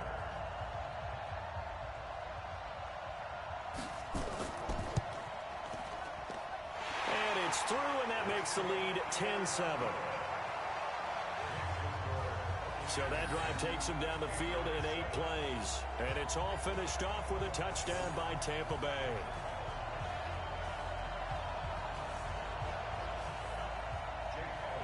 Now after the touchdown, here's Elliott on to kick it away. This fielded at the 2. And he'll take it up past the 25 to the 26-yard line. So the Patriots coming out now.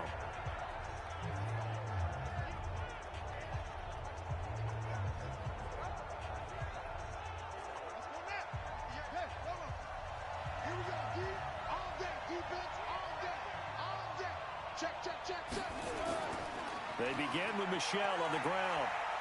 And they're able to get this one across the 35. That goes as a gain of 11 and a Patriot first down.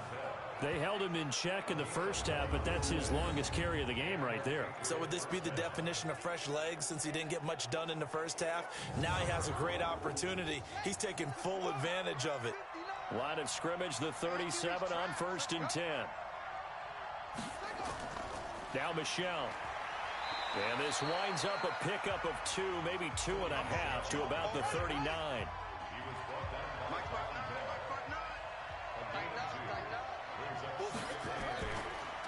second down. Michelle, nowhere to go that time. He maybe got a yard up to the 40. New England on third down. They've hit 4 of 7. This is 3rd and 7. Now Bridgewater. And Latimer's got it. And they've got it well across midfield down to the 40 before it's all said and done. The end result, 21 yards.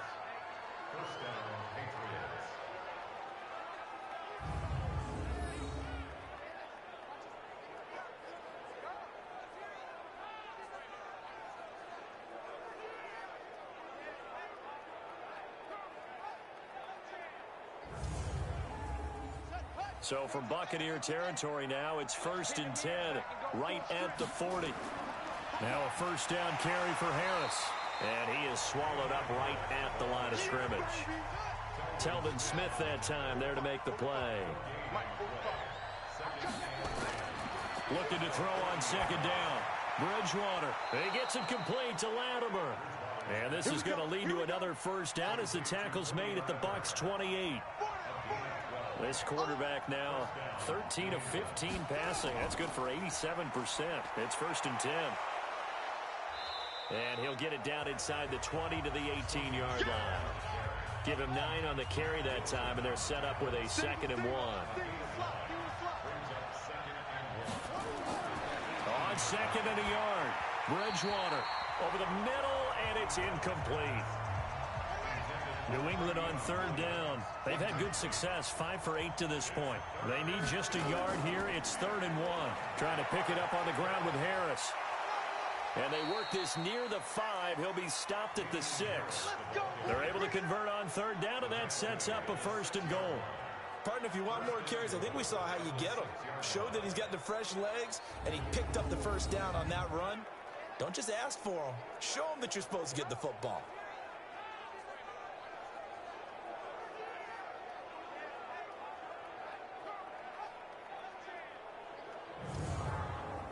Two of their 3 red zone trips so far, they've come up empty on. They'll look to reverse that trend on 2nd and goal. They stay on the ground. This time it's Michelle. And he'll be stopped just outside the 5 at the 6. Only a yard on the pickup there. 2nd and goal. The 6-yard line, the line of scrimmage on 2nd and goal. Michelle going to try again. And he is met in his tracks behind the line of scrimmage. The tally there, -2 yards, brings up 3rd down. Partner, I know we're in a goal-to-go situation, but my goodness, think about running the ball here, not even a thought, is it? Defensively, they're in a prime spot. And I think the defensive guys are probably expressing themselves to them as well. I wouldn't run it here, guys. You might want to try throwing it. They don't need to run another play here before the 2-minute warning. Let's see if they do it anyway. 3rd and goal for Bridgewater. This will be caught at about the 5. And the stop will come inside the 5 at the 4. They're able to hold them to 3 there, and that leads to a 4th and goal. 2 minutes remaining in the first half, 10-7, our score. A reminder, once we hit halftime, as we do all season, we'll send it down to Jonathan Coachman in Orlando. He'll have all the stats and scores from games in progress around the NFL. The best multitasker in the business, the coach. A good drive gets them inside the 5, but they could not punch it in. And credit the defense, too. Make sure that happens, because that was the old bend but don't break approach. Made sure they contained them when they absolutely had to and forced the field goal attempt that went through. All level now at 10 apiece as the kick's away. Fielded about a yard deep. And he'll get across the 20 before he's brought down at about the 23-yard line.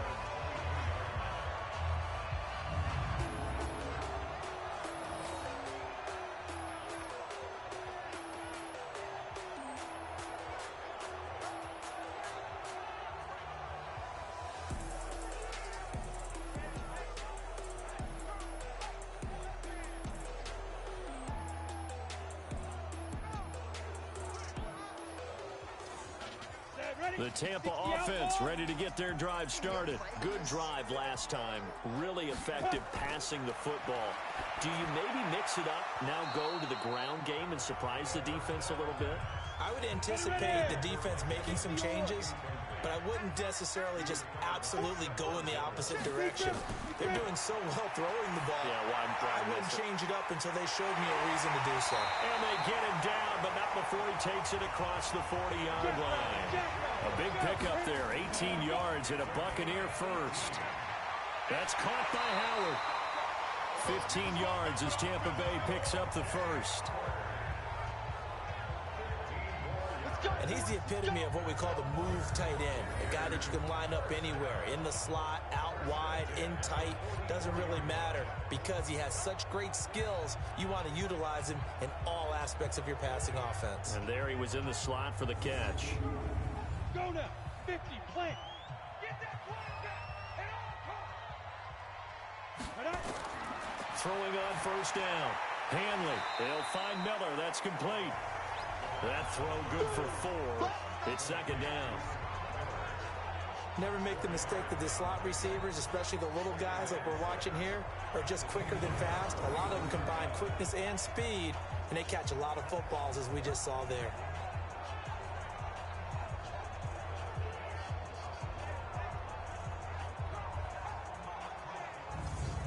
Creeping up on a minute to play in this first half. 2nd and 6. And this is caught by Evans. Now the Bucs going to use the first of their timeouts as the stoppage will come with a little under a minute to go in this first half.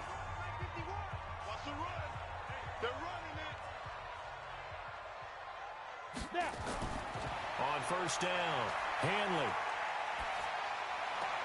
He finds his tight end, Howard. That's complete. The Bucs going to go ahead and use the second of their timeouts as they get the stoppage with just under 50 seconds remaining in half number 1. That last catch short of the marker by just a yard leaves him with a very manageable 2nd and 1.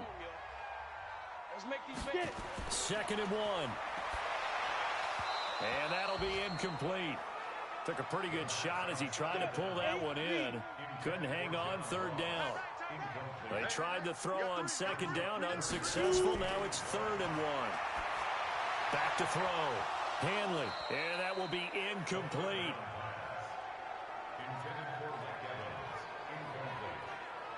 That's a good job there creating the contact to force the incompletion.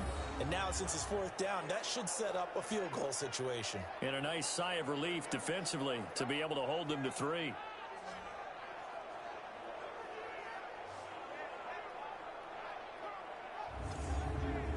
So out comes a field goal team now for the 2nd time here today. From the right hash, it's a 35-yard attempt. And his kick is good. And they will take the lead at 13-10. No problems in the field goal department so far. He's 2 for 2. Pretty reliable here in this game, isn't he? And to me, that bodes well for them. If they need him late in the game, his confidence should be sky high. After the field goal, here's Elliott to kick it away. This will be taken on. Solid return, pretty good field position. They'll start at the 32-yard line. Offense marching back onto the field, and our focus shifts here to Sony Michel. He's been good. They've utilized him well, but they're losing here in the 2nd quarter. What might they change offensively? I think that what you try and do is expand how you get the ball to him a little bit. Get him out in open space, maybe swing the ball to him. What's that they used to call it in the West Coast offense, the long handoff? Yeah. Serve as your running play that way, as well as continue to feed him the football. Some of these runs now may pop bigger later in the game because of the effects of running it. Sometimes people, after a while, they don't want to tackle him anymore, or they get tired, or they get out of position, or he runs through tackles. Continue to feed him the ball. He's having that kind of game. Yeah, might they get him the ball in some space in some different ways here. This quarterback now closing in on a 200-yard first half through the air. It's 1st and 10. From the gun, Bridgewater. Nowhere to escape, and he goes down. The Patriots will take their 3rd and final timeout as the clock will stop with 18 seconds to go in the first half. Another try after the first down sack. Bridgewater. There goes a deep ball. And this is intercepted, but they'll say out of bounds. So very close to a turnover there in the end zone. N'Keal Harry was the intended target. Third down here. Here's Bridgewater.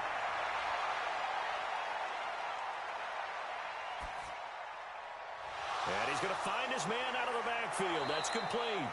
And he gets this one inside the 15, just a yard or two shy of the 10. So we've hit halftime. Just a field goal separating these two teams at the break. As we send you a stone's throw away across I-4 to Orlando. There standing by is Jonathan Coachman, ready with our EA Sports Halftime Report. Coach? Okay, Brandon, thanks very much. A lot to get to here as some of the division races starting to take shape as we look around the NFL here in week number 7. We'll begin up at Bank of America Stadium in Uptown Charlotte. And it's the Packers who have the lead in that one. Aaron Jones has a touchdown on the ground. From there, it's off to Indianapolis to check on the Colts at Lucas Oil Stadium. And this one going the visitors' way as the Texans have the lead in that one. 2 touchdown passes there for Deshaun Watson.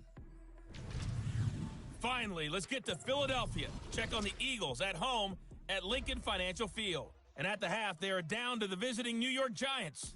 Kalen Ballage, a touchdown run in that first half. Meanwhile, in our game, it's been a back-and-forth first half. Who can put it together in the second half?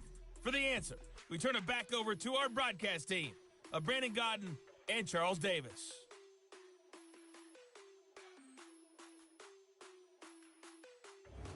Thank you, sir. A field goal separates these two teams as we come back for this second half. The Bucs with the lead, and they'll get the football first as the second half is underway. And not a bad return here. He gets it out to the 25-yard line. Out comes the New England offense to see what they can do this time. They're down here, but very much in this game. What's the tonality of a coach's talk when a game is within striking distance like this at intermission? Typically, what they're doing is emphasizing the things that went well in the first half and wanting more of that. Sure, you've got to go over some of the errors and clean up some things because there's a reason you're down. But overall, I think they want to stay positive, stay up with this team. We're just starting the second half, and we've got the football. Let's go ahead and punch it in, and then we'll take it from there. See how that recipe works. 7 yards there and a first down. So from the 36 now, 1st and 10. On the ground is Michel. And the hole closes quickly there. He gets maybe a couple up to the 38.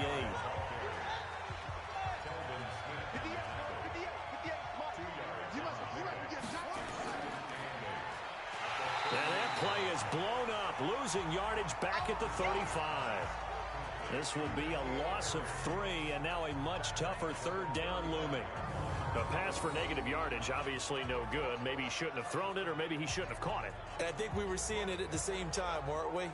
Maybe you let that one go, right? Because you can see the lost yardage about to develop, but that goes against every instinct of a receiver. They're taught to catch everything. So it's really hard to be mad at him and yell at him for trying to make that play. Now throwing on third down there, but he cannot connect. So it appears they're going to come up empty on this first drive of the second half, still down by that slim margin. Yeah, and that's okay. You know, when you sit and analyze it, they're not happy about what happened, having to go to the bench. But this gives them a chance to let their defense do some work while they on the sidelines go over what they're doing offensively and formulate a proper plan. The Patriots send out their punter as he'll come on to kick this one away.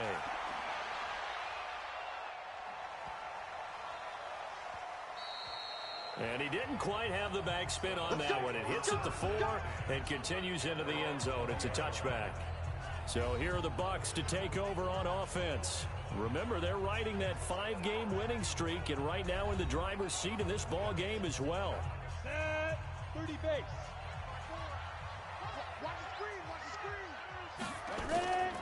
Off play action.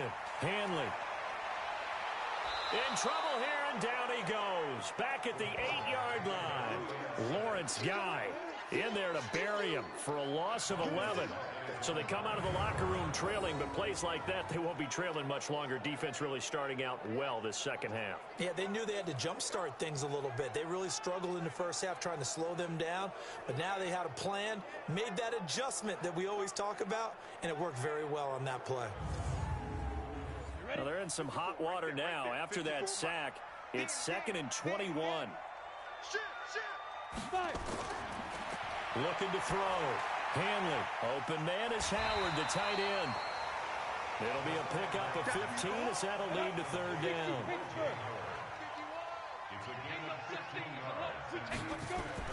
To throw on 3rd down. Hanley looking for Godwin, and he's got him complete. A nice pickup of 23 on the 3rd down conversion. But it appears that they read man defense and went to the out route, and what you have to do on that one is the receiver's got to make sure he works the defender towards the middle of the field to give himself space to cut to the outside and have that ball delivered with good timing, and they got it done.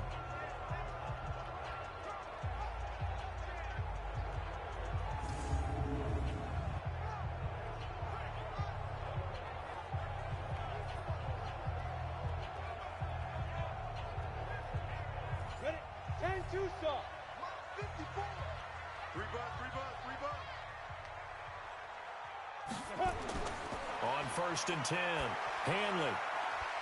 It's a short one here, complete to his tight end. That throw good for 4. It's 2nd down. 4 yards on that last completion, so that sets up 2nd and 6. Jones takes this to the 45. Not much space there after the nice move. Give him 4 on the carry, and it'll make this a 3rd and about 2.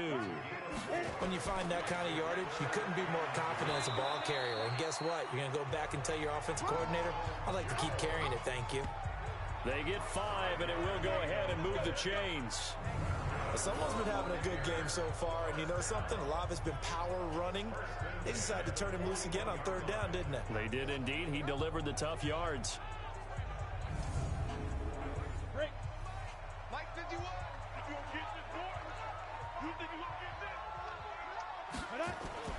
Throwing on 1st down. Hanley. And that is caught on the right sideline, but out of bounds, says the line judge. The throw took him a little too far. It's 2nd down. Back to the air on 2nd down. Hanley got a man open. It's Ross. This will be play number 8 here on the drive. It's 3rd and a yard. Operating from the gun. Hanley. It's caught. Jones. And he is out of bounds inside the 30. Well, just 4 yards on the pickup, but that's good enough to extend the drive. And Brandon, from our time in college football, where receivers weren't running the traditional NFL route tree, one thing they did learn, find open areas, find soft spots, and set up and catch the ball. And I think we just saw that there. Yeah, we saw that indeed, picking up the first. This quarterback now over 300 yards now for the game, and time to improve on that as he's got a 1st and 10. Back to throw. Hanley. A gain of 4 last play. They double that here and get 8. Nice rhythm throw there on 1st down. He located his tight end, made a nice easy pitch and catch. Hoping he can break a tackle or two. Wasn't able to do that there, but still good yardage.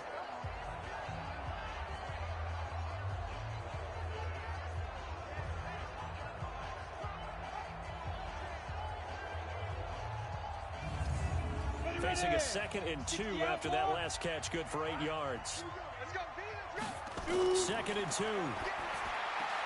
That's complete to his receiver, Godwin. And he's into the end zone for a Tampa Bay touchdown.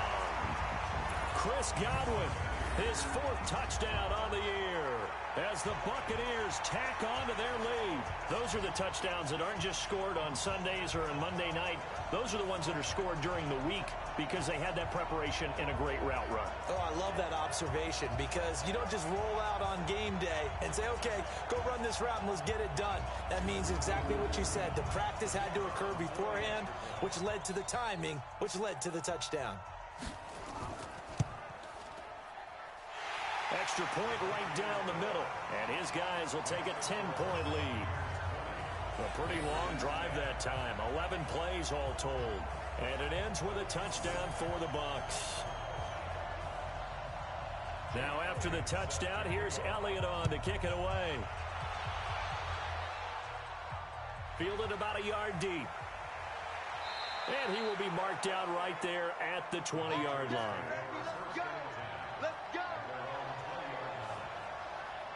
Out comes the New England offense to see what they can do this time. And down on the scoreboard, certainly needing to avoid what happened on the last drive, punting the football. Sense of urgency has to take over for them here. They know the score. They know the situation.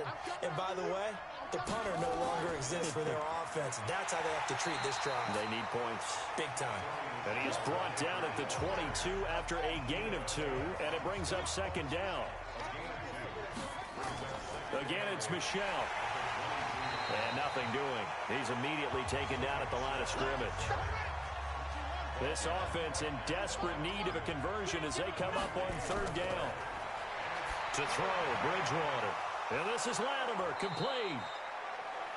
And down he goes, but he takes it up to the 40.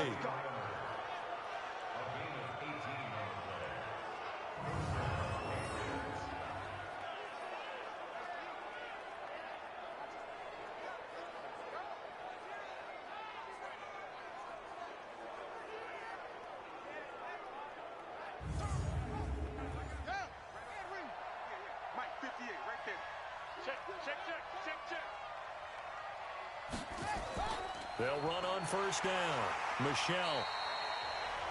He'll get a nice chunk there on the first down run, and it's 2nd and 4.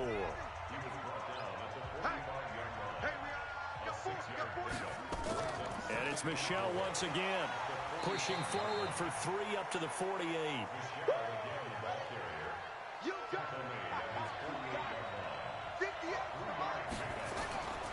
Bridgewater on 3rd and 2. Under a heavy rush, and down he goes. Devin White with a big-time sack on 3rd down. It's a loss of 7.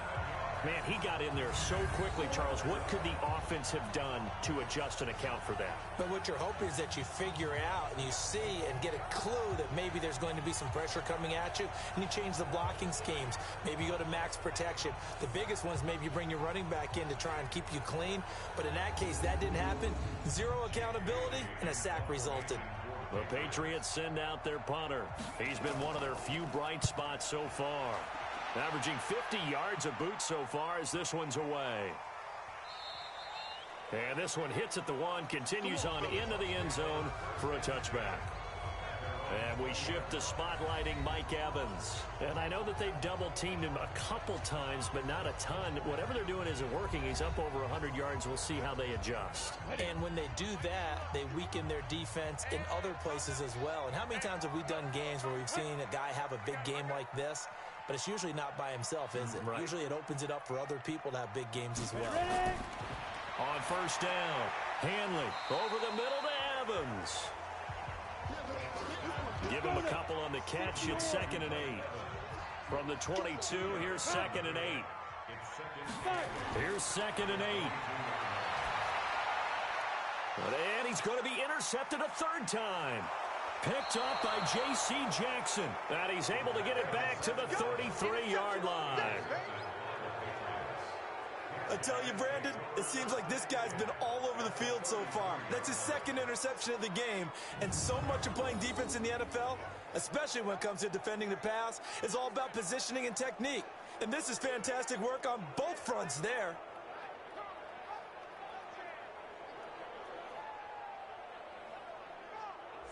Out comes the New England offense to see what they can do this time. These guys had to punt their last possession, and that's become too familiar of a refrain. Too many of these drives just wound up going nowhere. But you know how in baseball, when the pitcher gets a base hit and he's on base, they bring his jacket out to him to keep him warm? A lot of times the punter goes to the sideline, puts on sweatpants or a wrap over his leg to keep it warm. He might need a massage from the trainer right now from all the work he's getting. They'll keep it on the ground. Michelle, and he'll go down at the 26 following a gain of 6. This offense in desperate need of a conversion as they come up on 3rd down. Got a man open. That's Harry. And he's going to get the first down as they bring him down at the 23. And that one was a lot of fun right there because that was the game within the game. 3rd and short, blitz was on. What's the key for the quarterback? Get out of your hands in a hurry. And that was a quick little completion. Got the job done for a first down.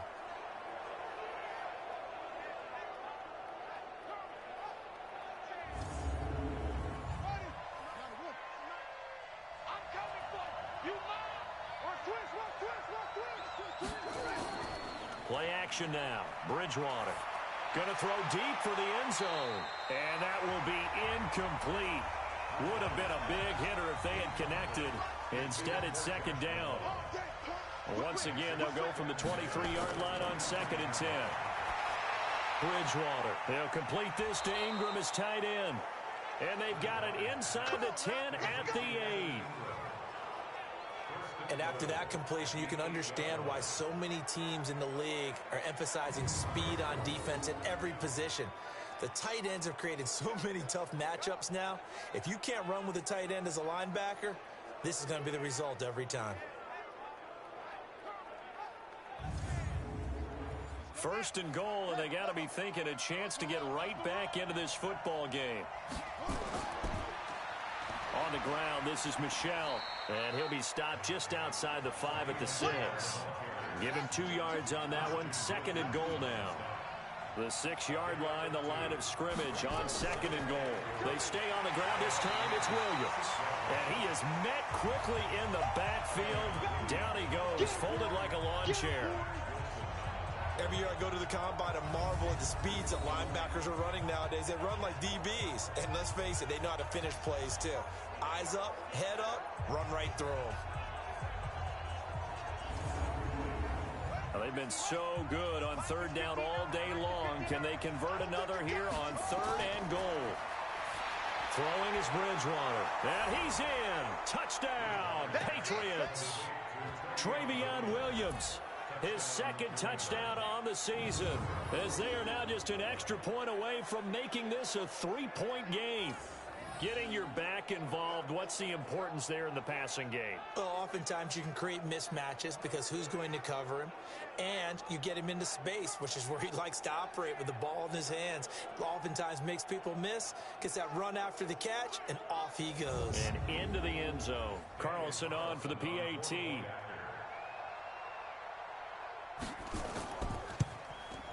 It's up and good, and the lead's now down to 3 at 20-17.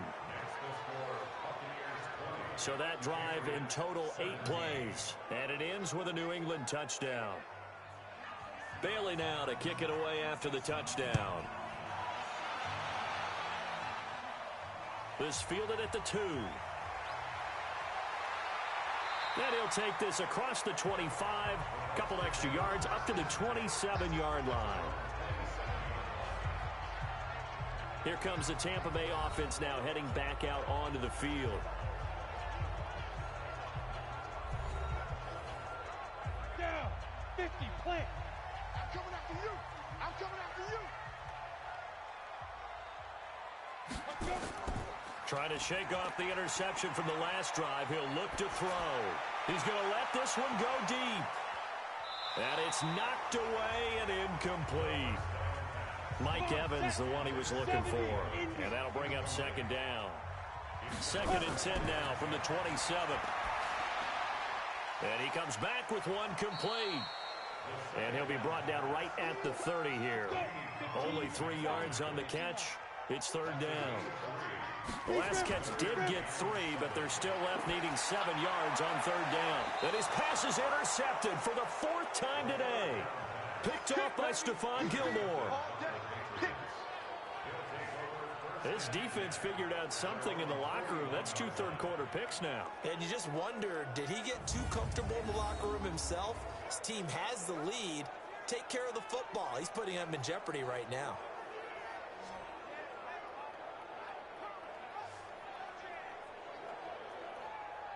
Getting set to go here, Teddy Bridgewater and company marches back onto the field. How do you break down his game so far? Just the 1 touchdown pass, but sometimes the touchdown pass stat category, that doesn't tell the whole story. It really doesn't, not until you balance it with the error side.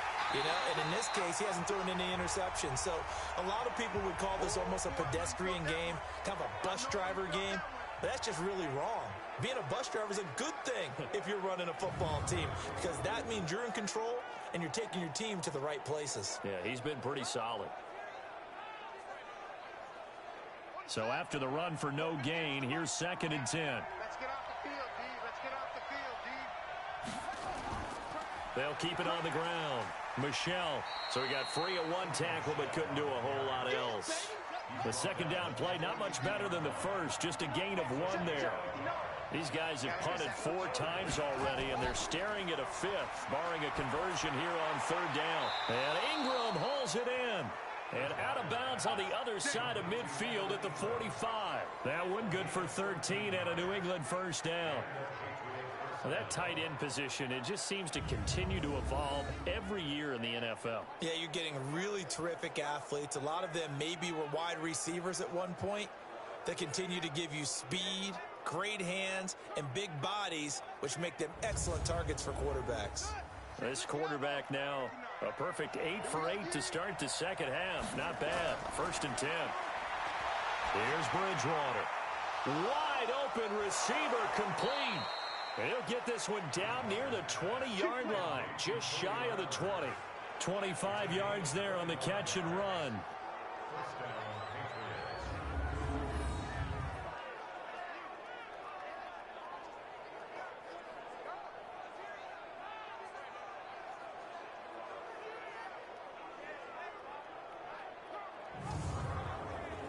This quarterback now over 300 yards now for the game, and time to improve on that as he's got a 1st and 10. Catch is made by Harry. And he'll be taken down at the 20 after a gain of just 1.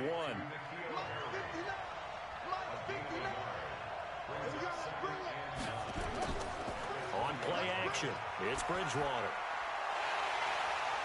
And this one incomplete. Too much contact to hold on to that one, and it's 3rd down. After an incomplete pass on 2nd down, that'll leave him trying to convert on 3rd and 9. And he's going to go down. Back at the 27-yard line, he's sacked. Now, that was just absolute perfect man coverage. Nowhere for them to go with the football. Led to a sack, and that's really difficult to do in today's NFL with all these gazelles running around that you're trying to cover in the secondary.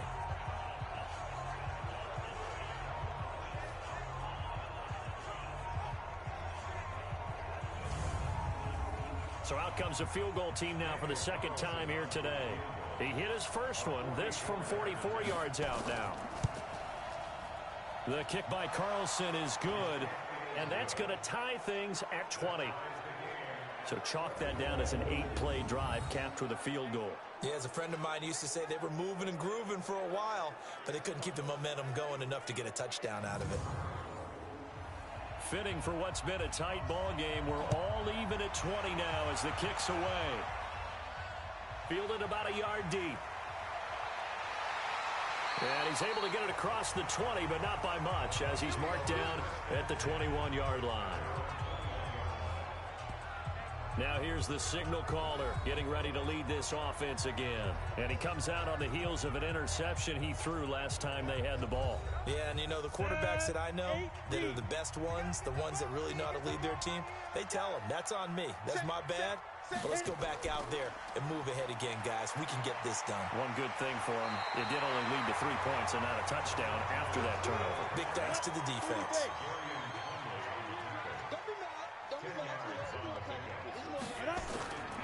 To throw on 2nd down. Hanley complete to Jones. And able to get this one across the 45 before he's brought down. 15 yards as Tampa Bay picks up the 1st. He's having a nice game through the air. His decision-making's been really good. Solid there again. Just seeing nothing downfield, goes underneath. Nice game. How about the patience? Because when you're having a big game through the air, you're looking for those chunk plays, those big ones downfield. Instead, as you noted, takes the check down, dumps it off, gains good yardage anyway. Really well executed. Back-to-back good plays have him on the move on 1st down. From the shotgun, a give to Jones. And he works his way forward for about 4 up to the midfield stripe. We have played 3 quarters. This is the National Football League on EA Sports. Back now here on EA Sports. All even as we get ready to start the 4th. And Tucson. Quit talking about it and bring it. Now. From the midfield stripe, they'll look to throw. He's going to have the hook up to Ross. First down, Tampa Bay there, a gain of 13. Some good games going on in the early window. This might be the best of the bunch. Now a first down carry by Jones. And he is going to be stopped cold behind the line of scrimmage. The loss of a full 3 yards, and now it's second down. That was shades of Tennessee volunteer football back in the 80s with Charles Davis coming up from the secondary to make the tackle for a loss. You mean my teammates doing that, right? Because they would tell you, my coach would say, where's that tape? I want to see that. But how about the complete package there? Not just playing the pass, but being a willing tackler and making a really nice play. And little room to maneuver there. He gets it down to about the 39. Just a yard there, so it brings up a tough 3rd and 12. On the delay, Jones. And he won't be close to a first down as he runs into a wall right around the line of scrimmage. No gain there on the play, and that's going to leave him with a 4th down. Nice job there defensively to clamp down because really they've been on their heels this drive. Agreed, and they really needed that one for confidence, just to feel a little bit better. But I don't know if I would be daunted by them stopping me on one run. This drive has gone pretty well. I could come right back at them. That's running out of steam, and it won't get there. He left it just short, no good, and a costly one there as this game remains tied here in the 4th. What a tough spot to miss a kick. Just an absolute letdown. Look, they got themselves in the field goal range, gave them a chance to take the lead. They come up empty, and now you wonder, will their offense ever see the football again? Yeah, because on the other side, one through the post, and this thing could be over. Out comes the New England offense to see what they can do this time. And after the field goal last time, we'll see what they can get here. At least they got points out of the last drive, Charles. I've never met an offensive coach that didn't want to drive to end with a kick. Most of them want to end with a PAT, right? In this case, a field goal, they'll take it. Way better than the alternative, which is a punt. Yeah, but you met fan bases that wanted that, that weren't happy with that field goal. I haven't met a fan base yet that wants to drive to end with a kick, other than the extra point. That's it.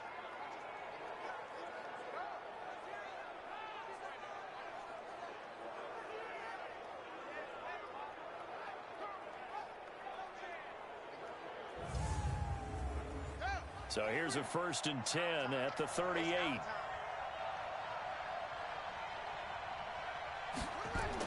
From the gun, they run with Michelle. 2 yards on the pickup there. It'll be 2nd and 8.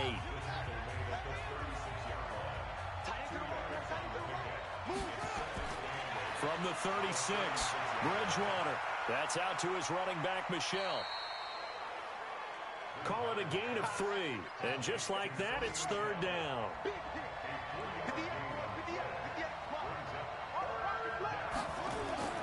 On 3rd down, Bridgewater finds his tight end, Ingram.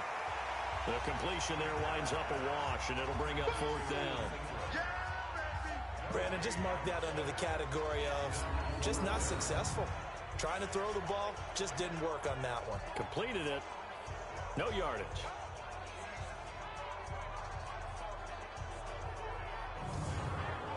So a big one coming now for Daniel Carlson. This to break our 4th quarter tie. And this one will not get there. It's off to the left anyway. It's no good. And a costly one there as this game remains tied here in the 4th. And this offense trotting back onto the field. Let's turn our attention here to Ronald Jones. And there are the numbers. Got off to that torrid hot start. We thought he was in for maybe a career day. Not the case. No doubt about it. It almost looks like a misprint after what we saw in the first half. But let's give a little bit of credit to the guys on the other side of the ball. They went in at halftime, made a few adjustments, And you know what else? They didn't lose their confidence in their ability to play. Because a lot of times you get beat down in the first half, it gets ugly in the second half. They've come out with a new resolve and a renewed determination. Well, partner, I know this type of running back. I mean, this size, this intensity usually gets better as the game goes on. And I can just tell you from experience, the first few quarters, oh, you're eager. You come running up there, I'm going to tackle this guy. By the fourth quarter, you're coming up and thinking about it. And D-line wearing down fourth quarter. Yeah, that's not a guy they want to see consistently. It'll be a gain of 9, and it'll be second and about a yard to go for the first.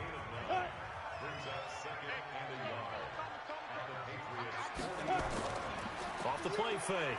Hanley. That's complete to the tight end Sample. And he's got another first down as the tackle's going to be made at the Patriots 28. On first and 10, Hanley. This into the hands of his running back, Ronald Jones. 4 yards on that last completion, so that sets up 2nd and 6. 2nd and 6. And this is going to be intercepted. T.J. Green with a pick. He's at the 40. Past the 20. And he will score. Touchdown, Patriots. In a tie game, fourth quarter, that's about as big of a defensive play as you can possibly make. And it didn't happen by accident. That was scouting right there. They've seen things that have happened before. They knew in certain situations the type of plays they like to run, read it, and were able to go after the football, get it, and take it into the end zone for a touchdown for themselves.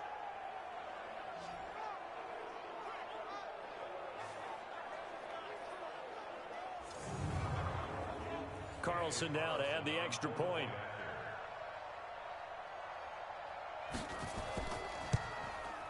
And they will take a 7-point lead now. So the defense creating some points, not only getting the interception, but then returning it to the end zone for the pick six.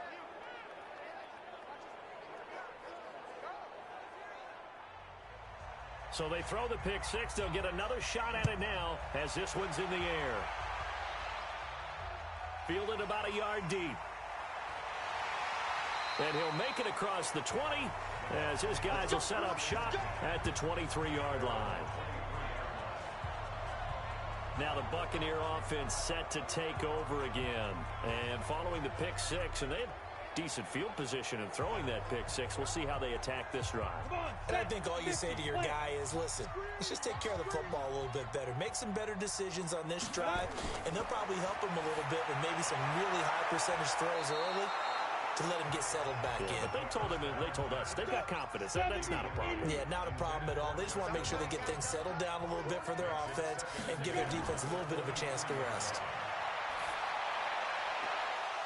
A second down pass play there, but it's incomplete. So back-to-back incompletions, and that has them staring at a 3rd and 10. From the gun, Hanley. He's going to hit his man out of the backfield, complete.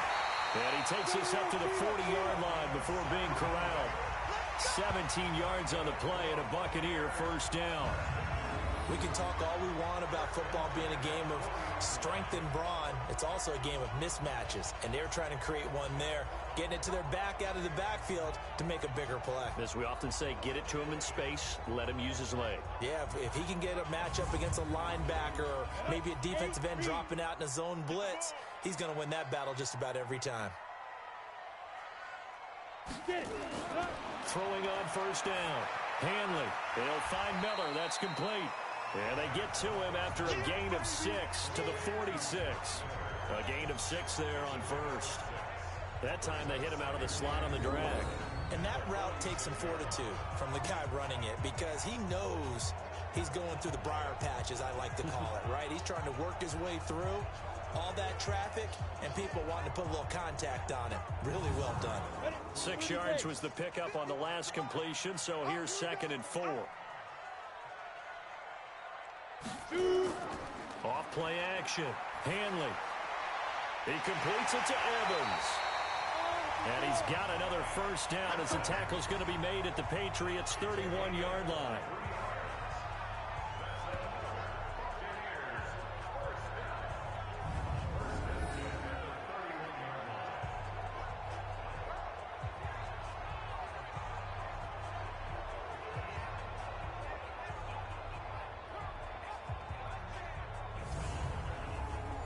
So into Pat's territory now. Here's 1st and 10, down at the 31. Operating from the gun, Hanley. And he finds Howard complete. And down he goes, taking it inside the 10, just shy of the 5 at the 6. That's now a pair of explosive plays in succession, both north of 20 yards. It certainly feels like there are more stars at the tight end position than there were even 10 years ago. And I think it's become more of a glamour position because of the ways it can hurt a defense, and guys want to be involved. They can be in line, close to the line of scrimmage. They can split out like receivers. But hands, route running, speed, and some toughness to go across the middle, you put it all together, you got a heck of a tight end candidate. No gain on the play that time, and it sets up 2nd and goal. Looking to throw. Hanley. And he hauls it in for the Buccaneer touchdown. John Ross, his 4th touchdown on the year, as they can now even this game here in the 4th quarter with the extra point. And he's a little bit on the shorter side as a receiver. Maybe sometimes for the defense, tough to find the little guys, right? Yeah, sometimes they get lost in the traffic, but usually what it means is that rather than just winning with height or even speed, they use their quickness to find a way to get open. Well, tall, short, wide, skinny, whatever. There it results in a touchdown.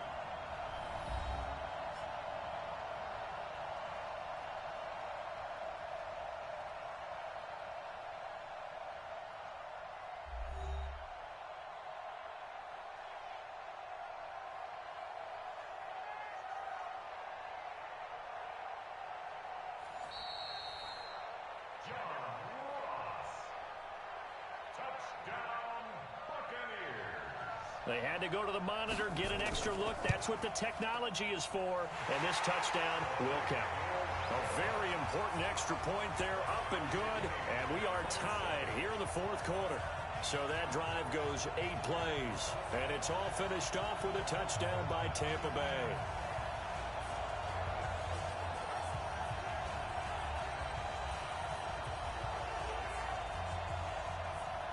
Boy, hard to ask for a better game thus far. 27 apiece is our scores. The kick's away.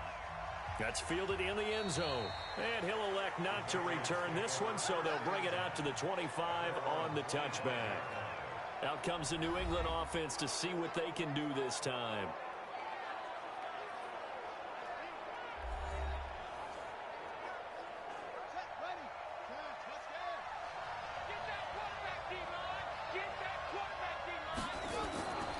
Off the draw, here's Michelle. And he'll be upended at the 28-yard line. Just a 3-yard gain there. Here's 2nd and 7 now from the 28. They'll keep it on the ground. Michelle. And down he goes, but he takes it up to the 40. Boy, where would these guys be without his performance on the ground? That puts him over 100 yards now for the afternoon, and I tell you, he seems to be getting stronger as the day goes along.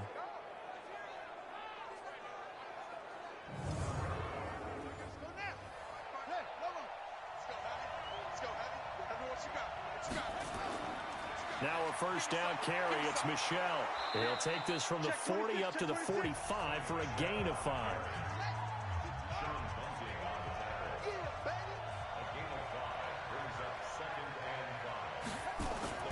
From the 45 on 2nd down.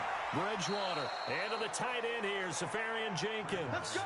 And this is going to lead to another first down as the tackle's made at the Bucs' 44-yard line. As far as tight ends go, this guy's not a speed burner. He's much more of an inline blocking type of a tight end. But how about this last play? Made a nice catch and picked up a first down. That's what impresses me about him. When he's called upon, usually gets it done. On 2nd down, Williams. And he's going to get this inside the 30. That goes as a gain of 11 and a Patriot first down. This has been an up and down, back and forth type of a game, hasn't it? Maybe this long drive take a little bit of the wind out of their sails, kind of settle things down a little bit.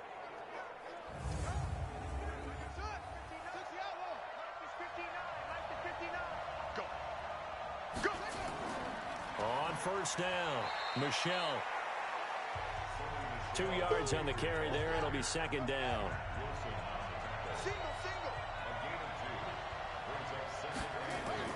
From the 27, Bridgewater. Oh, there's that man again. It's complete. And they'll bring him down at the 18-yard line. That one, a first down pickup of 8.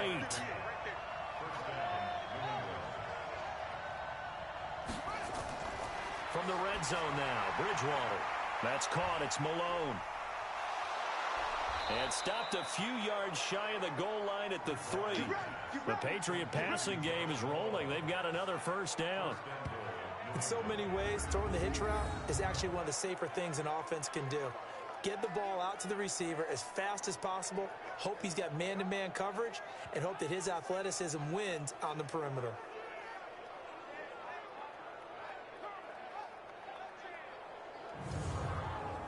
A field goal could get them the lead, but it might not be enough here as they come up on first and goal. They'll try and run with Harris. Nothing doing there. They're going to wind up holding him at the 2. No gain there, and it's going to set up second and goal. Second and goal, and they will try again from the 2-yard line. Here's Harris. They're able to get a couple here, but won't get across the plane as they stop him right around the 1. Here we go, 3rd and 1. Gut check time on both sides. Bridgewater to throw it. And he'll get that to Michelle, complete. And this will result in him losing yardage back to the 3. Well, they tried to swing it out left into the flat, complete, but really nice open field tackling. And they played that one like a great boxer. They were on their toes on that one. They weren't back on their heels reacting to the play. No, they saw it, came right for it, and made a nice tackle for lost yardage.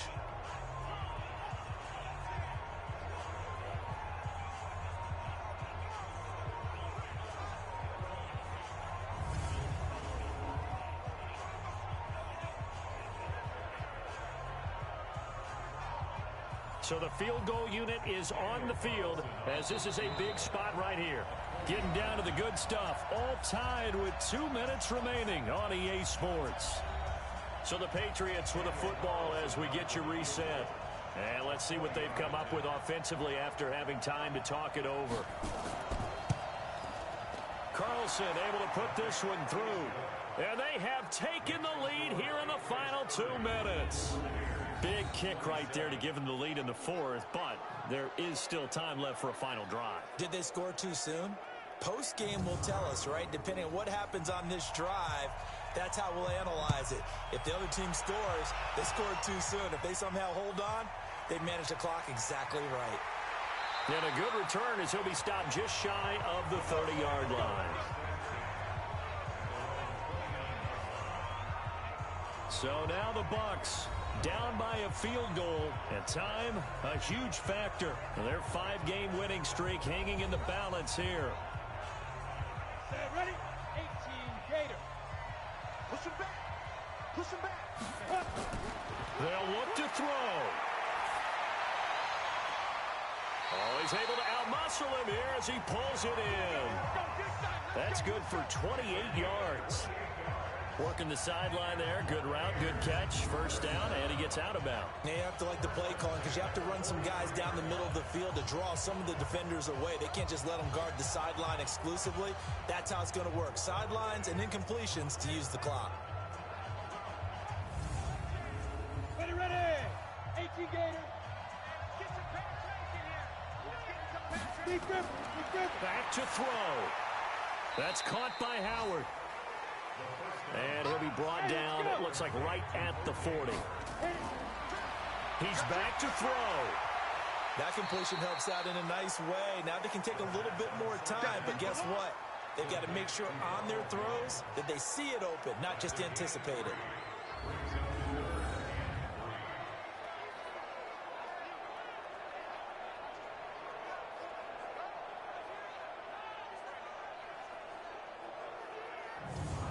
In need of a conversion on third down. They had the big play to start the drive. Not much sense. He'll look to throw. Got a man. It's Ross. Complete. And he gets it down a yard or two shy of the 30 before he's out of bounds. 7 catches for him now, and this last one, a first down. That's what they need right now. Get the first down, get out of bounds, stop the clock. Just playing smart football, understanding the situation, making the plays necessary, and making sure that clock stops at every opportunity. Line of scrimmage, the 31 now on 1st and 10. Back to throw. Open man is Ross, complete. And he'll be brought down somewhat awkwardly here, and a late flag as well. I think this one's going to be a face mask. Well, when you're leading in the 4th quarter, that's not the penalty you want. Not at all, and now your discipline comes into question. Having poise this stage of the game, you can't have those kind of plays. And now it's 1st and 10, a big mistake, especially when you factor in the personal foul yardage. Off the play fake. Hanley. This one hauled in by Sample. And he'll get this down inside the 5 to the 4 before he's out of bounds. 7 yards, the pickup on the pitch and catch. That's a staple of this offense. Drag route to the tight end. Yeah, he's unable to use his size to break off much more yardage after the catch, but still an effective gain nonetheless. They go play action here on 1st down. To the end zone, but it's incomplete. An incomplete pass on 1st down. Here's 2nd and goal. Back to throw. Hanley looking end zone, but it's incomplete. They've been so good on 3rd down all day long. Can they convert another here on 3rd and goal? Looking to throw. Hanley. And this is caught. Touchdown. And they've taken the lead here in the final minute. Wow, I know it's a never-say-never situation, but to me, that looks like that's the one that's going to finish them off. The score that puts them in front here late, but not. You got to rally your kick team, don't you, and say the last thing we need is a big return. And what happens is guys get overeager, get out of their lane because they're so excited they want to make the last tackle. You mess up, could come back at you a long way. The extra point splits the uprights, and that will make this a 4-point game. So that drive consumes 9 plays all told, and it ends with a touchdown for the Bucs. Now after the touchdown, here's Elliott on to kick it away. This will be taken in at the 1. And not a bad return here. He gets it out to the 25-yard line. So now all eyes on the Patriots, trailing by 4. A little under 40 seconds to go. And they've got to travel the full 75 yards, and time is obviously a huge factor here. 1st and 10. Bridgewater to throw. That's to his running back, Sony Michel. Nothing at all on that one. It'll be 2nd down. Had the completed pass, but for no gain, stopped right at the line, so it's 2nd and 10. Now Bridgewater. And he's got his favorite target yet again. It's complete. Now the Patriots going to use one of their timeouts as they get it with 26 seconds to go in the football game.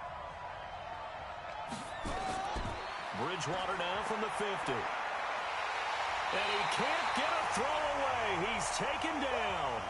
Now the Patriots will use the 2nd of their timeouts as the clock will stop with 21 seconds to go in the football game. Open man there is Malone. The Patriots will take their 3rd and final timeout as it'll come with 15 seconds to play in the ball game. Here's Bridgewater. He'll complete this to Ingram as tight end. And brought down, but not before they're inside the 25. Another good gain. That's now 35 yards combined on those last 2 plays. Well, Charles, they were close in the end, but they couldn't get that last play, that last little miracle play done. They were within striking distance, but couldn't find a way to score. They definitely had hope. They definitely had opportunity. Just unable to cash in at the end. Not an easy play by any stretch, but they definitely had a chance. So for the Bucs, they remain one of the hottest teams out there as the win moves them to 6-1. And they'll be able to enjoy this one through the bye week before they get back at it again. Meanwhile, for New England, they can't quite seem to turn things around as they fall into 2-4 now on the year. And they'll look to regroup next week as they head down to Miami to take on the Dolphins. So for our entire crew, alongside Charles Davis, I'm Brandon Gaudin. Thanks for watching, everybody. We'll see you next time.